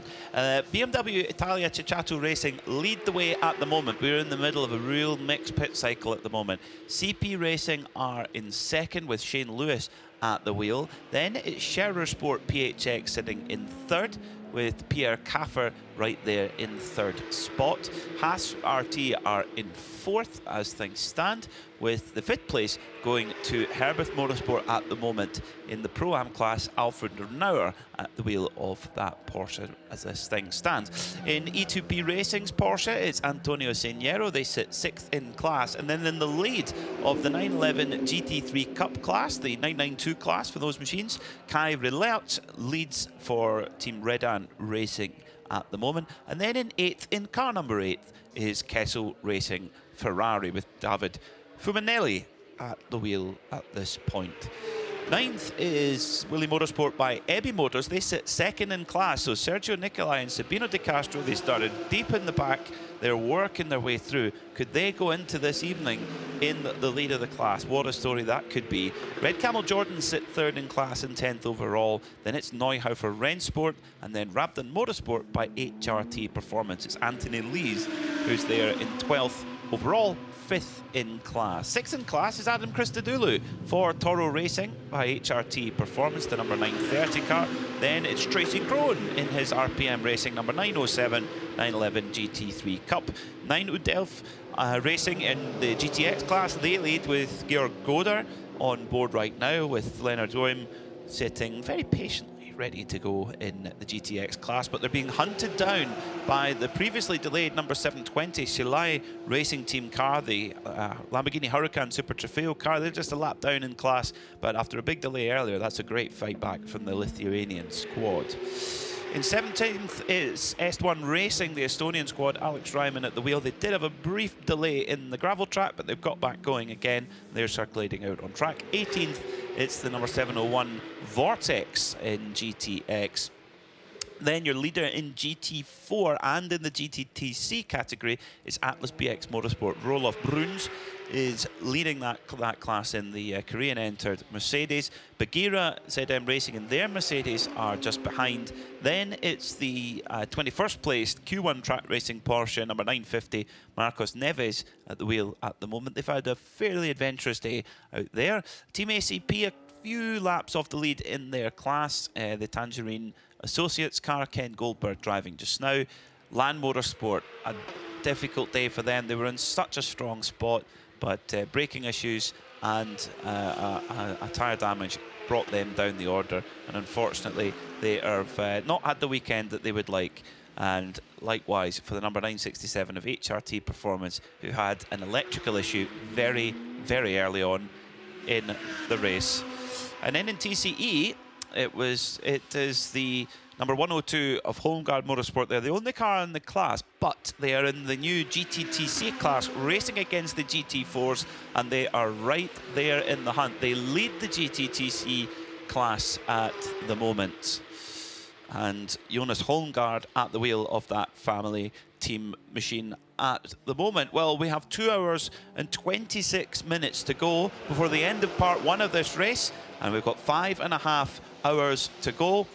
And when we come back tomorrow, so let's take a look at the highlights then of what we've seen out there today.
So, 2 hours and 25 minutes to go, and it's Peter Mackay here up in the commentary box alongside Paul Smith. We've got Lewis McGlade down in the pits.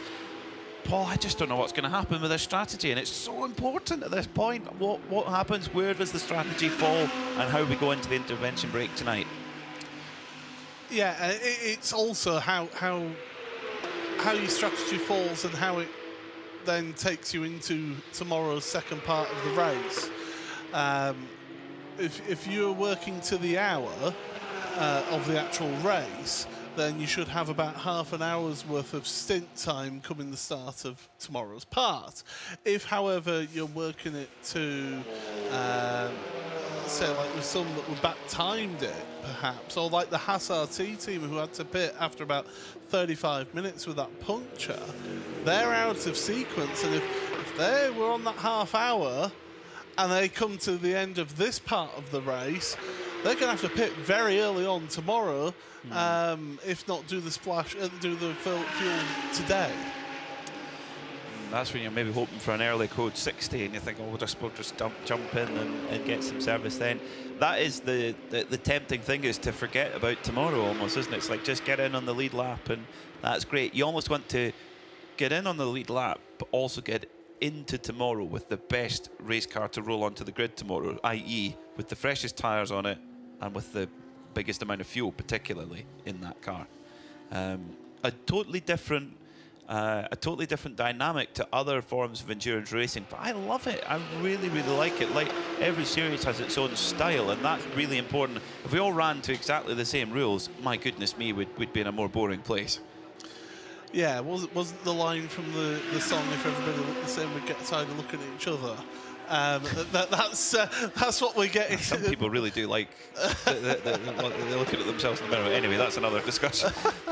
but it works with the racing as well, though, doesn't it? How you've got these different forms of racing. You know, if endurance racing isn't for you, there's sprint racing.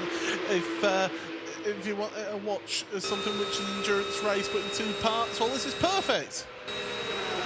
If you've got a busy lifestyle, you know, if you're a really sort of well up on the social scene and that, you've got a busy lifestyle going on, and you've only got time to watch 6.5 hours of racing on one day, perfect series for you. It is. Or if you're one of our drivers and you've got a very important dinner to attend on Saturday night, well, that's a good way of doing it. Also, you don't need to be sleep, and you get to go and sleep in a proper hotel room as well.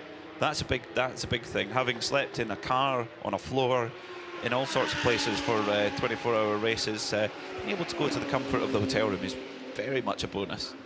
I've actually, in a 24-hour sim race, fallen asleep in my seat. Not at the wheel, I hope. Not whilst at the wheel, yes. no. But yeah, one race, yeah, just fell asleep in my seat and woke up and went, oh, I suppose I better go to bed then. Yes, that's when you've got a comfortable chair. It's difficult not to. So BMW Italia Ceccato lead the way at the moment. They are quite a reasonable way into their stint.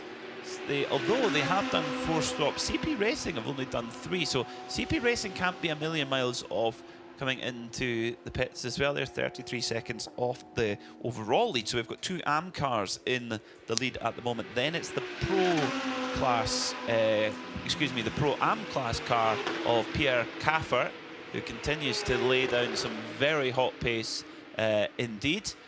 And then in 4th it's Mika Panu, and 5th Alfred Renauer for Herbeth Motorsport. And who's got the pit strategy? Because when we get to more or less the 2 hour to go mark, that is where you then, if you're pitting at that point, you've only got 1 stop to go after that.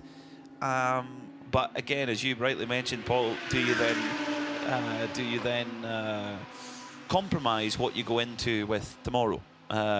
So I think there'll be teams that, if they've got that ability to be able to fill up and to be able to be in a good position tomorrow, they can. One thing that you cannot do on the split race is the pits close 10 minutes before the end of the race, of this part of the race, excuse me. So 10 minutes before we close up tonight, you cannot go into the pits, and if you do, it's a 2-lap penalty. So a pretty hefty penalty for that. The car's going to park for me. Immediate repairs can be done at the discretion of the race director, very minor ones at that, and the teams can apply to bring their car out of the Parc Fermé, but again at a penalty of 5 laps. So it's ideally you don't want to be touching it. You want to throw the cover over it and head off for dinner. And I think that's pretty much what the plan would be for most of those teams. If it was a team that's got a serious issue, then yeah, sure, I could understand doing that and to get themselves repairs done to the car. Speaking of repairs done to the car, by the way, I have noticed that Land Motorsport are back out on track. And they've been out for about 19 minutes, so they're an hour and a half in the pits. But whatever the braking problem was that they had, they've gone back out on track, and the fact that they've been in stint for nearly 20 minutes tells me that they've, maybe not if it's perfect, but certainly well enough to be run at speed. Well, that's a true endurance racing team, isn't it? To go out there and get out there and get the track time in and pick up some points, because with the GT3 car you can carve through the overall order quite quickly and gain laps back on those in front of you, and you never know the attrition that happens ahead as well. Starting to get even brighter here at Monza, at Circuit Nazionale, and that is going to really cook the track up, and it's going to make those track temperature really start to climb. Oh no, car going slow in Sector 2, and it's the CP Racing Mercedes, and I hate to say it, Paul Smith, it looks like it's a rear left tyre failure. And they were worried about the front left. Don't forget, it was the front. Or is it the front? It might be the front left. Yes. So they were worried about that front left tyre. With it being a front-engine car on that Mercedes, I got my eye drawn to the timing sheet saying slow car in Sector 2. Well, that is what it is. And it's another puncture that we've seen here today at Monza on the left side. It just shows how brutal this circuit is on that left side tyres. Hugely so, hugely so. And the number 15 BMW Ceccato car that they're fighting with for class honours is in the pits at the moment. Maybe thinking, oh, maybe there'll be a code 60, but no, it looks like the CP Racing Mercedes car number 85 will be able to limp back to the pits. So that is Shane Lewis, who's going to have to really, Shane, a very experienced driver, he'll be able to pull that car back to the pits really not ideal. You're keeping a count there, Paul. Have you got a number on how many we've seen? Or? I was just keeping a track of sort of like timings as to when these punctures. We've not actually had a puncture for about an hour and a half, so it's not like it's something that's wrong with the tyre. I think it's just the condition. It's just the conditions that we're in. The track's got hotter. Because the sun is baking this track right now, and so that will be putting extra strain on those tyres out there. So that might be why we've seen them get that puncture.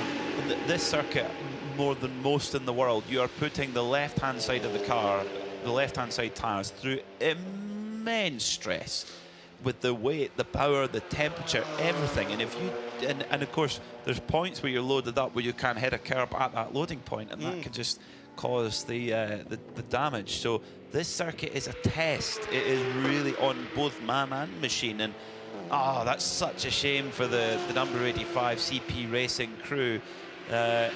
When Lewis spoke to them earlier on, it looked like it was going to be Joe Foster who was going to get in next. So Joe will be quickly throwing on his helmet. Notice in the CP Racing garage, they've got their helmet all in particular positions with their name below it. So there's Charles Putzman, Charles Espinlaud, Shane Lewis, and then there's Code 60 Joe. There's a story there. We'll try and find out why that is. But heartbreak for CP Racing. Land Motorsport are back on pit road as well, I noticed, so they've been a minute and a half, so that might just be a plan. Let's change tyres and fuel. We don't know at this time, but they are back on pit road, so they tried to get out there and see whether they'd fix that brake problem that they had on that vehicle. But yeah, CP Racing, they're just in the fueling area right now, as you say, the BMW Italia Cecchetto racing team as well. They're on pit road. Well, let's go with some upbeat news for a moment. Car number 955, Willie Motorsport by Ebby Motors, started deep in the pack after an incident in qualifying yesterday. Fabrizio Broggi unfortunately having to sit out of the race, and we wish him well. Sergio Nicolai and Sabino De Castro have fought their way up through the field bit by bit between the two of them, and they are up into the lead of the 992 class. Superb stuff. That's a tremendous effort. Absolutely tremendous, from starting at the back of the pack, having not completed qualifying after that damage. Yeah, that's really good, and it's a real positive. And I don't know, is that going to be somebody's choice of? I'm not putting thoughts in people's minds, but it's a contested category today. They're referring to the Spirit of the Race Award. Do let us know through the 24/8 series social media or ourselves here in the booth at Mackay Podcast at Smiler Bull, and let us know who your award for Spirit of the Race would be. There are a lot of front runners. I mean, definitely Willie Motorsport by Ebby Motors are definitely in there for a shout. The TCR versus Goliath, that's another story as well. Do you want to throw any others in there, Paul? 9 Elf, of course. Yes, the overnight parts. I was going to say overnight parts from Japan, but no, that's Fast and the Furious. No, overnight parts from Germany. So, yeah, it's there's loads of great stories up and down the field, and the great thing is plenty more to come. So, 2 hours and 12 minutes to go, reaching a critical point of the motor race, or certainly this first part of this 12 hours of Monza. As a problem, problem for one of the Porsche 992 Cup cars going down towards the Seconda Variante, the second chicane. It was the red and black car. I wonder if it was the Toro car going through there. It looked like it was going very, very slowly indeed. It could have been on an outlap, but I'm not sure. No, not an outlap. No, it's not an outlap, and that was Adam Christodoulou. So you wouldn't imagine Adam Christodoulou guys going by him like they're in 3 gears above. So something can't be right there at the wheel of the number 930 Toro Racing Porsche. Am I correct? If that's a puncture, wouldn't that be their second puncture? Yes. Yep. And it's it rear is. left and same corner.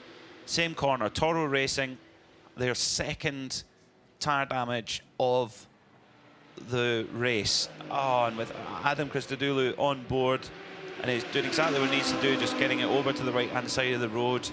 Oh, it's a long way. And it's a long way home, and that tyre looks very badly damaged. It looked like, so he was coming basically between the first and the second corner, out of the first chicane, and it was already starting to go by then. So he's just missed the pits, and he's having to go all the way around this 5.7 kilometre circuit on a tyre that's about to separate itself entirely from the wheel.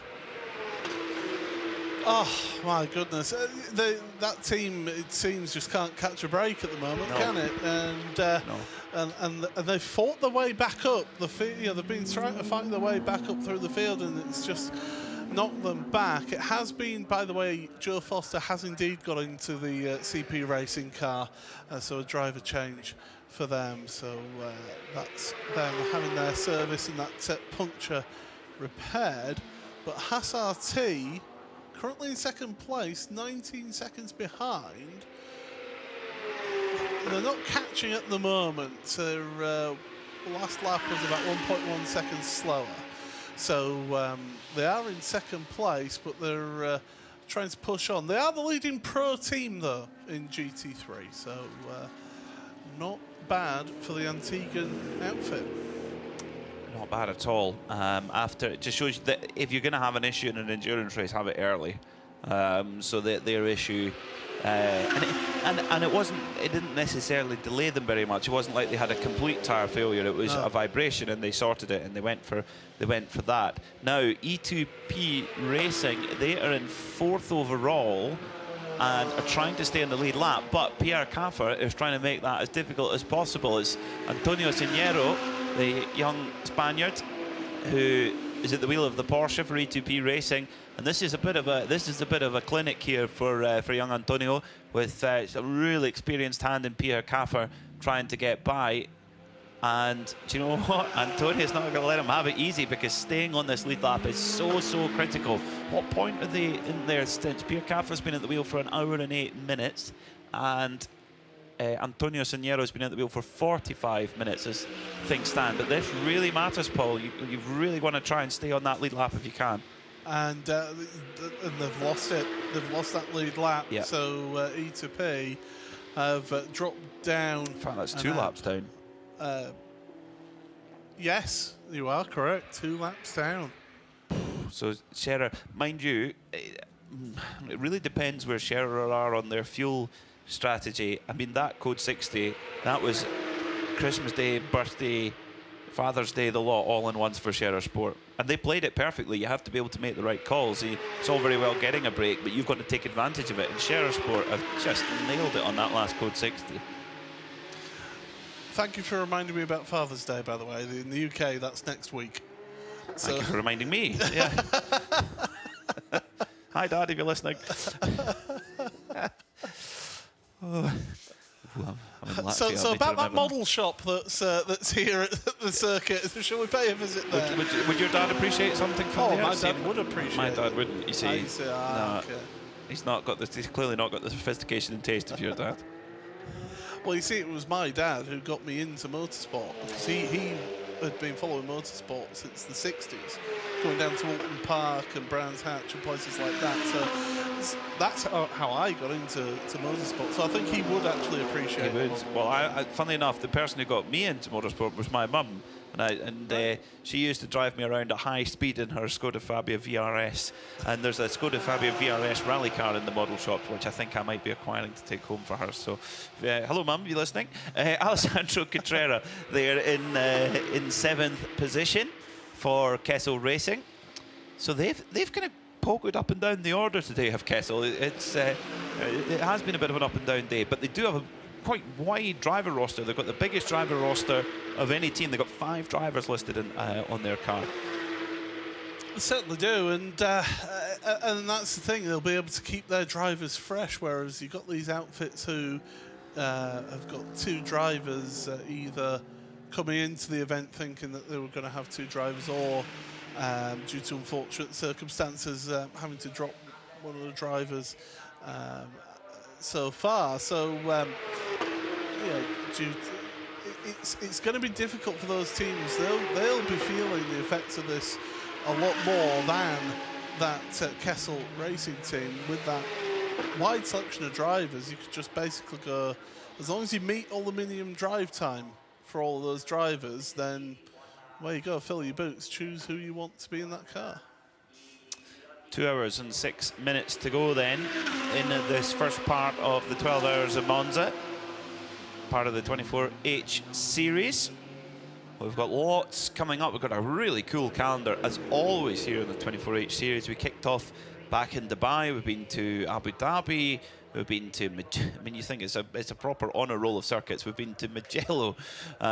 We've been to Spa. We're here at Monza. And then we head off to one of the real fine circuits in Europe, Estoril, coming up next. Very, very excited about going there. And then a couple of weeks after that, we go to, the next week after that, we go to Villarreal. 6 hours on the streets of Villarreal. That's a test of concentration, if I've ever heard one. Yeah, I mean, I couldn't imagine having to drive these cars through the streets at high speed for so long and to keep the thing on the grey stuff. That certainly is a true challenge for those cars out there. And of course, don't forget that they finish off at Barcelona as well, don't they? The Circuit de Barcelona Catalunya for the last round of the championship, the 24 hours. Big way to finish, yeah. And then, of course, we go to Kuwait for our kind of winter event, the 12 Hours of Kuwait, which at a circuit where the 24H series hosted the first ever professional race at that track. So we do, here in the 24H series, we do two things. We go to really cool, interesting new venues, but we also go to the historic special places as well. Circuits like Monza, Mugello, Spa, Villarreal. I mean, to do any endurance race on a street track is an incredibly unusual thing to do, and therefore very, very special opportunity to be a part of that. So do join us on the Radio Show Limited network of channels and our live stream, our live video stream. You get all the details there on the 24H series website. Brilliant website, just so much info of past races and driver biographies and all lap charts. There's all sorts to get delved into there. It's a commentator's dream, actually. If you ever want information about the series, then that's the place to go, because it is just a veritable smorgasbord. Treasure trove. Yeah, of information on there, and you can even find out what the regulations are. It's very easy to find the regulations of the series. Some series, they're hidden in subsections of websites, of down a dark corridor, turn left. No, you found a locked door, so you have to turn right, and then it's in a locked cabinet that's labelled "Beware of the Tiger." You know, that sort of thing can happen with some series, but this is nice and open. It's clear. This is what the series is about, and here's how you can get involved as well. Gap has come down quite a bit at the front of the field. Alfred Renauer is running down Pierre Caffer. The gap is now just 34 seconds. It was up close to around a minute earlier on. So is Pierre Caffer maybe running out of tyres? Because with this intense heat, this hazy, muggy heat, it's been hot all day, but the now direct sunlight hitting the track is going to be really heating up. That's not going to help the tyre wear. Is Pierre Caffer starting to fade? I mean, last lap, nothing wrong with the lap time. 150.6, it was 150.5 for Renauer, so it doesn't seem so, but that overall time is coming down over the last few laps. If you are watching in vision, then you down the back straight, especially on that camera shot, you do get to see the heat haze has ramped up throughout this race, especially in the last hour or so. I don't know if Lewis can tell us how it feels actually to be down on pit road and see what it's like down there conditions wise, but it has notably got hotter out here. I will say I've noticed just how bright it is here at this venue today. Well, we do have Lewis McGlade down in the pits, and the paddock. He's down at CP Racing. And Lewis, what have you got? Yeah, I mean, hopefully you can hear me and all that, because I can tell you it is very hot down here. The temperature's gone up by around about 5 or 10 degrees over the last sort of half hour or so, and one team which did feel the heat a little bit too much was CP Racing. I'm joined by Shane Lewis, who you were just in the car there a few moments ago. You had a bit of a front left puncture. We were hearing from the team that you needed the temperature to stay quite low. Alas, it didn't, and now that's where the prices come from, right? Exactly. It's probably a good thing you don't have a camera down here right now to see, one, how sweaty I am, and second, how really disappointed I am, because I was actually scheduled to pit the very next lap. You know, we went through the tire stint, and sure enough, even when I was out there, the inside temperature of the car got hotter and hotter and hotter, and all of a sudden, I realized the sun's shining even more, and I tried my very best to take care of those tires, you know, the best I possibly could, and just be consistent. And wouldn't you know it, it failed on the last corner coming onto the front straightaway. I had to do an entire lap under green at 40, 50K, so I'm super disappointed. Now, you were saying, you were telling me that it kind of went going around the parabolic, obviously, and you couldn't hit, so you had to stay out, which is just doubly awkward. How do you kind of know that it's gone? Is it like, what's the feeling like in the car? Well, fortunately, we've got some telemetry here in our pit box, so they've been watching pressures very consistently all the time. We've also got pressure indicators inside the car that we can look at, but you know, when you're hustling through the Parabolica, the last thing you're doing is looking down at the dash. You are looking forward, you are making sure you're staying on track, not track limits, just, you know, really, really taking care of the car. So it must have happened directly after that. They called it this time before I felt it. We've had a tire go in practice, and I actually felt it before the pressure really went down. This time, it went quickly. Now, coming to a circuit, you kind of expect a little bit of that Italian heat. I don't know if you were keeping an eye on any sort of like weather radar or anything like that, because at least for us, it's been all over the place. Some people have said it's going to be raining. Some people have said it's going to be sunny. Same as going into tomorrow. What the weather conditions are like. You know, it's a 12-hour race. It's a long run. So yeah, the conditions will change. Maybe it'll favour you tomorrow. So it's got to be experience high, surely. Yeah, let's just hope that we didn't go too far down with that entire lap with the tire down. If we can get back on the lead lap, at least in our class, then I believe that tomorrow's weather is going to be a little different. You know, obviously we started today with the cloud cover. Yesterday in qualifying with the cloud cover, that was to our favor. We knew that was going to be good. But now, I haven't looked at it recently, but you know, when I woke up this morning, there was a chance of even rain tomorrow. So sure enough, it's very interesting here that it can go from that temperatures change a little bit. So for me in Fahrenheit, from like the 70s to the 80s is unbelievably different on the car. It really affects the car greatly. So I could use a little snow right now. How's that? Well, we'll never know. One final thing, obviously, around Monza. It's a circuit that's been around for a very long time, 101 years, in fact. Jackie Stewart's run here with sideburns. Emerson Fittipaldi with sideburns. Maybe it's you with sideburns. Who knows? That's what's got to be. If I would have actually known those stats, I cut them back before I came, and they were really big. So maybe it's my fault that I cut them back. Oh, dear. Well, yeah, cheers, Shane. Thank you. That's with them cut back. My goodness. Yeah, I could probably do with some snow right now as well. I'm quite feeling the heat. But yeah, that was great to hear from Shane Lewis. And yeah, disappointment in the lap before coming in. Coming out of the final corner, but not in enough time to pit and under green. You know, that's 3 heavyweight hits straight in the nose there. Yeah. Getting close out there was the race leader, when lapping the number 907 RPM Racing into the second chicane. So the race leader's feeling the need to keep the push on here at this stage of the race, because, I mean, the last lap was a 1:50.2. That's only half a second off of their best lap of the race. Looking at what everyone else is doing, that is amazing pace from Pierre Caffer. I was surprised. Well, no, not really. It's Pierre Caffer in this baking heat. He's been in the car for an hour and 20 minutes. So we're going to run out of superlatives. I know we are. But you know, this is a driver who's been trusted by the very best to win endurance races. I mean, think about that, to win Sebring with McNish and Biela and an Audi R8. That's proper all-star Hall of Fame stuff. Boys' own stuff. Yeah. I mean, I've been fortunate enough to actually briefly meet Frank Beeler. John's been clubbing with him. Yes. Our Why does that not surprise me? Our colleague John Hindhoff has been clubbing with Frank Wheeler. Yes. I mean, it was a very briefest of sort of, oh, hello, nice to meet you, I'm Paul. You know. And that was sort of it, really. But it's like, for me, growing up, it's Frank Beeler. Yeah. Yeah, multiple touring car champion, Yeah. Le Mans winner.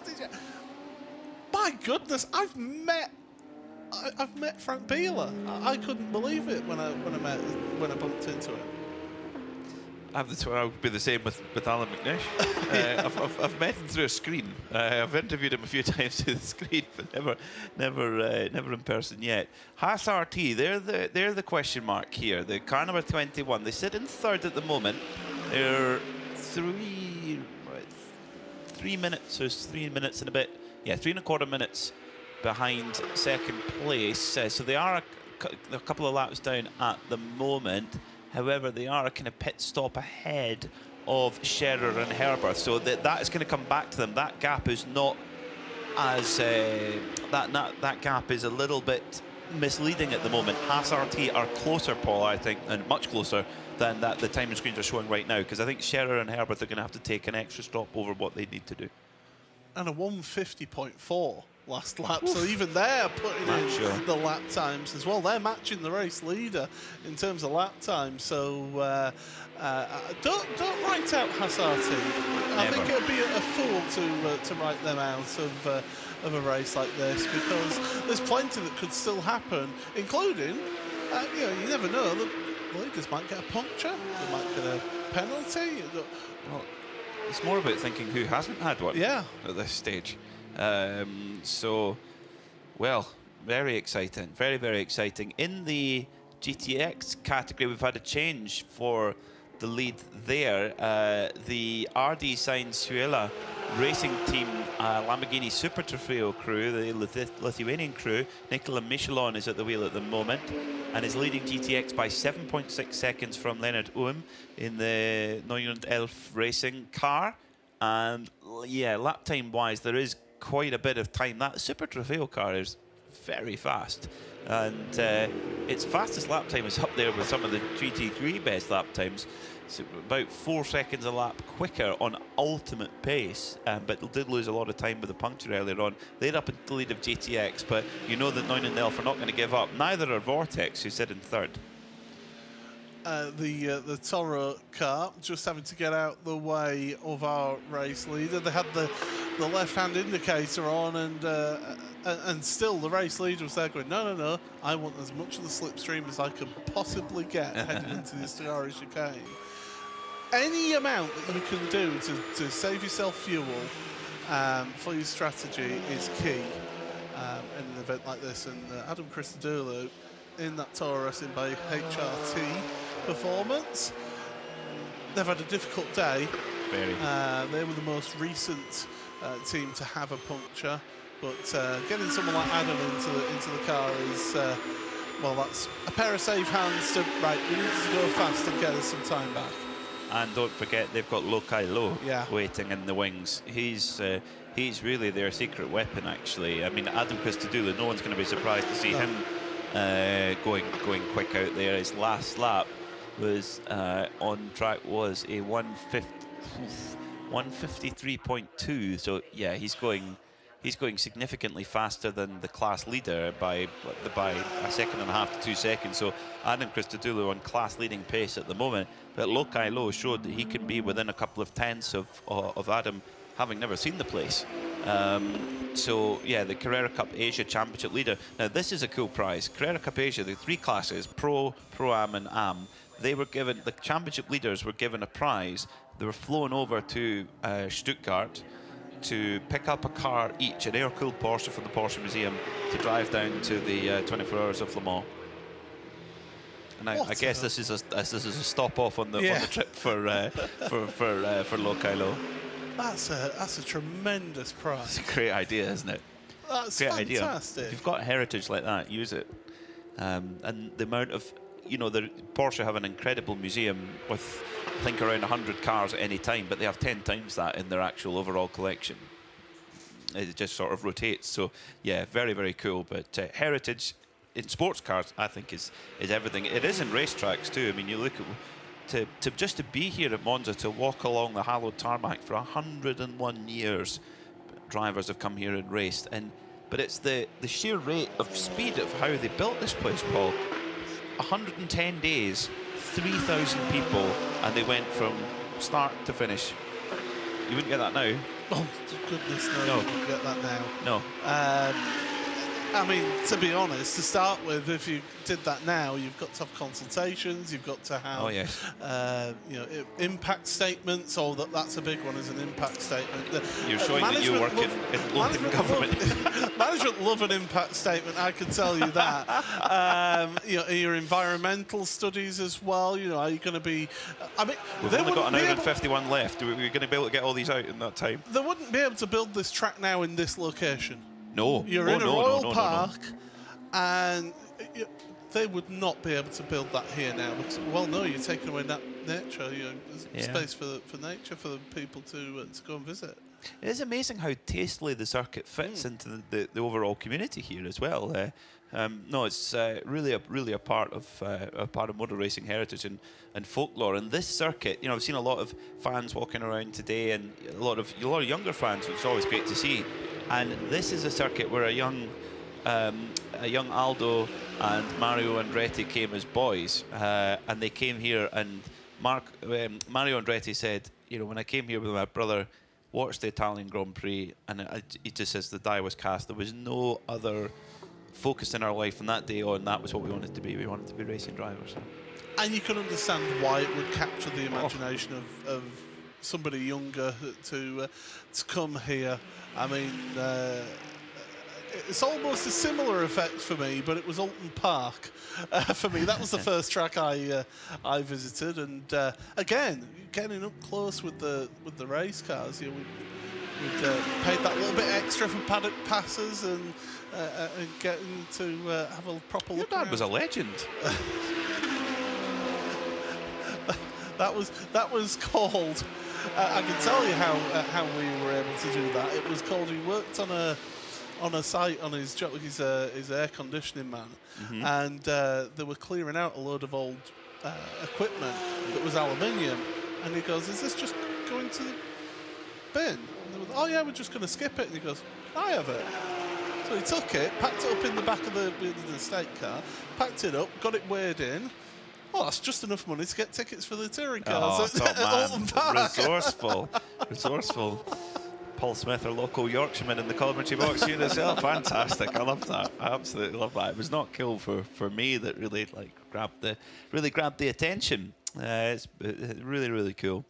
So 137 laps complete. Shera Sport PHX lead, but the gap is coming down ever so slightly at the front of the field. It was sitting around 34, it's now down to about 32.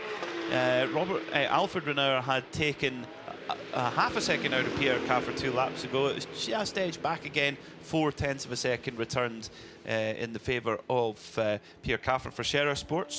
But Pierre Caffer, he's getting on to his 90th minute of his stint, so he is only allowed to be in that car for another 30 minutes maximum. So he needs to get out of that car at some point in the next half an hour, and at that point that will be him done for the day, and they will hand over to either Ilya Earhart or Michael Doppermeier. I think it was Ilya Earhart said he's going to get back in. He's going to finish the race off. So, but yeah, it's interesting how you do that and how you manage really manage that driver time. Absolutely, it's important to do that. Lewis McGlade is down in the pits, and he's made his way down to Red Ant Racing. Yeah, I certainly have. I've not got a driver, though. I do have an engineer. Sabri, I mean, talk to us. Tell me about what it's like from the other side of things, not from a driver's perspective, but from what it's like running one of these cars. Well, it's a very interesting job to do. There's a lot of things to watch out for. in terms of the car, in terms of the performance, but also on a mental level. We work closely with the driver, so it's not only physics, it's a sport. So as much as we love calculating things and numbers, we also have to be very competitive. Yeah, this is the kind of thing. So are you like helping with strategy? You're running all those things behind the scenes, trying to make sure that the car's coming in at the right time, that you've got the fuel calculation right to make sure that you're not doing an extra stop tomorrow than you need to? Exactly. Yeah, we're keeping a close eye out on our fuel, on our tires, and on our drivers to make sure we get in the fastest time to the finish. Or actually, in this class, it's to get the most distance in the least amount of time. Now, how much is the heat a headache right now? It's been the talk of the town down in the pit lane that the heat being increased bit by bit is becoming quite difficult for a lot of teams, tyres, etc., etc. It's becoming a problem. Yeah, Monza is a very difficult circuit for the tires. A lot of tire wear, and the high temperature, of course, are not helping. So it's quite difficult for the tires. But the drivers have to do a job on managing them. So we ask our drivers to keep managing the tires. And as the temperature increases, they have to do a better job in doing that. And we just can't get away with a lot less when the temperature increases. So we just tell our drivers to watch out. And we can also play, of course, with other parameters, like pressures, for instance. We have to keep an eye out on that as well. Well, Sabri, you're a busy man. I'll let you get back to it. Right? Cheers, pal. Thank you very much. Thanks so much for that one, Lewis. An hour and 45 minutes to go then, and Red Ant Racing are in a really good position. They are, as things currently stand, leading the Porsche 992 Cup category and being chased by the Red Camel Jordans crew. So it's Belgian crew, Red Ant Racing, versus the Dutch crew of Red Camel Jordans. There's just 27 seconds between them at this current point in time. And they're fairly evenly matched on. They're fairly evenly matched in terms of strategy, but Ivo Breukers, dearie me. Now he's back at Spa. He'd just come off the back of an operation on his. It was his appendix, I think. He'd been in hospital anyway, and so an hour and 32 minutes in a Porsche Cup car in this heat. He's showed you he's the Iron Man. Yeah, absolutely. It's a tremendous effort to do that. 'Cause even though it's been over about a month now since we were at Spa, it still takes a while for the body to fully heal from having something like that, an operation, to deal with that. So definitely a good effort and a good achievement to be so long in the car in these conditions. Hearing down from pit lane, it's a 48 degrees Celsius track temperature. That's hot. That's very, very hot. These Hankook tyres have been put through their paces. So an hour and 44 minutes to go. Herberth Motorsports have come into the pit lane. So Alfred Renauer, from second on in the field there, has come into the pit lane for a stop. They'll need to do one more after this. How far will it, how far into the stint will they go? It really depends on how much code 60, if any, we have within the next hour and 45 minutes, because we believe around an hour for a GT3 stint time. This is intriguing. This is a head scratcher. It's one of those where you're trying to second guess what the teams are trying to do and trying to achieve, and that's what all the competitors are doing with each other. They're not just keeping a track of their team; they're keeping a track of everybody else around them as well. Because there's no point in you just focusing solely on yourself completely. You want to keep an eye on your competitors, because if you can maybe react and get an overcut on somebody, or some change, a different form of strategy to really help out your race going into tomorrow in the final 5.5 hours. I do think Herbert, you look at the pace that they've got, or that they've shown so far, you can tell that they are just keeping their powder dry. This is not their first rodeo in this series. They are one of the most experienced teams in this paddock. The fact that Robert Renauer hasn't been in the car at all says everything. He can only drive 6 hours, so if he doesn't drive at all today, he will not be able to use his maximum drive time. No. So, however, and this is an important point, and Robert said this himself yesterday. He said, we try to, we want to make sure that it's their team. They're putting on, Alfred and Robert are putting together a team for their customers. Effectively, says we want our customers to be able to get their maximum in, but before we get behind the wheel of the car. And I think that's very admirable too. It's a highly commendable thing to do. Yeah. As a team, it would be very easy for them to just go, no, not my car. I'm it's doing my this. car. Yeah. We want to win. Race leader is in the fuel box right now. What that means is that the strategy-wise between Herberth and Sherasport are almost identical. What we will find out when Sherasport come out of the pit lane, Paul, is how much more or less fuel does Sherasport have to put into their car to get to the maximum compared to Herberth.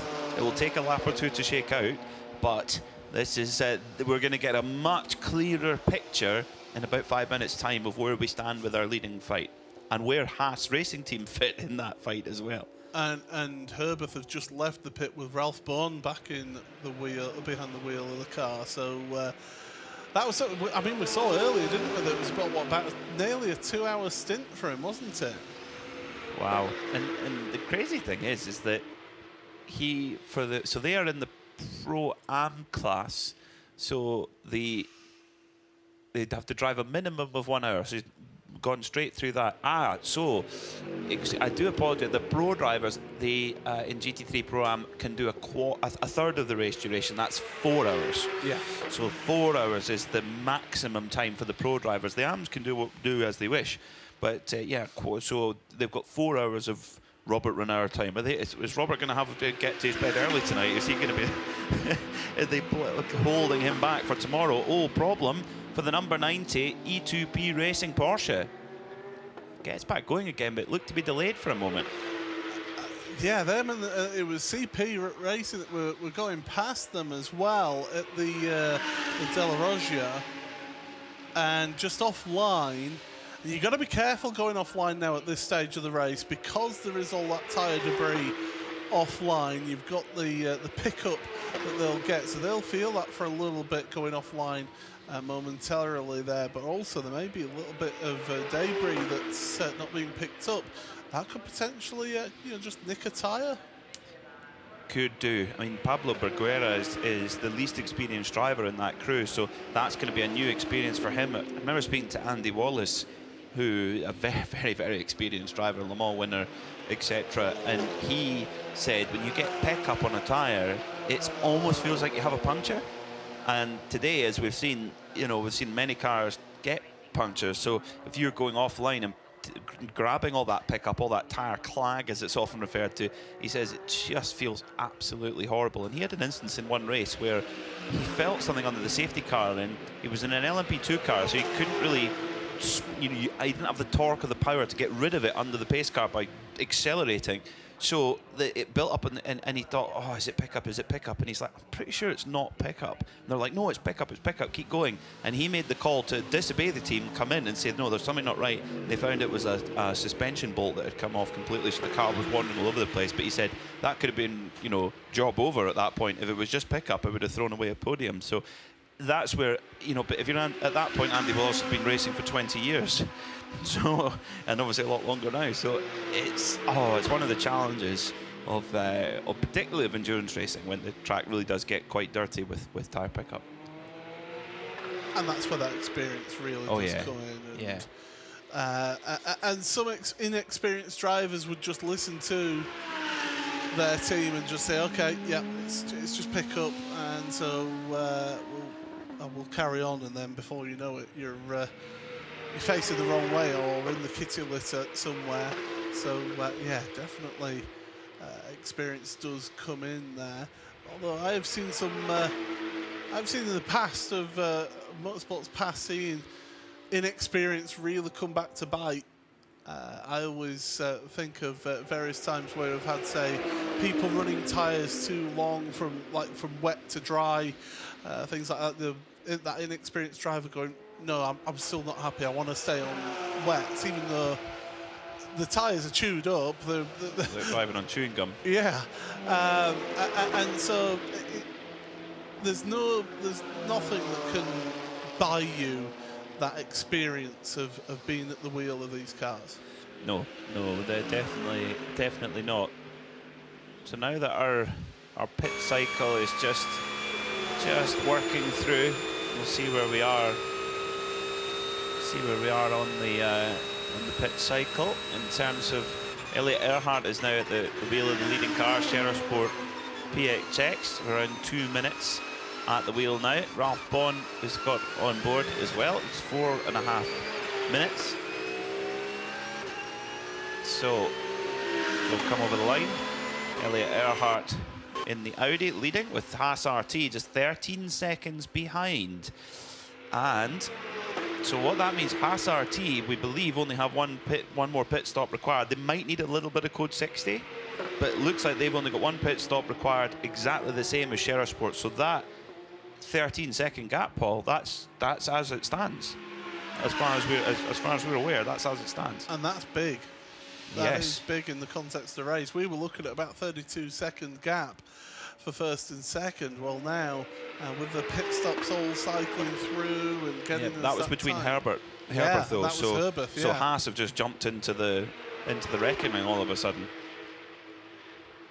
Vortex GTX car getting filled up with fuel at orange tube frame machine with a thumping great 6.2 litre Chevy V8 in the middle with an all French driver lineup. Now, here's the interesting thing with the refueling of the Vortex is it's still using the pump like everybody else, but they've got a breather pipe on that as well, so they have to use one of the fuel bottles that you would normally use to fuel it. You have to use one of those bottles on the other side on that breather pipe with the refueling process. To stop it from kicking back. Yeah. Very clever. Very, very clever. So, at the front of the field then, it's Elliot Earhart for Sport PHX, who leads by 13 seconds from Haas RT Audi Mathieu Getri. Then it's the BMW Italia Cicciato racing car of Leonardo Sanchez, then Ralph Bon in fourth. And then in fifth overall, it's the leading Porsche Cup car, Red Ant Racing, driven by Kai Lertz at this stage. Fantastic. So, the only thing for Haas RT though, Paul, is that they've only got one stop to go before the end of this first part of the race, but again, they will do, if they do that, they will be going into tomorrow with certainly with a very light race car, but with not much fuel on board. Yeah, but it is a 12-hour race. 6.5 hours today, 5.5 tomorrow. So you're thinking in the terms of the actual race length. Me personally, I would want to try and have. If I was engineering this race, I mean, first of all, something has drastically gone wrong at those teams if they're getting me as an engineer of this race. But what I would personally be thinking is I would want to get, especially in this type of race where we're actually getting half an hour longer one day than the other, I would want to try and have a pit stop coming up towards the interval between that intermission, and then have longer in your first stint of tomorrow. That's how I would engineer things. But we've got to remember, I'm not an engineer, I'm a commentator, and there's a reason why I'm sat in this commentary box with you. It's maybe a good thing that you're not the engineer in that car, because they've got a bigger problem right now, Paul. Looking at the penalties list now, I was wondering first of all, looking at the penalties, I was wondering why Herbert had dropped a little bit of time. They were in the pits for about half a minute longer than Sport were, even though they pitted around a very similar time.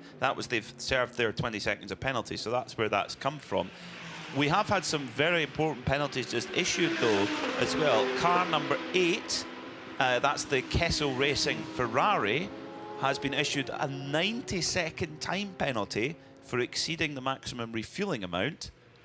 But the big story is car number 21 in second place right now. Haas Racing Team have exceeded the maximum refueling amount and they have been given a 90-second penalty. So second position, Haas RT have a 90-second time penalty. Car 903, the leading Porsche Cup car, even more so.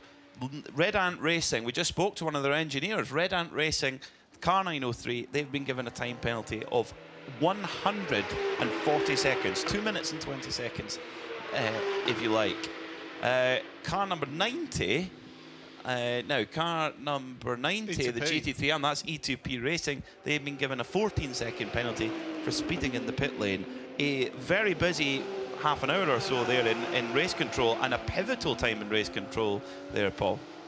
What's the phrase? That has huge implications. Massive. On the race here. Now, are those penalties that have been handed down from analysing information of refueling during a Code 60, do you think, with those fueling times and the fueling amounts? You'd have to think that takes a while to come through.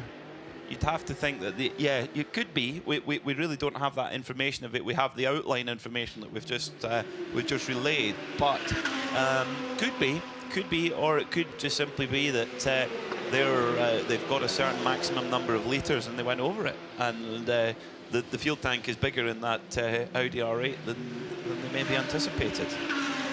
I'm just having a look at the balance of performance just to try and find if there is anything in terms of the fueling, because I don't see they have that it printed on the side of the RI. car.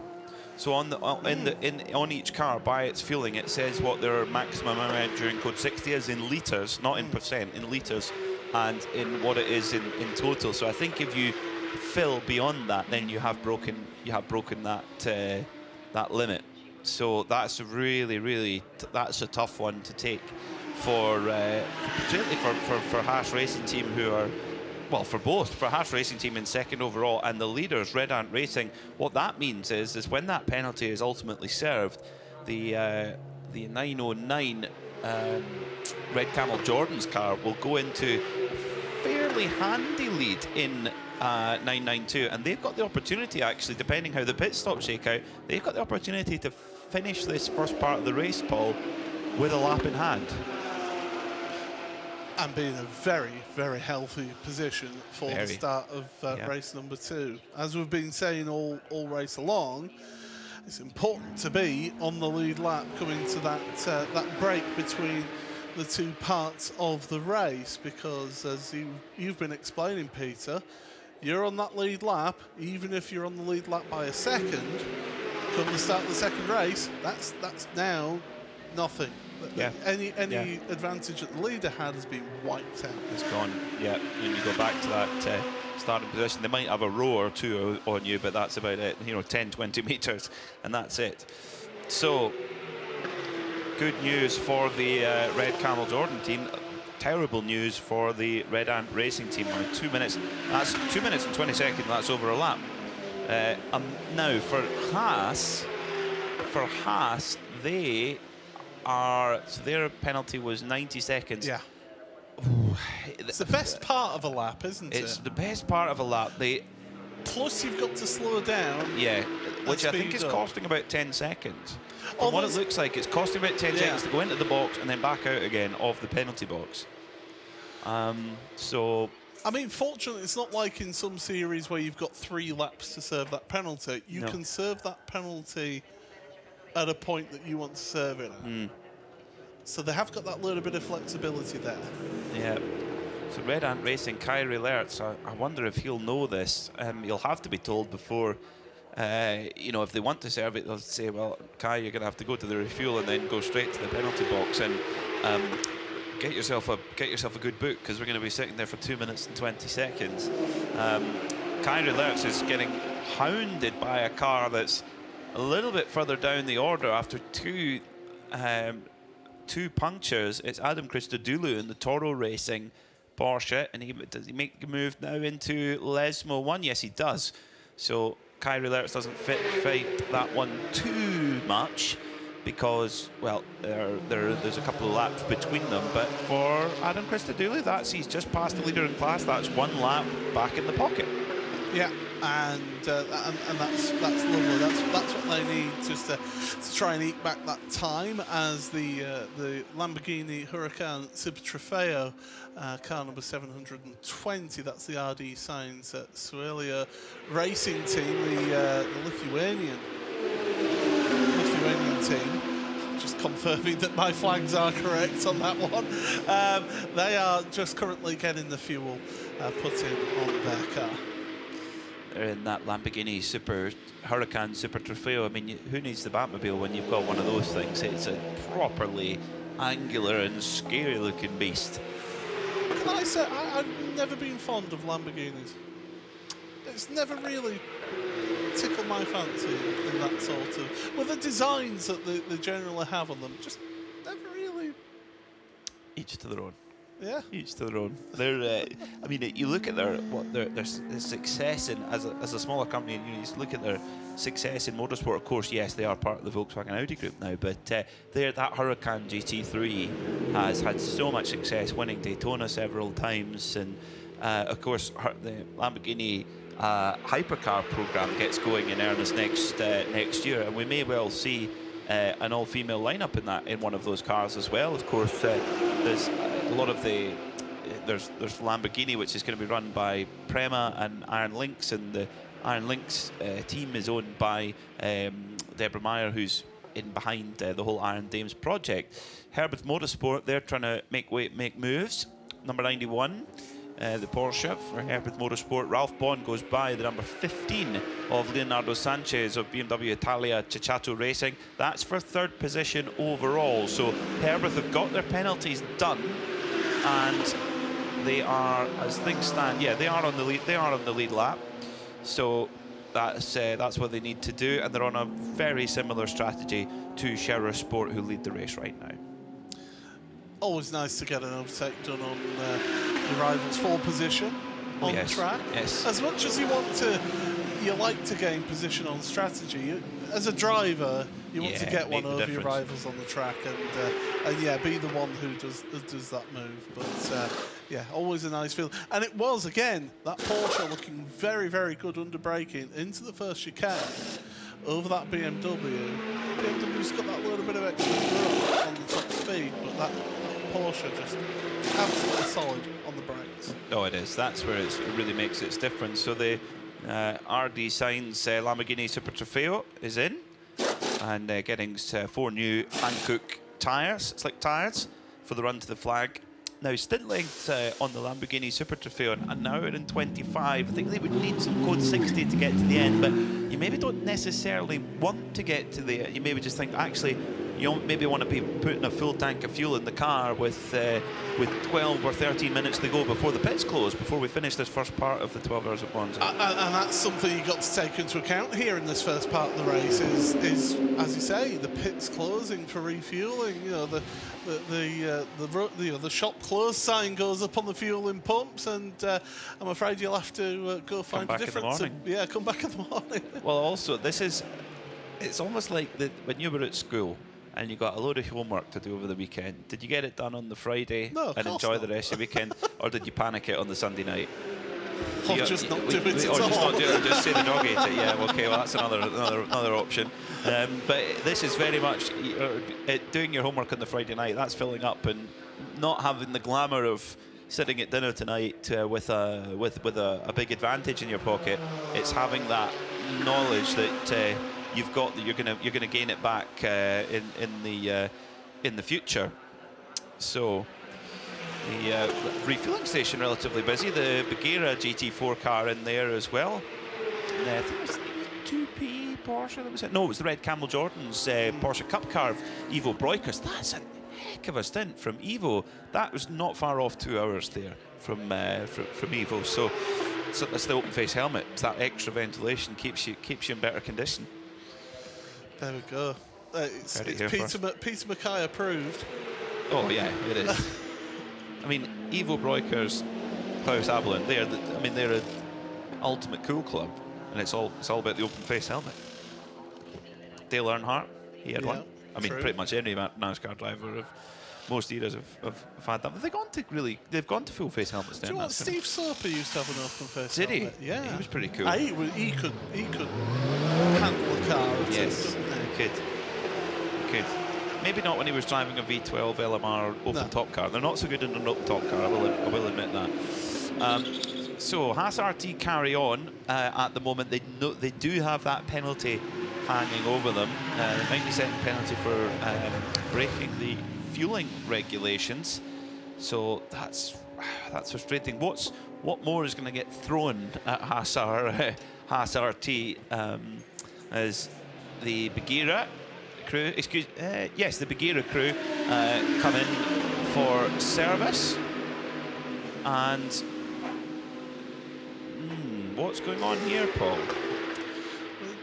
They're having a look around each corner of the car. They seem to be working on the front right at the moment. And they're getting some tools out as well, it appears. Now, they're keeping the car actually out in the pit road, so that limits the amount of people you can have working on the car at one time. Are they doing a brake change, perhaps? Brake pad change? Well, we've got our pit reporter, Lewis McGlade, down there as well. He'll try and find out to see if Bagheera are doing a brake change. There's certainly a lot going on there. So yeah, if anyone will know, Lewis will know if there's a brake change. One of the mechanics had two kind of silver things that looked like brake change going on as well. Let's go down to Lewis in the pits. Lewis, what can you see? Yeah, they're definitely, it looks like they're changing brakes on the front right. If we kind of get in, you can see them trying to take basically the caliper off and stuff, trying to basically release the brake. It's odd to have it sort of after only this much time, but of course, this is Monza after all. I don't know. It does look as though it's all very busy and very, very manic here at Bagheera, but yeah, it certainly seemed as though it might have been a brake change, but they're struggling to get it off, it seems. So, and Lewis, are they doing it on is it front brakes? Is it both right and left they're doing it? I'm just going to check the other side. Definitely front right. Let me just check the other side. Oh, I'll run around. Oh, this is very dramatic. Try and not get in the way. Yeah, I think they're doing the front left as well. Yeah, they're definitely doing both. Okay, so this is thanks, Lewis. This is interesting, Paul, because this is your 12-hour race GT4 car. It's not necessary here at Monza. It's going to be one of the hardest circuits on brakes. Maybe they knew they had to do it anyway, and better to get it done now so it's ready for tomorrow. But you'd really rather done this under Code 60. Well, one, you would have rather have done this under Code 60, which we haven't actually had that much of, thankfully. But also, two, would you rather actually be doing the brake change past the halfway point of the race?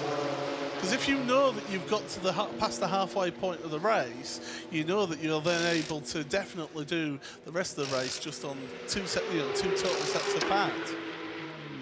We have just gone past half. No, we haven't. No, we've done just 5 hours and 40 minutes.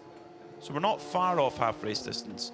I'm trying to, but 5 hours and 50 minutes. We're not far off half race distance because we're doing 6.5 hours today. Today, yeah. So we'll be. My mathematics are terrible. Yeah, we're not far off. We're not far off half race. I think it's close enough. And if tomorrow is,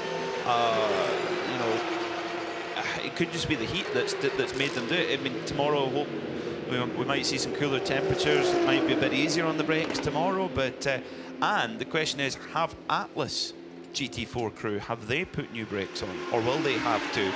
We'll try and find out that if possible. It's a scheduled change we're hearing down from the pit lane.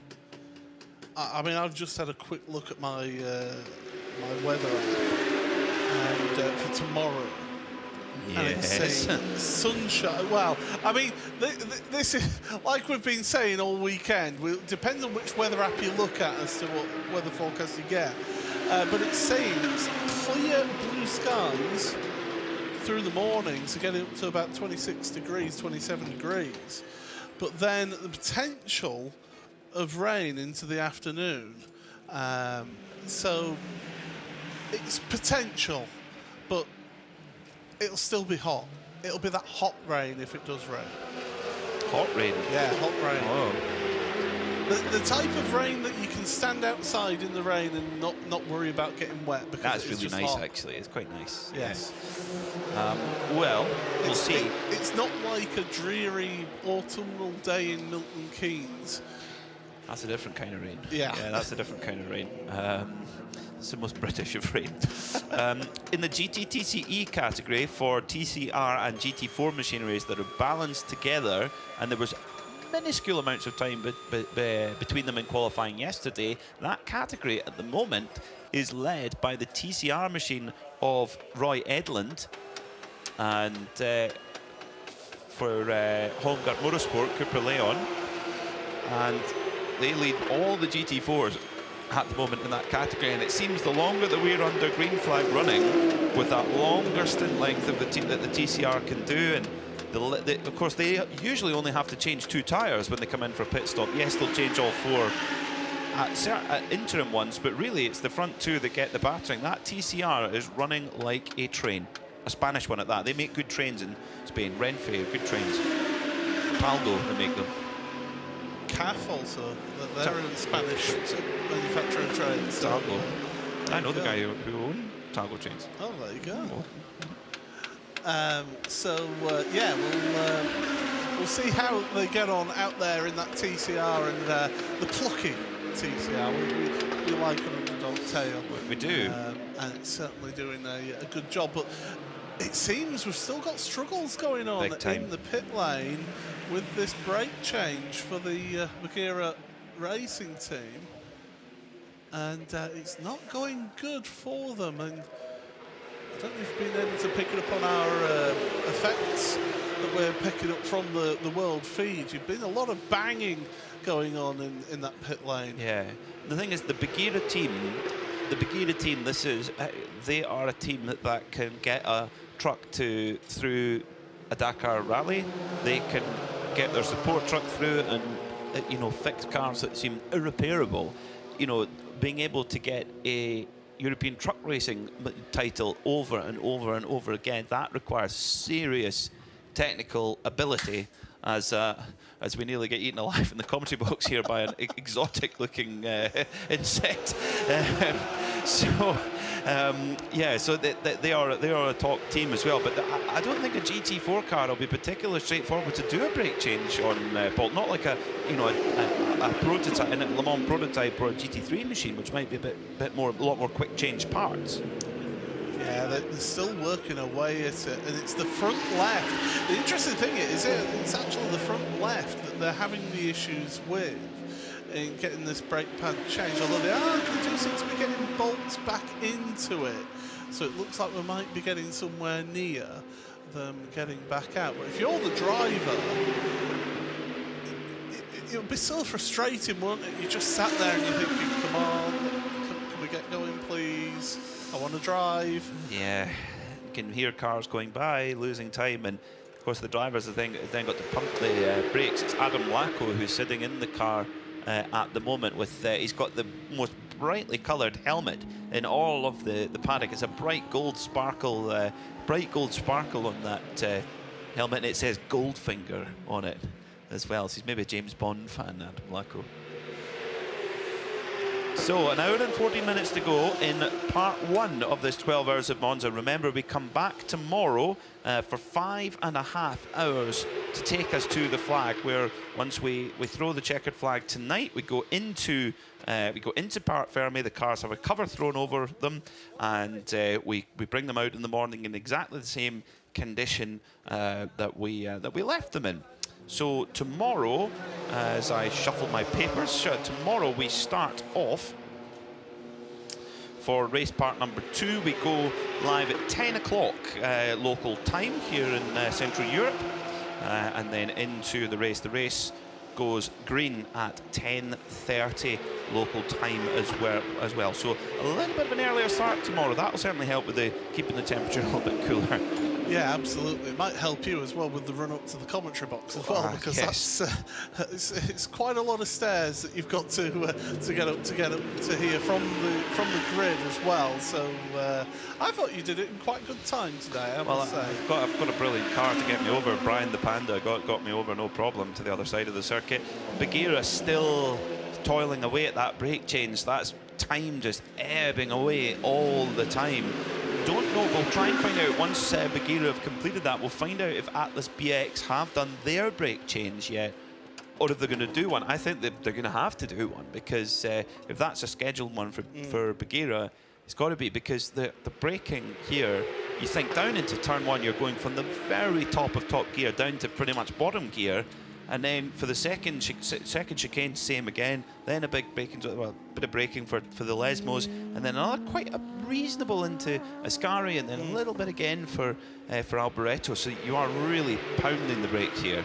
Yeah, these brakes take an absolute battering around this venue, and it is tough on the car to get the car stopped from the high rate of speed. And of course, the hotter weather, you know, the brakes get hotter because of it. Also, with that heat as well, the metal expands, so things might not slot into place quite like they would do if they were practicing it from cold before the event. I mean, we were lucky that on Friday morning during practice we were in the pit road seeing some of the teams practicing their pit stops, and some were more well-oiled machines than others, but that again, it was relatively cold compared to so far into this motor race. Well, it's that pit work is so vitally important. Motorsport really a team effort, and Herbert have been near perfect. They of course have picked up some penalties in execution and coming in and out of the pits, but in general their 992 GT3R running very nicely indeed. The jet black machine with the gold pinstriping, a colour scheme that you wouldn't typically associate with a Porsche, but it doesn't. It looked fantastic. So it really does look good. The number 416, the Bagheera car in GT4, still having issues. The front right is really the area of concern. It seems getting that brake change done. And the thing is, you can, as you said, Paul, you can practice it, but practicing it on a hot race car that's been out there for 5 hours is a bit different. Yeah, and you're under the pressure as well. Oh, yeah. You know, as much as you might practice your pit stops, your tyre changes, your brake pad changes, as much as you might practice that on the Thursday if you were here for the test day and you were wanting to get involved, or if you were here just for the Friday and today and tomorrow, as much as you might want to practice that, it's an entirely different thing when you're into the race and you're all a little bit tired, and it just takes one little fumbled sort of nut or anything like that, and the time just flies away. It does. I do think, though, the more you can practice it, the better. The better prepared you are, the better. Bagheera have got it done, and off they go. So the Mercedes GT4 for Bagheera Racing has lost a couple of laps. 16 minutes. 16 minutes. Wow. Okay, so that's give or take 8 laps. Yeah, that's quite punishing for that squad. We'll see. I mean, you've got to think that given they're running the exact same car, Atlas BX will have to do a brake change as well. And how long will it take them? It did seem that it wasn't going to plan there for Bagheera, but you know, we'll see. CP Racing at the fuel stop, filling up their big Mercedes AMG GT3. That is Joe Foster who's brought that car in from 5th position. You think after the delay that they had, they're still not out of this at all. And for that crew, they really want to try and finish in the lead lap in their class and go into tomorrow. Fife can come out swinging. It's an hour and 8 minutes to go, Paul. On all green flag racing, that's not going to give. They're not going to get home on that. But if they get some code 60, they might. I'm just having a look at if people have served their penalties that they've picked up. So the 21, which is the Haas RT team, they're still outstanding of their 90-second penalty, and the 903, which of course is the Red Ant Racing team, they're still outstanding on their 140-second penalty. A warning though for driver behaviour on track for the 281. That's 981. 981, sorry, yes. That's the S1 Racing outfit. So obviously they've been that could be track limits. Yeah, that could be something like that. Yeah. Charles Espenlaud hopping into the CP Racing Mercedes as Joe Foster gets out, and Joe getting in. So down in the pits, we've got Lewis McGlade, who has a report for us. Lewis. Yeah, so I'm down here at Atlas RX, and of course I'm with Stephen Cho. I was with you a bit earlier on. We've just seen some issues for the Bagheera car, having a bit of a brake change, and a very slow one indeed. Are you expecting any brake change in your car? We don't have one scheduled. Of course, we know what the conditions. It's quite tough on the brakes, so we're being quite careful.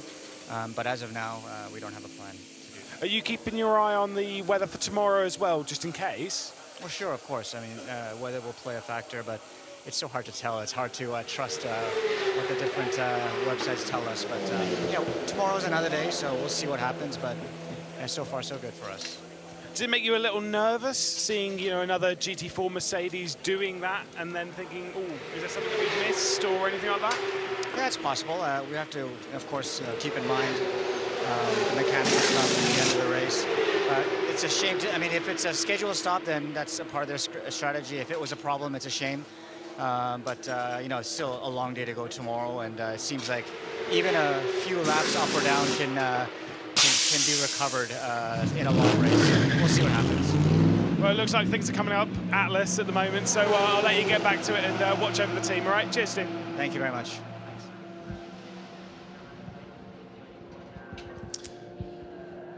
Yeah, so that was interesting. We've got the brake change for the CP Racing team there whilst Lewis was on with that interview. So even the GT3s are now getting brake changes done as part of their planned schedule. So they've obviously decided we need to get it done before we go into Parc Fermé. We need to make sure that the car is ready to rock and roll tomorrow. And CP Racing, Charles Espenlaud, going to get going. Very, very experienced competitor. And off he goes in the CP Racing Mercedes. We've seen Mr. Sandals himself, Rubens Barrichello, back out in the wheel of the number 950 Q1 track racing car. They're running a little bit further down in class, 9th in class at the moment, but fighting on after and certainly an adventurous weekend out there so far. So at the front of the field is Elia Earhart, who leads by just 9 seconds now from Matteo Detri, who's put a real big stint in the Haas RT Audi. But again, that Haas RT crew, they have a big penalty hanging over them, 90-second penalty hanging over them. Ralph Bowen is in third, but a minute and 11 seconds further back, so on the lead lap critically. So at the moment, Paul, looks like we've got 3 cars on the lead lap as things stand in GT3. Yeah, we certainly do, and that's crucial for those teams, for those outfits, to be able to keep on that lead lap and to keep within the chances. It just opens up those chances of getting themselves a potential podium and even looking at potentially a race win for tomorrow. We have got the BMW Italia Ceccato Racing team on pit road. They're getting a service done to their car as well. Leonardo Sanchez brought the car into the pits, and they should be anywhere near finishing their pit stop, because they've been in the pits about 5 minutes 50. In fact, they're just coming out of pit road right now, and it's a change of driver for them. So leading in the Porsche 992 Cup category, we have car number 909, Red Camel Jordans.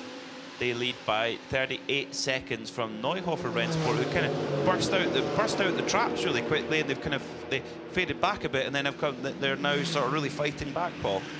Yeah, they're certainly doing a big push now. As we say, they had that blinding start, going from 4th to 2nd in the first turn of the race, and by the start of lap 2, we're going into the lead for the number 15. here in this race. That was a tremendous effort from them and a blinding start from them, but they've then sort of fallen back through the race as things have panned out there. But Red Camel Jordans, though, I'm interested. Can they sneak themselves an overall podium here today? Well, not today, but this weekend. This weekend. Oh, that's a very good question, Paul. If that's going to be possible. With an hour and 2 minutes to go in this part of the race, so that's us. We're 5.5 hours in total, and we've got 6.5 to go from this point. An hour left today, and 5.5 hours to go tomorrow. Nick Jonsson on board the RPM Krone racing car in the Porsche 992 Cup category. Well, where do they sit at the moment? They sit in 12th overall and 5th in class as the mighty TCR pits from the lead of GTTCE for a full fill of fuel, and that will take them well through the end of today and into a bit of tomorrow as well for Holmgard Motorsport. So the TCR crew, they could go into tomorrow with a very strong shout at this GTTCE win. And here's a question for you, Paul. Can they get through the 12 hours without a brake change? It's a lighter car. It is a lighter car. It's a lot lighter than it normally is as well. It's 45 kilos lighter. Yes, we've got to take that into account as well, haven't we, with that balanced performance adjustment for them to just bring them into line a bit more with the GT4s and to give them that chance. So yeah, it could be a possibility that they could go through without a brake change. I'd be interested to see what the actual size of the brakes and the pads are on that car compared to a GT4 car.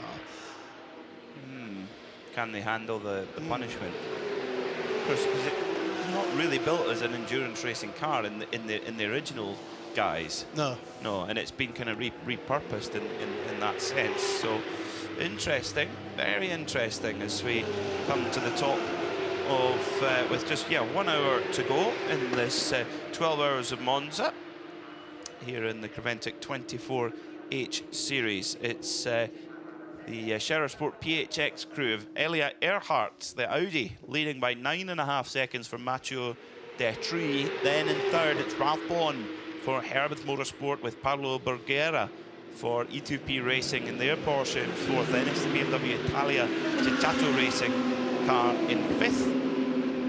Then in sixth, it's the 992 class leading Red Camel Jordan's car. Luke Boyker's car number 909 there for Team Breukers.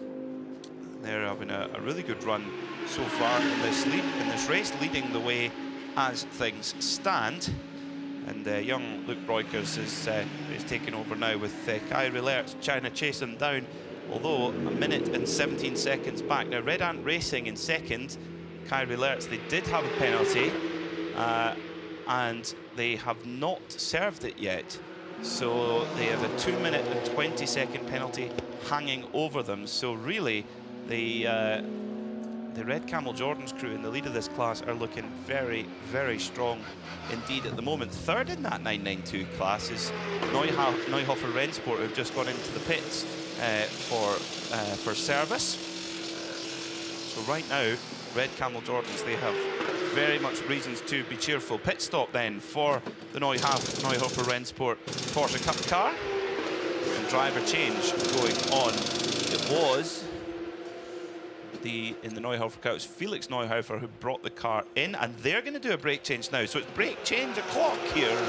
Is brake change o'clock here, Paul Smith? Yeah, it certainly seems that way, but it's all fronts, because they're the ones that are taking the most punishment here at Monza. You know, it's very rare that you see them change the rears because of the way that the brake bias is worked out on these cars as well.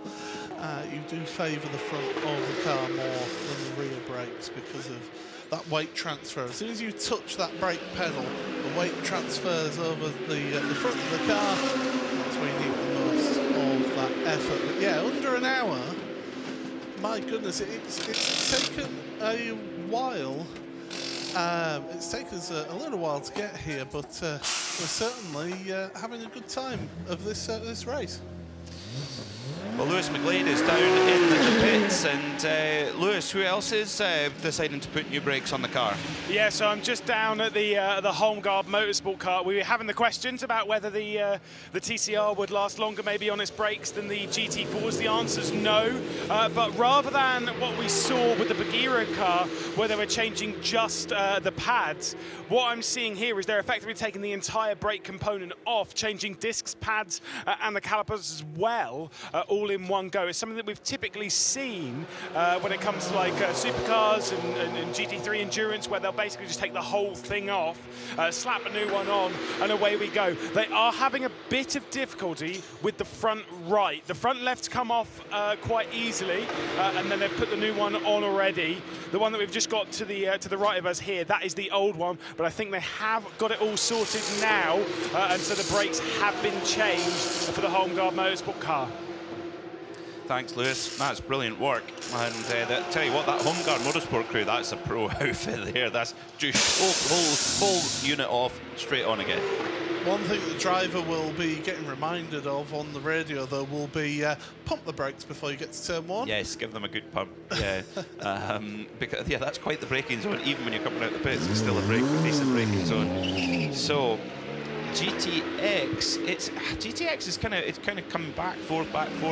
It's at the moment it's the number 720 RD Sainz Lamborghini Huracan Super Trofeo that leads, but then the Noño Delf Racing Porsche there can be circling. They're circling around there as well. That's going to go down to the wire, I think, in GTX. In GTTCE, it was the TCR car from Holmgard Motorsport, but it now drops into second in class behind the Atlas BX Motorsport car. So Atlas BX Motorsport, where do they sit, Paul, now after that little cycle?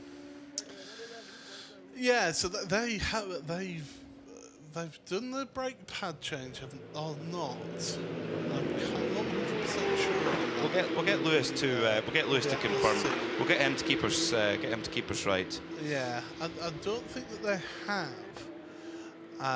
and that could be. I mean, the question is, if they're confident with how they're going out there, then yeah, sure, we'll see them do well. I swear I could have seen the roof of a car going really slowly, but that might be just been my eyes deceiving me on one of the camera shots that we had through the Lesmos. But yeah, it's how things pan out. Because if teams are confident, we have just got a message of a slow car in sector 2. I don't think your eyes weren't so deceiving it wasn't you. my eyesight. Oh no! 3 for Toro Racing. Toro Racing. Oh, Toro Racing in the Porsche 992 Cup category, and I hate to say it, Paul, it's a rear left. Lokai Low, who's just taken over from Adam Christodoulou, has got a rear left puncture. Oh, what do they have to do? That's their third puncture on that car. They were, in fact, the last 2 punctures that we've had in this race. I don't know if it's maybe something in the setup of how maybe they've got the camber a little bit more aggressive, perhaps. I don't know. It could be something as simple as just going offline and picking up a cut in the tyre, hitting a curb wrong. You have to question whether there's a setup issue potentially. That we have seen them on other 992 Cup machines, but it definitely has hit Toro Racing more. And for Lokai Low, this is such a disappointment. He's his first time here at Monza. He's the leader in the Carrera Cup Asia Championship. He's smoking some really fast drivers from Europe who have gone over there. Martin Ragginger being one. He's had the measure of Martin Ragginger all season. And no problem. It's the Vortex. No. That's a code 60. This could be a code 60 with 53 minutes to go. There is steam pouring out of the front of the Vortex GTX machine. Bodywork damage at the front, and Oh, it's the red Camel Jordan's car, and the doors are opening. The red Camel Jordans. And we have a code 60, so Luke Broiker's getting out the car. This is our leader in the Porsche 992 category. Red Camel Jordans are, well, the car is pulled over, and Luke Broikers is out of the car. Do you know, Paul, though, from the left-hand side of the car, doesn't appear to be much damage at all, but I think it must all be on the right. Or they've had a terminal failure. I have a funny feeling that, given the damage that's on the Vortex, have the two of them come together and it's been front of the Vortex into the rear? The Vortex. Yeah. This is down at the first chicane, down at the Rettifilio. They're in the runoff, so where you can sort of, if you miss your braking, go straight on. And there was plenty of fluid coming out the front of that Vortex as well with that damage. So, but that's huge. Red Camel Racing, I mean, they were they were the leaders. They were, yes, they were. They were the leader in their class, and for Atlas BX, you know, if they haven't already done their brake change, this is now a great time to do it. If you can get a brake change done in a code 60, there is now a queue at the fuel pumps of mechanics, but not of cars yet. But there will be 51 minutes to go. This is exactly when you would want to fill up the car, and it's going to take you into tomorrow. So Lewis McGlade is down in the pits. He's going to be a busy boy over the next 10 minutes or so. Lewis McGlade is down at Toro Racing. Lewis. Yeah, obviously it's been a difficult few moments for Toro Racing. Third puncture. Obviously they're kind of working their way back down now. Just gone into code 60 though. Talk us through the emotions right now. Yeah, because we are actually pretty strong during the weekend. We are pole position in class, and all four of our drivers, I think, are quite strong. And we have a great start. I think, I start from a pole position. We dropped 2 positions, but I think the race pace for us is really good. We're starting to catching up until the puncture, unfortunately. Yeah, so it's, at the moment we seems cannot do that too much because we are actually few laps behind. So it's gonna be a learning race for us to understand the tire more and about the setup and how to use those tires. Now, like you say, it's been difficult for the team. Is there anything that you can do, like even behind the wheel of the car, to kind of take some load off of the rear left? Yeah, to be honest, on my second out, after the first puncture, then actually I stay away from the curb. So it seems okay that I keep the car on track for another 80 minutes, which is not too bad, and the pace is still very good. But as a driver, it's always trying to push a little bit more, right? So it's we need to find the right balance. And of course, we wish that we can push to the limit, but it seems that at least on this track, we seem to need to be more careful. Now, it seems, obviously, by what you're wearing now, we're not getting back in the car today. Yeah, exactly. Heading in tomorrow, though, conditions might be slightly different. Maybe it will favour you a little bit more, especially if it's a bit cooler. Yeah, actually, the temperature compared with the last race in Spa is much higher. But actually, we're feeling that our pace is really good, and no matter if I start tomorrow or my teammate do the start, will also be a very good one. So it's unfortunately for the puncture, but I think we still will put on a good fight tomorrow. Well, it's officially crazy town here in pit lane, so we'll let you jump back to it. All right, cheers, mate. Cheers. Enjoy the race. Thanks, Lewis. Crazy town, yeah, that's one way to put it. So the rear left of the red Camel Porsche 992 Cup car, yeah, is knocked out, well out of alignment, with some kind of green, what looks like it's been down the side of the barrier at some point.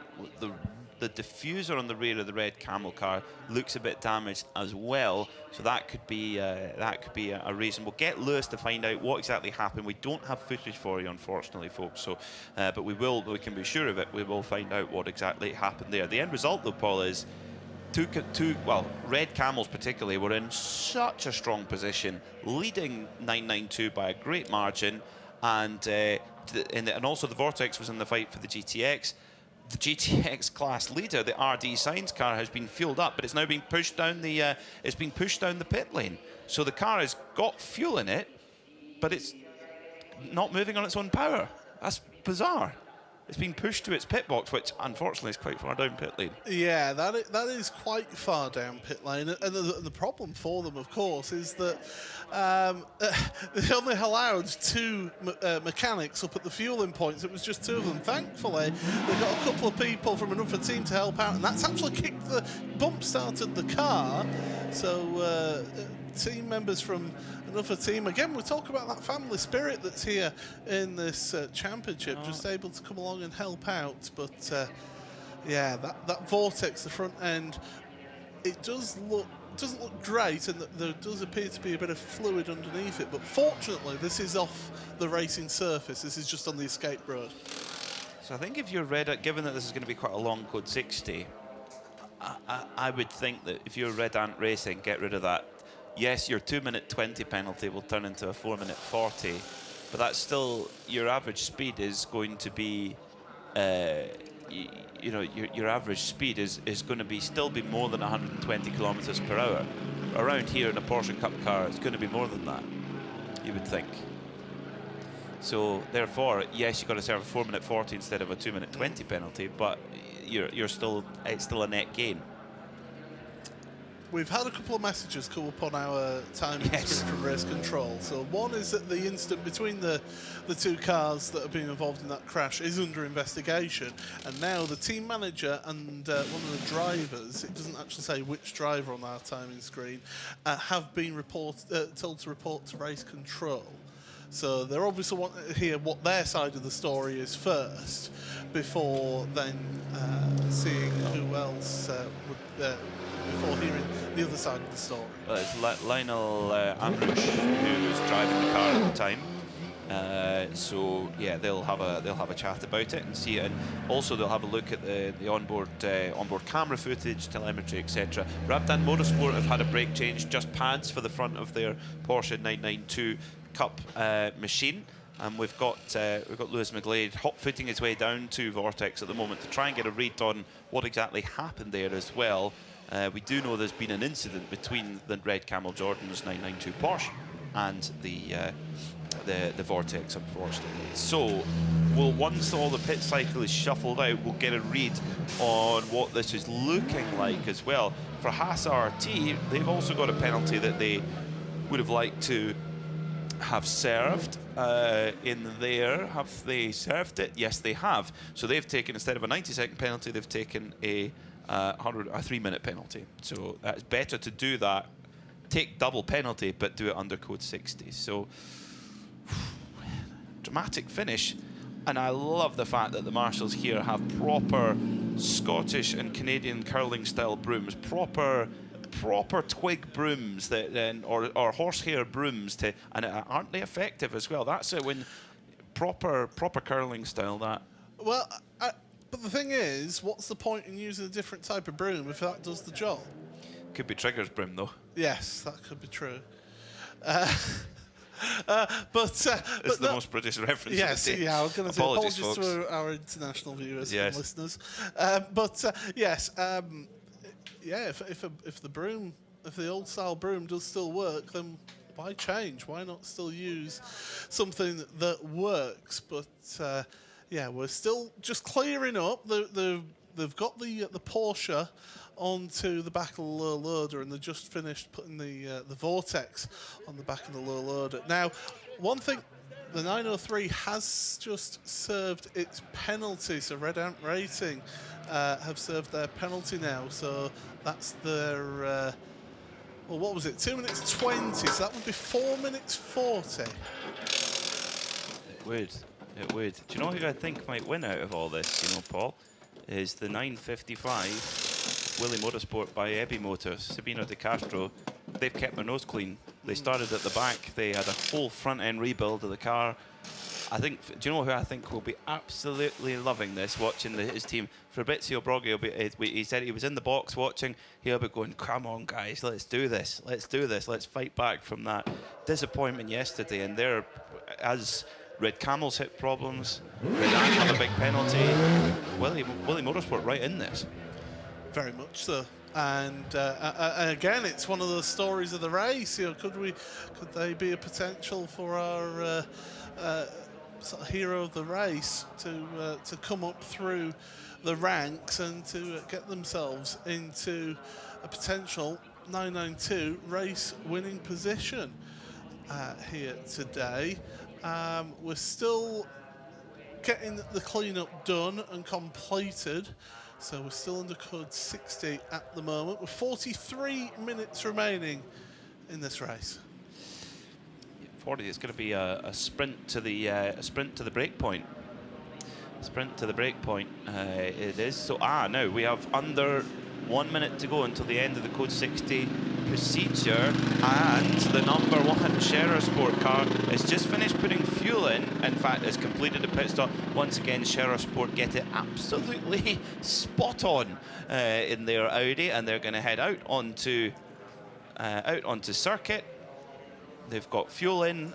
They only would have been able to put in 50%, but I don't think they would have had much more capacity than that anyway.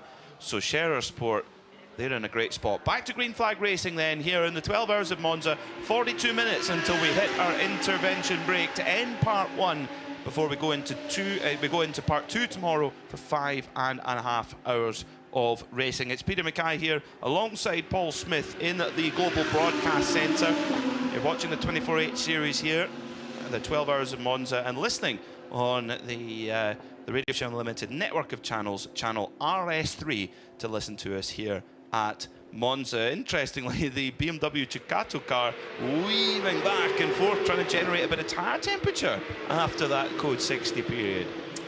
We were under that code 60 for a little while, weren't we? Yeah. So, I mean, we've had a total of 32 minutes of code 60, so that was our 4th code 60. So we saw one early on as the debrief between the Vortex and the Red Ant car. Camels. Red Camel, sorry, I knew I'd get those two. They are both red. At one point. Yeah, they are both red.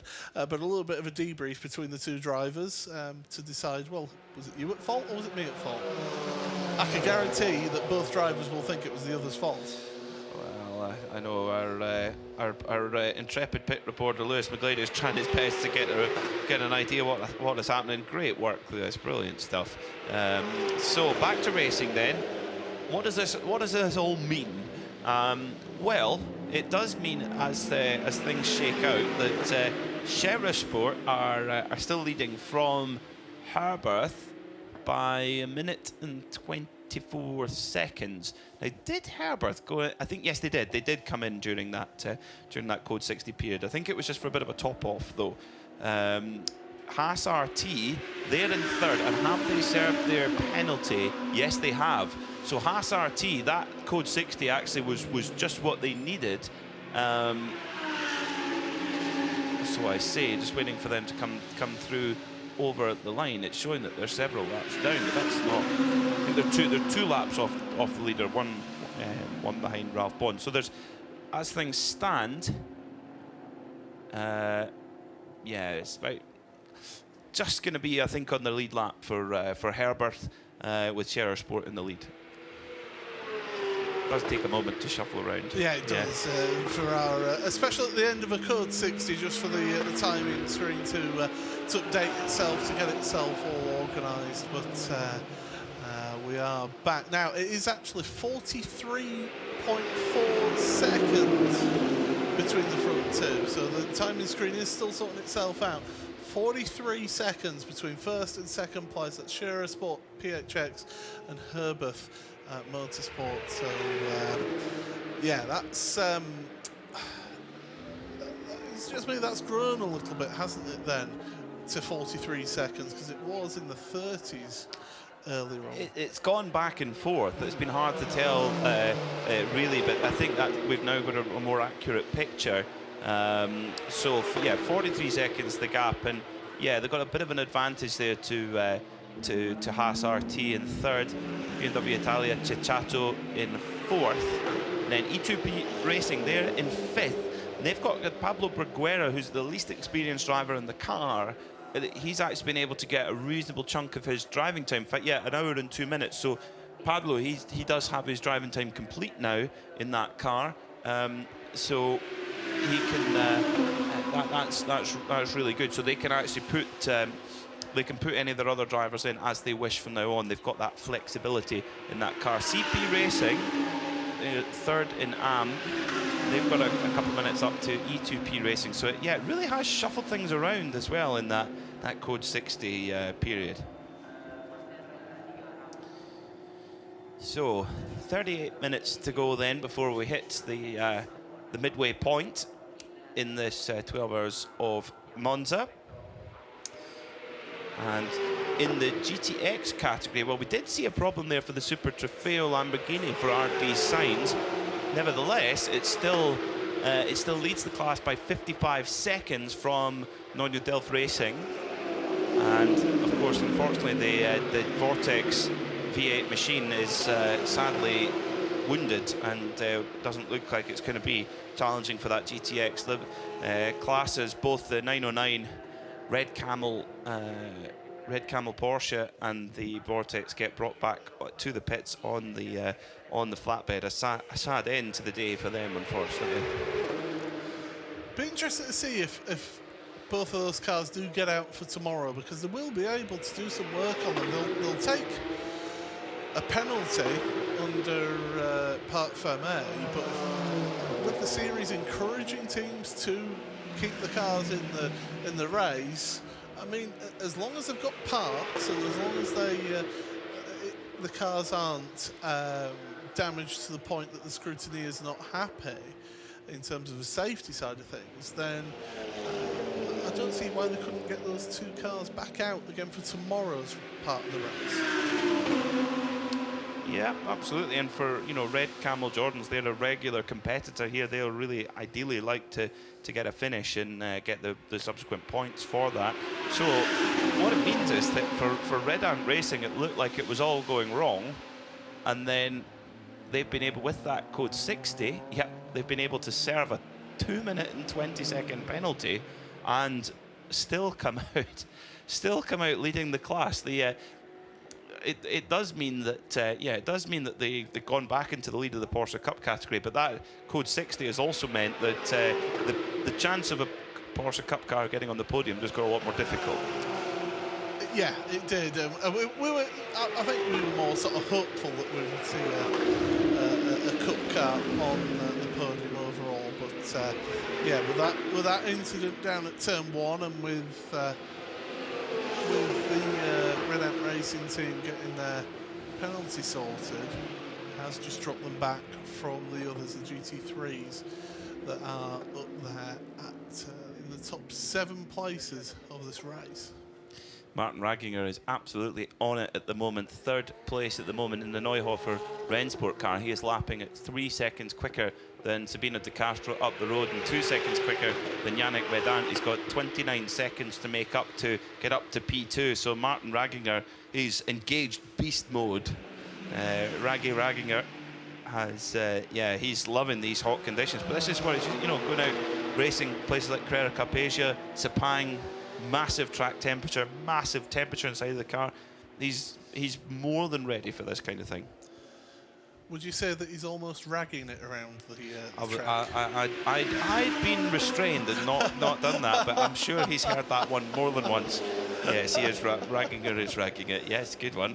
Here we are, over the grandstand. Yeah, one. Thank you for setting me up for that. Yeah, good. You just couldn't help yourself. No, of course I couldn't help myself.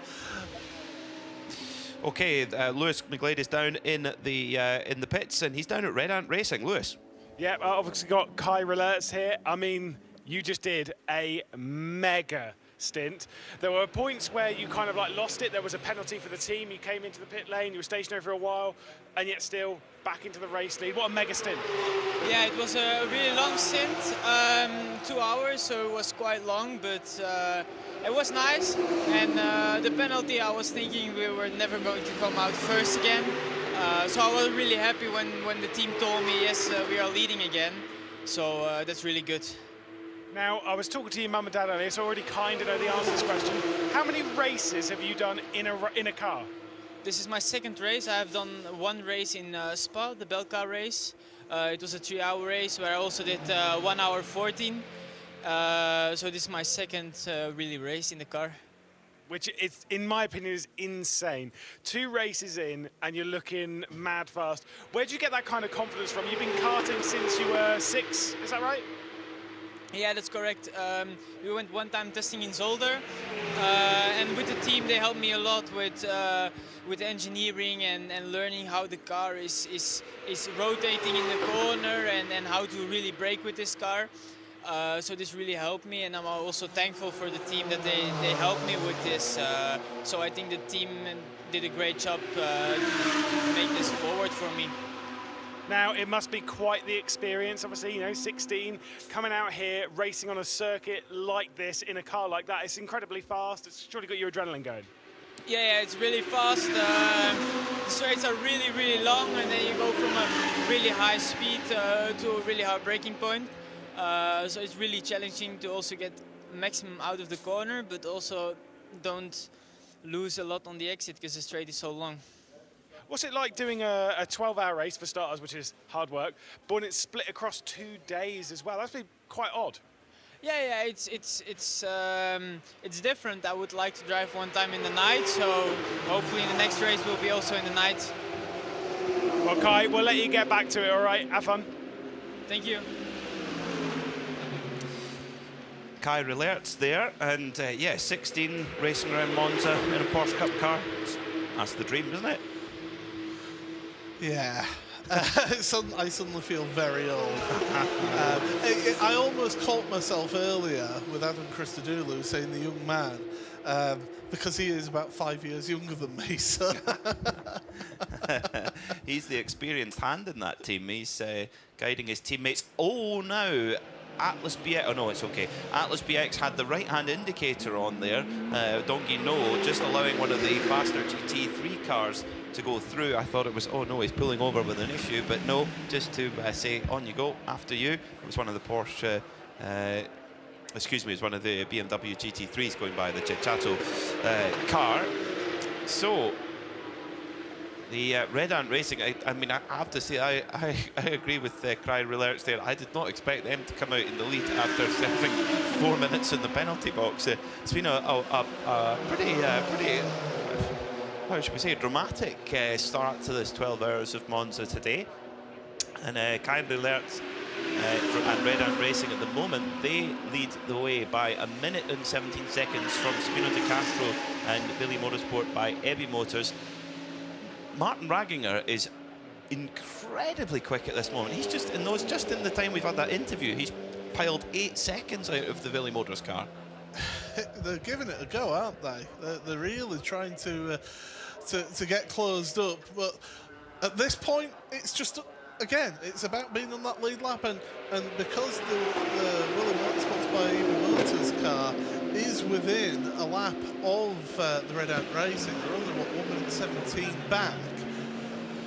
It doesn't matter how far away that they are at this stage. No. And they might have filled the car up as well. You know, they could be in a really good spot in terms of fuel, as the Toro Racing car and the the Toro Racing Porsche Cup car and the Bagheera GT4 Mercedes having a bit of a disagreement here on track coming out of Ascari. So 29 minutes to go then, and yeah, you're absolutely right, Paul. In 992, with 3 cars on the lead lap. So GTX then, it's RD Sainz who lead the way as the former GTX competitor Vortex gets pushed into the garage. A very, very sad-looking race car now. Quite a lot of damage there at the front of that car. There was quite a lot of damage at the rear of the Red Camel Jordan's Porsche. Maybe it's, I'm speaking as a policeman's grandson here, but there seems to be a connection there. Yeah, correlation, that's what I was looking for. But we don't know for sure. We don't know for sure. Yeah, that is for sure. Oh, a big piece of rubber got run over by the TCR car, and it went flying down the back straight there. Another thing with this race being split is at least they will be able to get the road sweepers on to the track after this portion of the race, so that when we come to tomorrow's race, we've got a nice, clear racetrack for the start of the final 5.5 hours. A little bit of extra context for us. We're getting a penalty coming through car number 701. That is the Vortex, a 60-second time penalty for causing a collision. Well, that pretty much confirms what we thought from. So yeah, the grandson of a policeman is absolutely right. The correlation between the damage that was on the front of the Vortex and the rear of the red. Oh my goodness, I've lost track of them. Red Camel, Jordan's team. That will have correlated to what the race control have decided, which is that the Vortex was at fault, and at least that one thing that we'll say about the Vortex this round is that they haven't had the issue that they had in the first 2 rounds at Mugello and at Spa of the wheel just separating itself from the rest of the car. That was scary. Yeah. That was very scary seeing that happen. So yeah, that's a really difficult one. Well, you know, we've got one less flying ant in our commentary box because one just went straight down my throat there. Apologies, folks. Wonderful. So that was not so nice. Not so nice. 27 minutes left on the clock. And E2P Racing Porsche in the hunt for the AM class race. In fact, they're 24 seconds behind William Thomas Frere for BMW Italia Racing.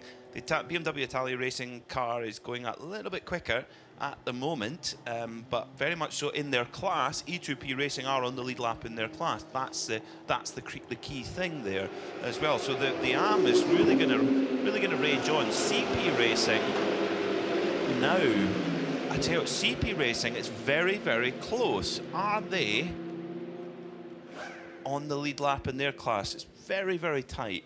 It's remarkably close. So it is around sort of 2 minutes. It's getting close to that 2-minute mark, isn't it? That's what, about 56, 57 seconds gap? They might just be off the lead lap for the AM, GT3 AM, with that sort of gap, because they're lapping around here at like, just look at there. So CP Racing last lap was a 1 minute 50.9. That's matching the leader's pace. That's fast. Yeah, that's Charles Espenlaub, and they've wound him up. They've wound him up. They're saying it's no In-N-Out burgers for you when we get home if you don't get this race car up the order. Okay, boss, okay. That's fantastic pace from Charles Espenlaub. And that was what Shane Lewis mentioned. You know, they had a puncture and it was under green, and they had to do the whole lap on the damaged tyre. If they can get into the evening break on the lead lap of their class, watch out for that CP Racing Mercedes. They will be a force. They always are a force to be reckoned with. But it almost looked like that puncture was going to take them out of it, Paul. But no problem. Yeah, that's. I mean, it was unfortunate at the time with the puncture, and but still keeping themselves in the race and keeping themselves in the hunt of the AM podium with Land, and Land have not come back out, by the way, from the pits after trying their car after that brake issue that they think was linked to the puncture that they got. So they've kept the car on pit road. The HRT performance car as well, that electrical problem has obviously just not been able to fix that, and they've been on pit road for over 5 hours now, so I think their day is done. And of course we didn't see the Autolanda sport car take the start either, so we have had a few fall by the wayside, unfortunately, here in this race, but certainly we've still got a really competitive field out there that's carrying on racing. You bet we do. You bet we do. And Sherrowsport PHX and Herberth, you know, 2 real heavyweight teams battling away. Audi versus Porsche fantastic at the front of the field. They look like they're going to go into the overnight break in a really strong position, and the two cars on the overall lead lap, they will start then from the front row side by side going into tomorrow's second part of the races. As you say that, Sport with that little bit of 23 minutes to go, they don't need to lead overall going in. They actually want to go into tomorrow on the lead lap with the most amount of fuel in. So Herberth might have to cover this off. This is where strategy comes into play, and this is where team bosses earn their stripes. And yeah. Well, the strategists do. The strategists say the team boss doesn't do strategy. I do strategy. The team boss employs the strategist, so therefore they pay the bills. Write the checks. That's very true. Very good point. Yes.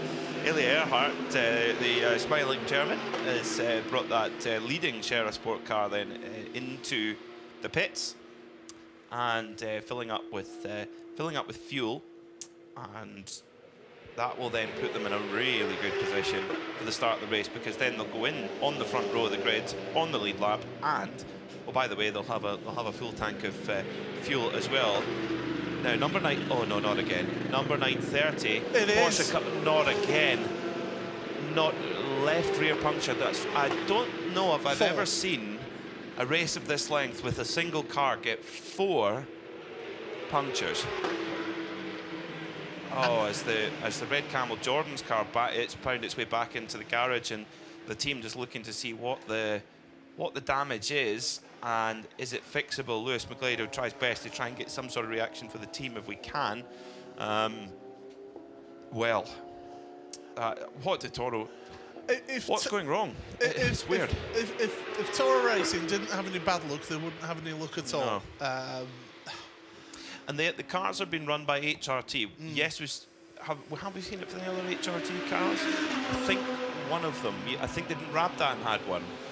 Or am I imagining things? Am I going delirious in this heat? No, they didn't have one. They haven't had one, so I'm going delirious in this heat. So it's the only. So there is a bit of a mystery there then. So the Red Camel Jordan's car, a lot of damage down the left-hand side. Whether that was cause or effect. I mean, we got confirmation that race control, they decided very quickly that it was a 60-second penalty for causing the incident for the Vortex that was involved in that car with the Red Camel's Porsche 992.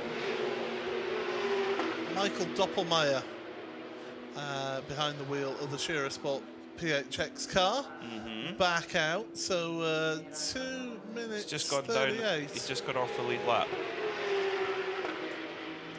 So, De Herberth have do they play a different card now? De Herberth just run this to the end, put them a lap down. So Herberth could go to the to the finish of this first part of the race. So Lewis McGlade has got a word from Red Camel Racing. Lewis, what's the story down there? Yeah, obviously no one wants to come for an interview right now, and I can understand it. Luke's a little bit shaken behind. He seems fine, absolutely fine, but still was going into the braking zone at turn 1 at the Retifilia.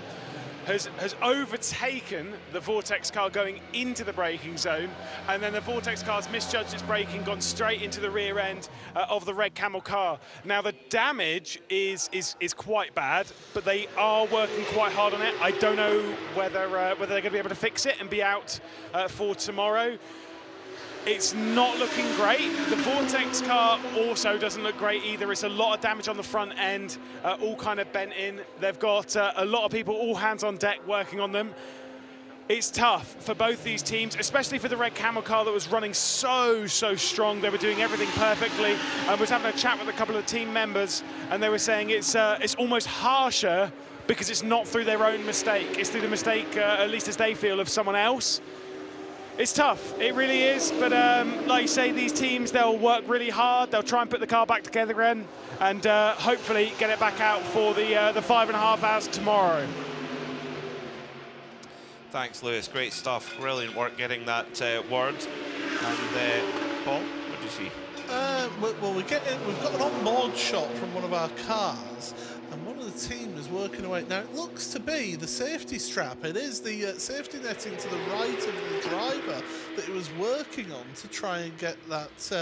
It's almost like it's come loose, and that's on the Toro Racing by HRT Performance. So they've come in to get the tyre change that they've got a puncture on, but now it appears that the driver netting that's to the right of the driver, it's a left-hand drive car, must have come loose, and they're having to repair that now. I have to say, I've never seen that repaired before. I've seen a lot of first things. I mean, and both of them have been in the Toro Racing car, unfortunately. What a shame. What a shame for Toro Racing. They were on class pole, don't forget. It was an amazing performance because it requires performance from all three drivers. It's an average time taken across three drivers. And as the team continues to struggle to get it to fit, it's almost like it's the bolt sheared or something like that it goes into. Sure, it's much more advanced than that, but what a shame for Toro Racing. 4 punctures and now a problem with the safety netting. And that's the point. It is a safety feature. They do have to repair it. They've got it repaired now. Back out of pit road, and a very, very heavy right foot on pit exit now, I must say, from the driver. From Lokai Low. But it is a safety feature on every one of these cars, so they do have to have that in a fit state before they can go back out. Okay, right. So we'll try and. It was all go there as well. At least we got a bit more of a colour for you there on what happened with the Vortex and the Red Camels car, and they will get to work in the garages, and hopefully we will see them back out on track again. So 16 minutes to go then here at Monza as we race into the early evening, just coming up towards 6:15 local time. And it is Herbert Porsche who lead. Now, this is a game of poker. We thought we were playing blackjack earlier with do you come in on the code 60, do you stick a twist? Now we're playing poker. Herbert Motorsport, they've got a choice. They can either stay out and put Sheriffsport a lap down, or they can be nice and they can say, Sheriffsport, come back and join us on the lead lap, but we're going to fill up our tank as well. To be honest, if I was Herbert, I'm going to put them a lead lap down. Yeah. There's only 6 minutes left of the fuel station being open as well, so the time is running out for them to be able to make that decision. But if you're comfortable in your strategy, then why change it to reacting to another team? Exactly. Yeah. I mean, I have to say, I did not expect them to put Sheriffsport a lap down. I did not expect that to happen. I think that changed the game. If they hadn't put Sheriffsport a lap down after that pit stop, then they would have had to cover it off because they would have stayed on the same lap but wouldn't have had anywhere near as much fuel tank. So really, really difficult for that as well. In the Neuhofer car, the Neuhofer Rennsport car, fighting hard for second position. Martin Ragginger has run down Willie Motorsport by Heavy Motors, Sabina De Castro, and that is your fight for second position in 992. Meanwhile, a 992 car that's really not had a good day is Toro Racing, and Lewis McGlade has Adam Christodoulou. Yeah, Adam, it's been a really tough day for the team. Another puncture. What's going on? Have you got any understanding as what's happened? We're really not sure. It's one of those, like we had a great day the first few days, and then as soon as we put the new tyre on during testing, we ended up with 2 punctures, and so we've adjusted the setup accordingly. And then yesterday, before qualifying, we decided, right, what we'll do is we'll go out and we'll just ease a few sets of tyres into it. Just we're thinking maybe this might help, but yeah, the 4th puncture, I don't know, something's not right. What we think is that it's a temperature-related thing. Obviously, Monza being such a high-speed circuit, the more camber you run, the more it heats up the inside edge. But yeah, we've never ran such a little camber on a car before, and so we can't even blame it on that. We're running less than the, okay, sadly this car is out, had an electrical issue, but we're running less camber than the other car, and for whatever reason, it keeps on failing on us. So I think it's something to do with if we push a bit too hard in the first 10 laps, it must just get too hot and it's just letting go on us.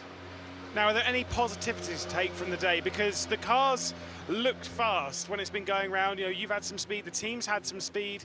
Obviously, like moving forward, there's a lot of positivity to take from that. Maybe, obviously, tomorrow's going to be difficult, but still. It's good for the tyre guys. We're buying a lot of tyres, I guess. It's difficult. Like, I think we're 5 or 6 laps down now. So the reason Eric and the rest of the Chinese guys are coming over here is because they're racing in the BCCA Championship, and they're just using it for additional testing, basically. And so I guess we'll send those boys out for a few more stints tomorrow if they want, just for more preparation for the rest of their season. They're both leading. LKL and Eric are both leading their championships in their categories out in the BCCA. So yeah, more testing for them only gives them the advantage for the rest of their season. Now you're a busy man. You're racing in a fair amount. What's your plan for the rest of the year? So I'm off to America on Monday. So I'm going over there for the rest of the GT World Challenge events in America. So I've got that to look forward to. Hopefully I'll be back for 1 or 2 more of these if they don't clash with some of the other races I'm doing. I'll be going back to the Nürburgring for the 12 hours as well, and might jump in a classic or 2 as well. Sounds not too bad. Again, focus on the positivities and move forward. It's been a difficult day, but cheers for joining us. Thank you very much. Cheers. Oh, Adam Christodoulou, what a pro. To be able to keep a smile on your face when you get these days in racing where just nothing goes your way, and sometimes you're not going to know why. Yeah, and to keep it going like he did, and to actually come and speak to us as well says a lot about him. You know, it's very easy to talk to the media when you're winning and you're doing well, but when things are going against you, to come and speak to us is certainly a real something that Adam has done there. So thank you very much to him. We did get a final couple of fuel stops coming in, including our race leaders onto pit road to the fueling area. So Herbert Motorsport decided they'd rather have a full tank tomorrow. So it's better to have a full fuel tank and potentially save a pit stop tomorrow, which of course is easily a lap, if not more. So Herbert there, that's what they're putting themselves in. They've been, well, at the moment, so far in this race, they've been very much the do your homework on Friday, not on Sunday night job, where they're filling up their fuel, so they're prepared for tomorrow, and they've kept Robert Renauer in the stable, the stallion waiting, ready to be unleashed. Haas RT also getting their fuel in. They're going to have to be quick though, because the pits close in 55 seconds. Yeah, so I think it'll just be a case of get what you can, and then get out there and get back up underway as even more teams are getting fuel as well. So a late rush at the pumps from a few of our teams out there today. It is. So interesting to hear there from Adam Christodoulou about how they are. It's not as if they're taking liberties on setup or anything like that. They're trying. Evidently noted that normally would fix the problem, and it's a shame for Toro Racing, who brought some really fast drivers over, Eric Zhang and Jin Zizi and Lo Kai Lo, some really good drivers from China, and it's hopefully, like I say, they'll be able to just keep on trucking. And for someone like Lo Kai Lo, who's, you know, if you win the Porsche Carrera Cup Asia, it can open a lot of doors internationally. He's clearly looking at that, and if you want to, you know, open up those doors internationally in GT racing, well, endurance is what you need to get experience of. And what a perfect venue to learn that endurance. I mean, it's the hard way today. It is learning the hard way today. But it gets you that experience, and I think Adam made a very good point of they're over here to get experience, so they might do extra stints tomorrow. That is a really good plan to take if you're wanting those drivers to build that experience. Perfect idea. Yeah. And with, you know, we've seen there's been a lot of attrition today. There's been incidents. There's been other things. They can get, if it's cooler tomorrow. You mentioned it was a temperature thing. If it's cooler tomorrow, they could have no problems at all.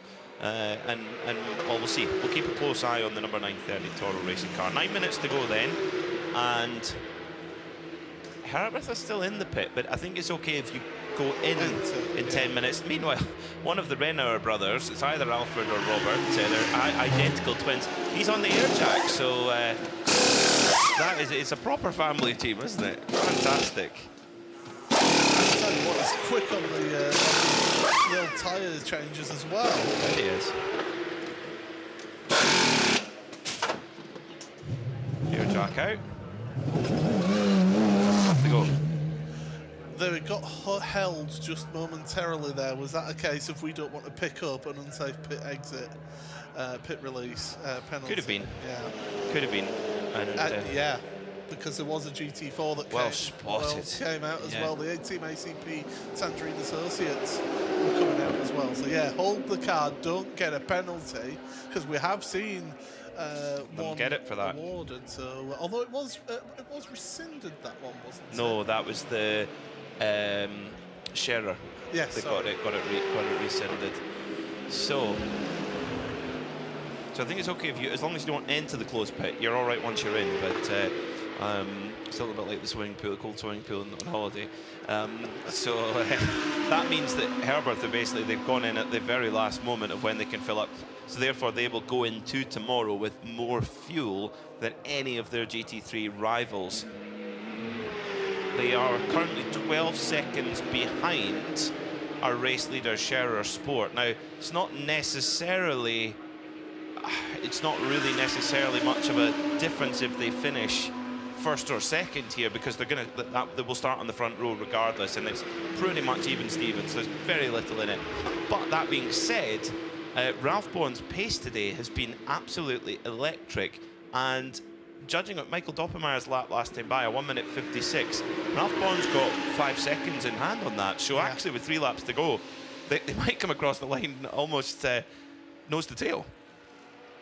This could be a really, really intriguing end to the first part of this race for GT3.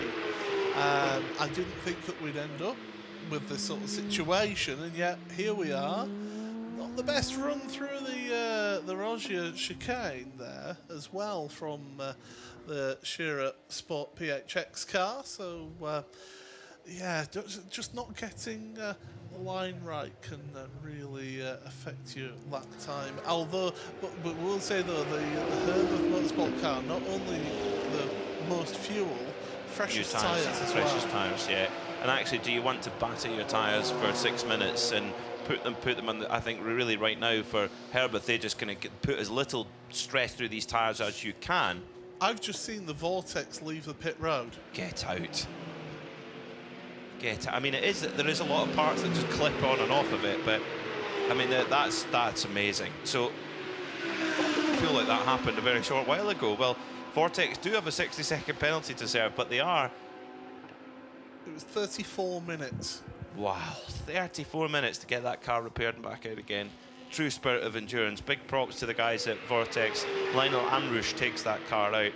I did wonder what you'd seen. It's like you'd seen a unicorn flying over, and you're like, it's Vortex is back out on track. What it does mean that in GTX, well, we've got another change in GTX. We've seen the 911 car, Martin Schulter, leading in GTX at the moment by 28 seconds from the RD Sainz car. Now, the 911 car has been in the pits 9 times. The RD Sainz Lamborghini Trofeo car 11 times. So is that the secret to the 911 crew, just keeping that car ticking over? When you think of what they've gone through in the last 24 hours to get that car on track, and well, they'll be delighted if they can get into. I think that's a big mental thing for the team as well. If they can get into tonight as the class leader, regardless of the fuel, the tyres, whatever, that's a big pat on the back, a big imaginary pat on the back from mentally for the team. Yeah, and it means that the Vortex is running slow. So it's come out of pit road as the Vortex. We've got white flags being waved down towards the Iscara chicane, and it is the Vortex that is running slow. And is it just me, or is the front right? No, it is just me this time. But obviously, all is not well. They've done a sterling job to get the car back out onto track. but it's not as it should be. No. Race cars tend not to like a thump into the back of another one. That's such a shame. That's such a shame for the Vortex. So 3.5 minutes to go, and what that will mean, that did seem to delay Michael Doppelmayr in the lead of the race just a little bit. So let's see how that affects the gap at the front of the field. Doppelmayr comes over the line to complete the 186th lap of the race. And you think that's a fair old distance we've got under our belts in these 6.5 hours in this first portion of the 12 hours of Monza. 5.5 hours tomorrow. Now, change in the Porsche Cup category. Neuhofer Rennsport, Martin Ragginger up into the lead-in class, and now leads from Sabino De Castro, and Yannick Redant is in third, but I think Redant Racing have maybe come in to do a fuel stop to make sure they're on the lead lap, but so that they've given away the class lead, but they go into tomorrow with more fuel in the tank. Yeah, Neuhofer are 5 times down pit road, whereas the two behind them are 7 times down pit road. So, maybe playing the strategy game there and just working that one out towards the end. But we are through towards the final 2 minutes of this opening portion of the race. This has flown by today. It really has. It really has. Thoroughly enjoyed calling the action. It's Peter Mackay and Paul Smith up here in the Global Broadcast Centre, just opposite the front of the grid here at Monza. And then we've got Lewis McGlade down, working hard, pounding the pits up and down the pit lane, getting the reaction from the drivers and the teams. It's been an eventful and exciting start to this 12-hour race weekend. And we'll get a chat from some of our drivers when they come into Parc Fermé and see how they feel about how they're going into tomorrow's race. So Ralph Bon in second for Herbert Motorsport. He's just dropped back a little bit.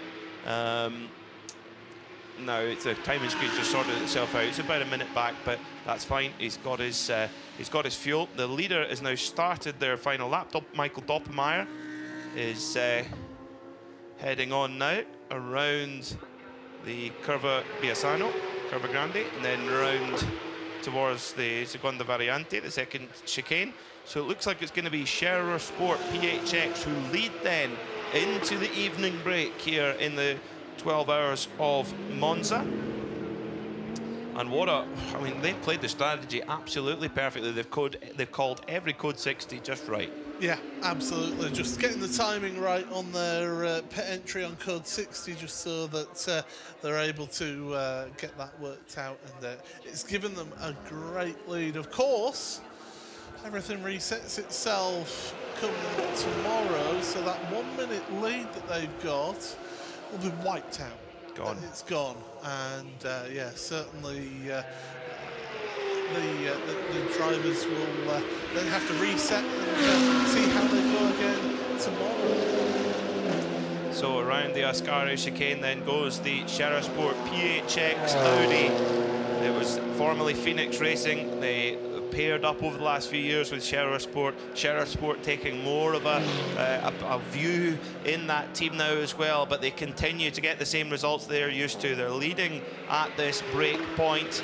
Likewise in TCR and very close in GT-TCE, but the TCR leader, Homeguard Motorsport, they sit second in GT-TCE. But around the final corner then, out of the Alboreto curve, checkered flag waves, and as the caps are up there, Michael Doppelmayr takes the checkered flag and leads into the evening here in part 1 of the 12 hours of Monza, and will start on pole position tomorrow with 5.5 hours of racing ahead of them. Great stuff there from Michael Doppelmayr, the Austrian ace. And then in second will be Herbert Motorsport. So it looks like we're going to have 2 cars that will finish on the lead lap. The Scherer Sport PHX Audi and the number 91 Herbert Porsche, down to Lewis McGlade down in the pits. Yeah, got Pierre Caffer here. I mean, you've had some mega stints today. You've been in the car an awful lot, to be honest. It's been hot out there, it's been sticky out there, it's been difficult, but how does it feel to have the car on top past the halfway point in the race? Yeah, well, I mean, it's fantastic, first of all, and thanks to the whole crew. They have done an amazing job, and also to my teammates. It was a pleasure to drive the Audi today, because in every stage or a single lap I enjoyed to drive the Audi R8 Evo 2, and as you said, it's halfway through now. Tomorrow is another important race for us. It has been 2 difficult races so far, and we are really pleased that we have no contact, everything is smooth, no tire puncture, as we have seen that a couple of cars struggled today. We put a lot of effort the last couple of days to find a setup which is really nice to the tire, and I have to say the partnership with Hankook is great, and also the whole series, the 24-hour race, it's nice to see how Creventic is improving and developing, and I'm really looking forward for tomorrow. Now, before I let you run off, what can we expect from you tomorrow? What can we expect from the team? Well, we have to do the strategy tonight, and you know, it's always who is starting, the driving time, and so on. It's quite complex, the Creventic series, and the nice thing is, once you think everything is under control, you have a code 60, wrong place on the track, and everything is changing again. But I like the endurance races, and I like the Creventic, and I'm really looking forward for tomorrow. Well, mega stints today. I'll let you get back to it. Cheers, Pierre. Thank you.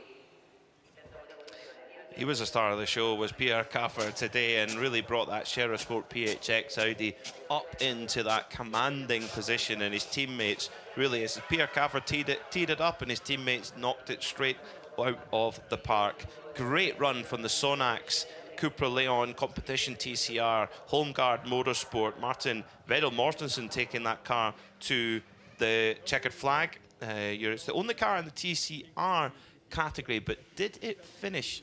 I think it just finished off the lead lap in the GT/TCE category. So work to do for the TCR crew tomorrow, by my reckoning. It's a 1 minute 48 gap. But it's been classified with 175 laps rather than 176. We'll have to look at the official... Yes, I think so. I think so. But by my reckoning, that would be a lap down. However, they did fill up with fuel very close to the end, so they will that couldn't come back to them. Yeah. I'm loving this GT4 versus TCR battle on equal terms. It's fantastic stuff. As the drivers come back under a very controlled speed, they'll go into Parc Fermé. The covers will be thrown over the cars. The teams aren't allowed to touch them. Just go and have dinner, guys. Go and have breakfast in the morning. You still can't work on them. Roll them out onto the grid tomorrow, and we go racing again. 5.5 hours. This is a 112-hour race split into 2 parts. Very unique here to the 24H series, and as Pierre Caffer says, it's fantastic. I love it too. I love it too. So 2 cars on the lead lap in GT3 in the Porsche Cup class. Oh, Neuhofer looking like they finished a lap ahead. Again, we'll wait for official confirmation on that, but Neuhofer definitely leading into the break. So let's go down to the pits with Lewis McGlade, who's with Roy Edlund from the Sonax Holmgard Motorsport team. Yeah, it was an amazing day yesterday in qualifying. We were seeing this sort of David versus Goliath story. How does it feel to come through the day? Yes, I know second in this GTTC sort of category type thing, but how's it feel right now? We're quite happy. We were a bit unlucky with the code 60 and the brake change, but I think we're in a good position for tomorrow, and we're 1 lap behind the leader, but I think they also had the need to do a brake change before the checkered flag, so we'll see if we are lucky tomorrow with the code 60 and everything and the fueling, maybe.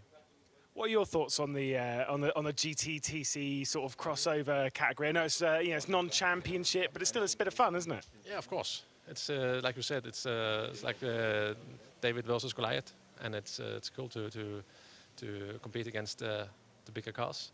But of course, we should see more TCR cars.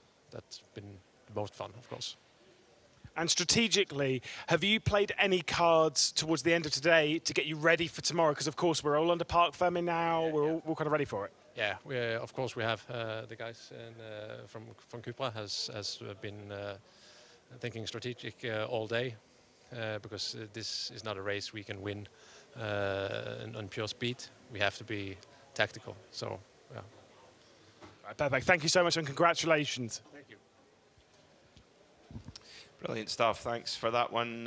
Thanks for that one, Lewis. And yeah, indeed, they are confirming. Then they are just one lap behind, but they've been thinking strategically. They're ready to go. The cars all lined up in the holding there. You see, there's no one allowed to go near them. No one allowed to touch them. That's it. They are under park firming conditions. They will have a cover thrown over them, and that is that. In GTX, what a story this is. The 911 Racing crew. They didn't know if they were going to make the start today. They had a part flown in. They were up at 4 o'clock in the morning. This has been a huge thing for them. They are your leader going into the night in GTX. Sport PHX then, they are your overall leader and one of only 2 cars on the lead lap going into tomorrow's race with Herbert Motorsport Porsche. Sitting third are BMW Italia Ceccato Racing. They lead in GT3 AM. Haas Racing Team are in 4th. You can never write off that Audi there. E2P Racing, a great run for the Spanish crew with their Porsche, with Pablo Berguera putting in a good stint towards the end of the race. CP Racing recovering from a puncture. They come in 6th. Kessel Racing, they've kept their nose clean all day. They're in 7th. And then it's the first of our Porsche 992 Cup cars. Martin Raginger putting in a great final stint to take that Neuhofer Rennsport car into the lead of the class going into the overnight break. Sitting 9th overall and 2nd in that Porsche Cup category is the Willy Motorsport by Ebby Motors car, which again they fought through from the back of the grid and did a super job there as well. Red Ant Racing, they've served a big penalty, but they are right there in the hunt also. They're 3rd in class, 10th overall. Then it's RPM Racing and Rabdan Motorsport by HRT Performance, 5th in class, 12th overall. 911 Racing, they are your leader overnight in GTX. What a story for that crew, and getting ahead of the mighty RD Sainz, Ciole Racing Team, Lamborghini Super Trofeo. Then it's S1 Racing, 15th overall, and Toro Racing, spare a thought for them, 16th overall with 4 punctures and an issue with the safety netting in the car, but they continue to forge on. When Lokai Low in that last stint, putting in some very good lap times indeed. Q1 Track Racing, Rubens Barrichello took that car to the checkered flag in 17th. Then it's your GTTC leader, Atlas BX Motorsport, but we believe they need a brake change before going into the depth of the race tomorrow. Team ACP by Tanger and Associates, they sit 2nd now in GT4. Bagheera, after their delay during their brake change, they sit 3rd in GT4. Red Camel Jordans, it's going to be difficult to get them back out tomorrow. Likewise for the Vortex and Land Motorsport and HRT Performance, unfortunately hitting issues that have taken them out of the running in this first part of the race. And don't forget the TCR machine, of course. The TCR for Home Guard Motorsport, the Sonax-backed machine, is right there in the hunt for the GTTCE category, of course. They're here for the TCR Championship as well, and we'll see how they get on tomorrow.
with Sport PHX, who took the honours.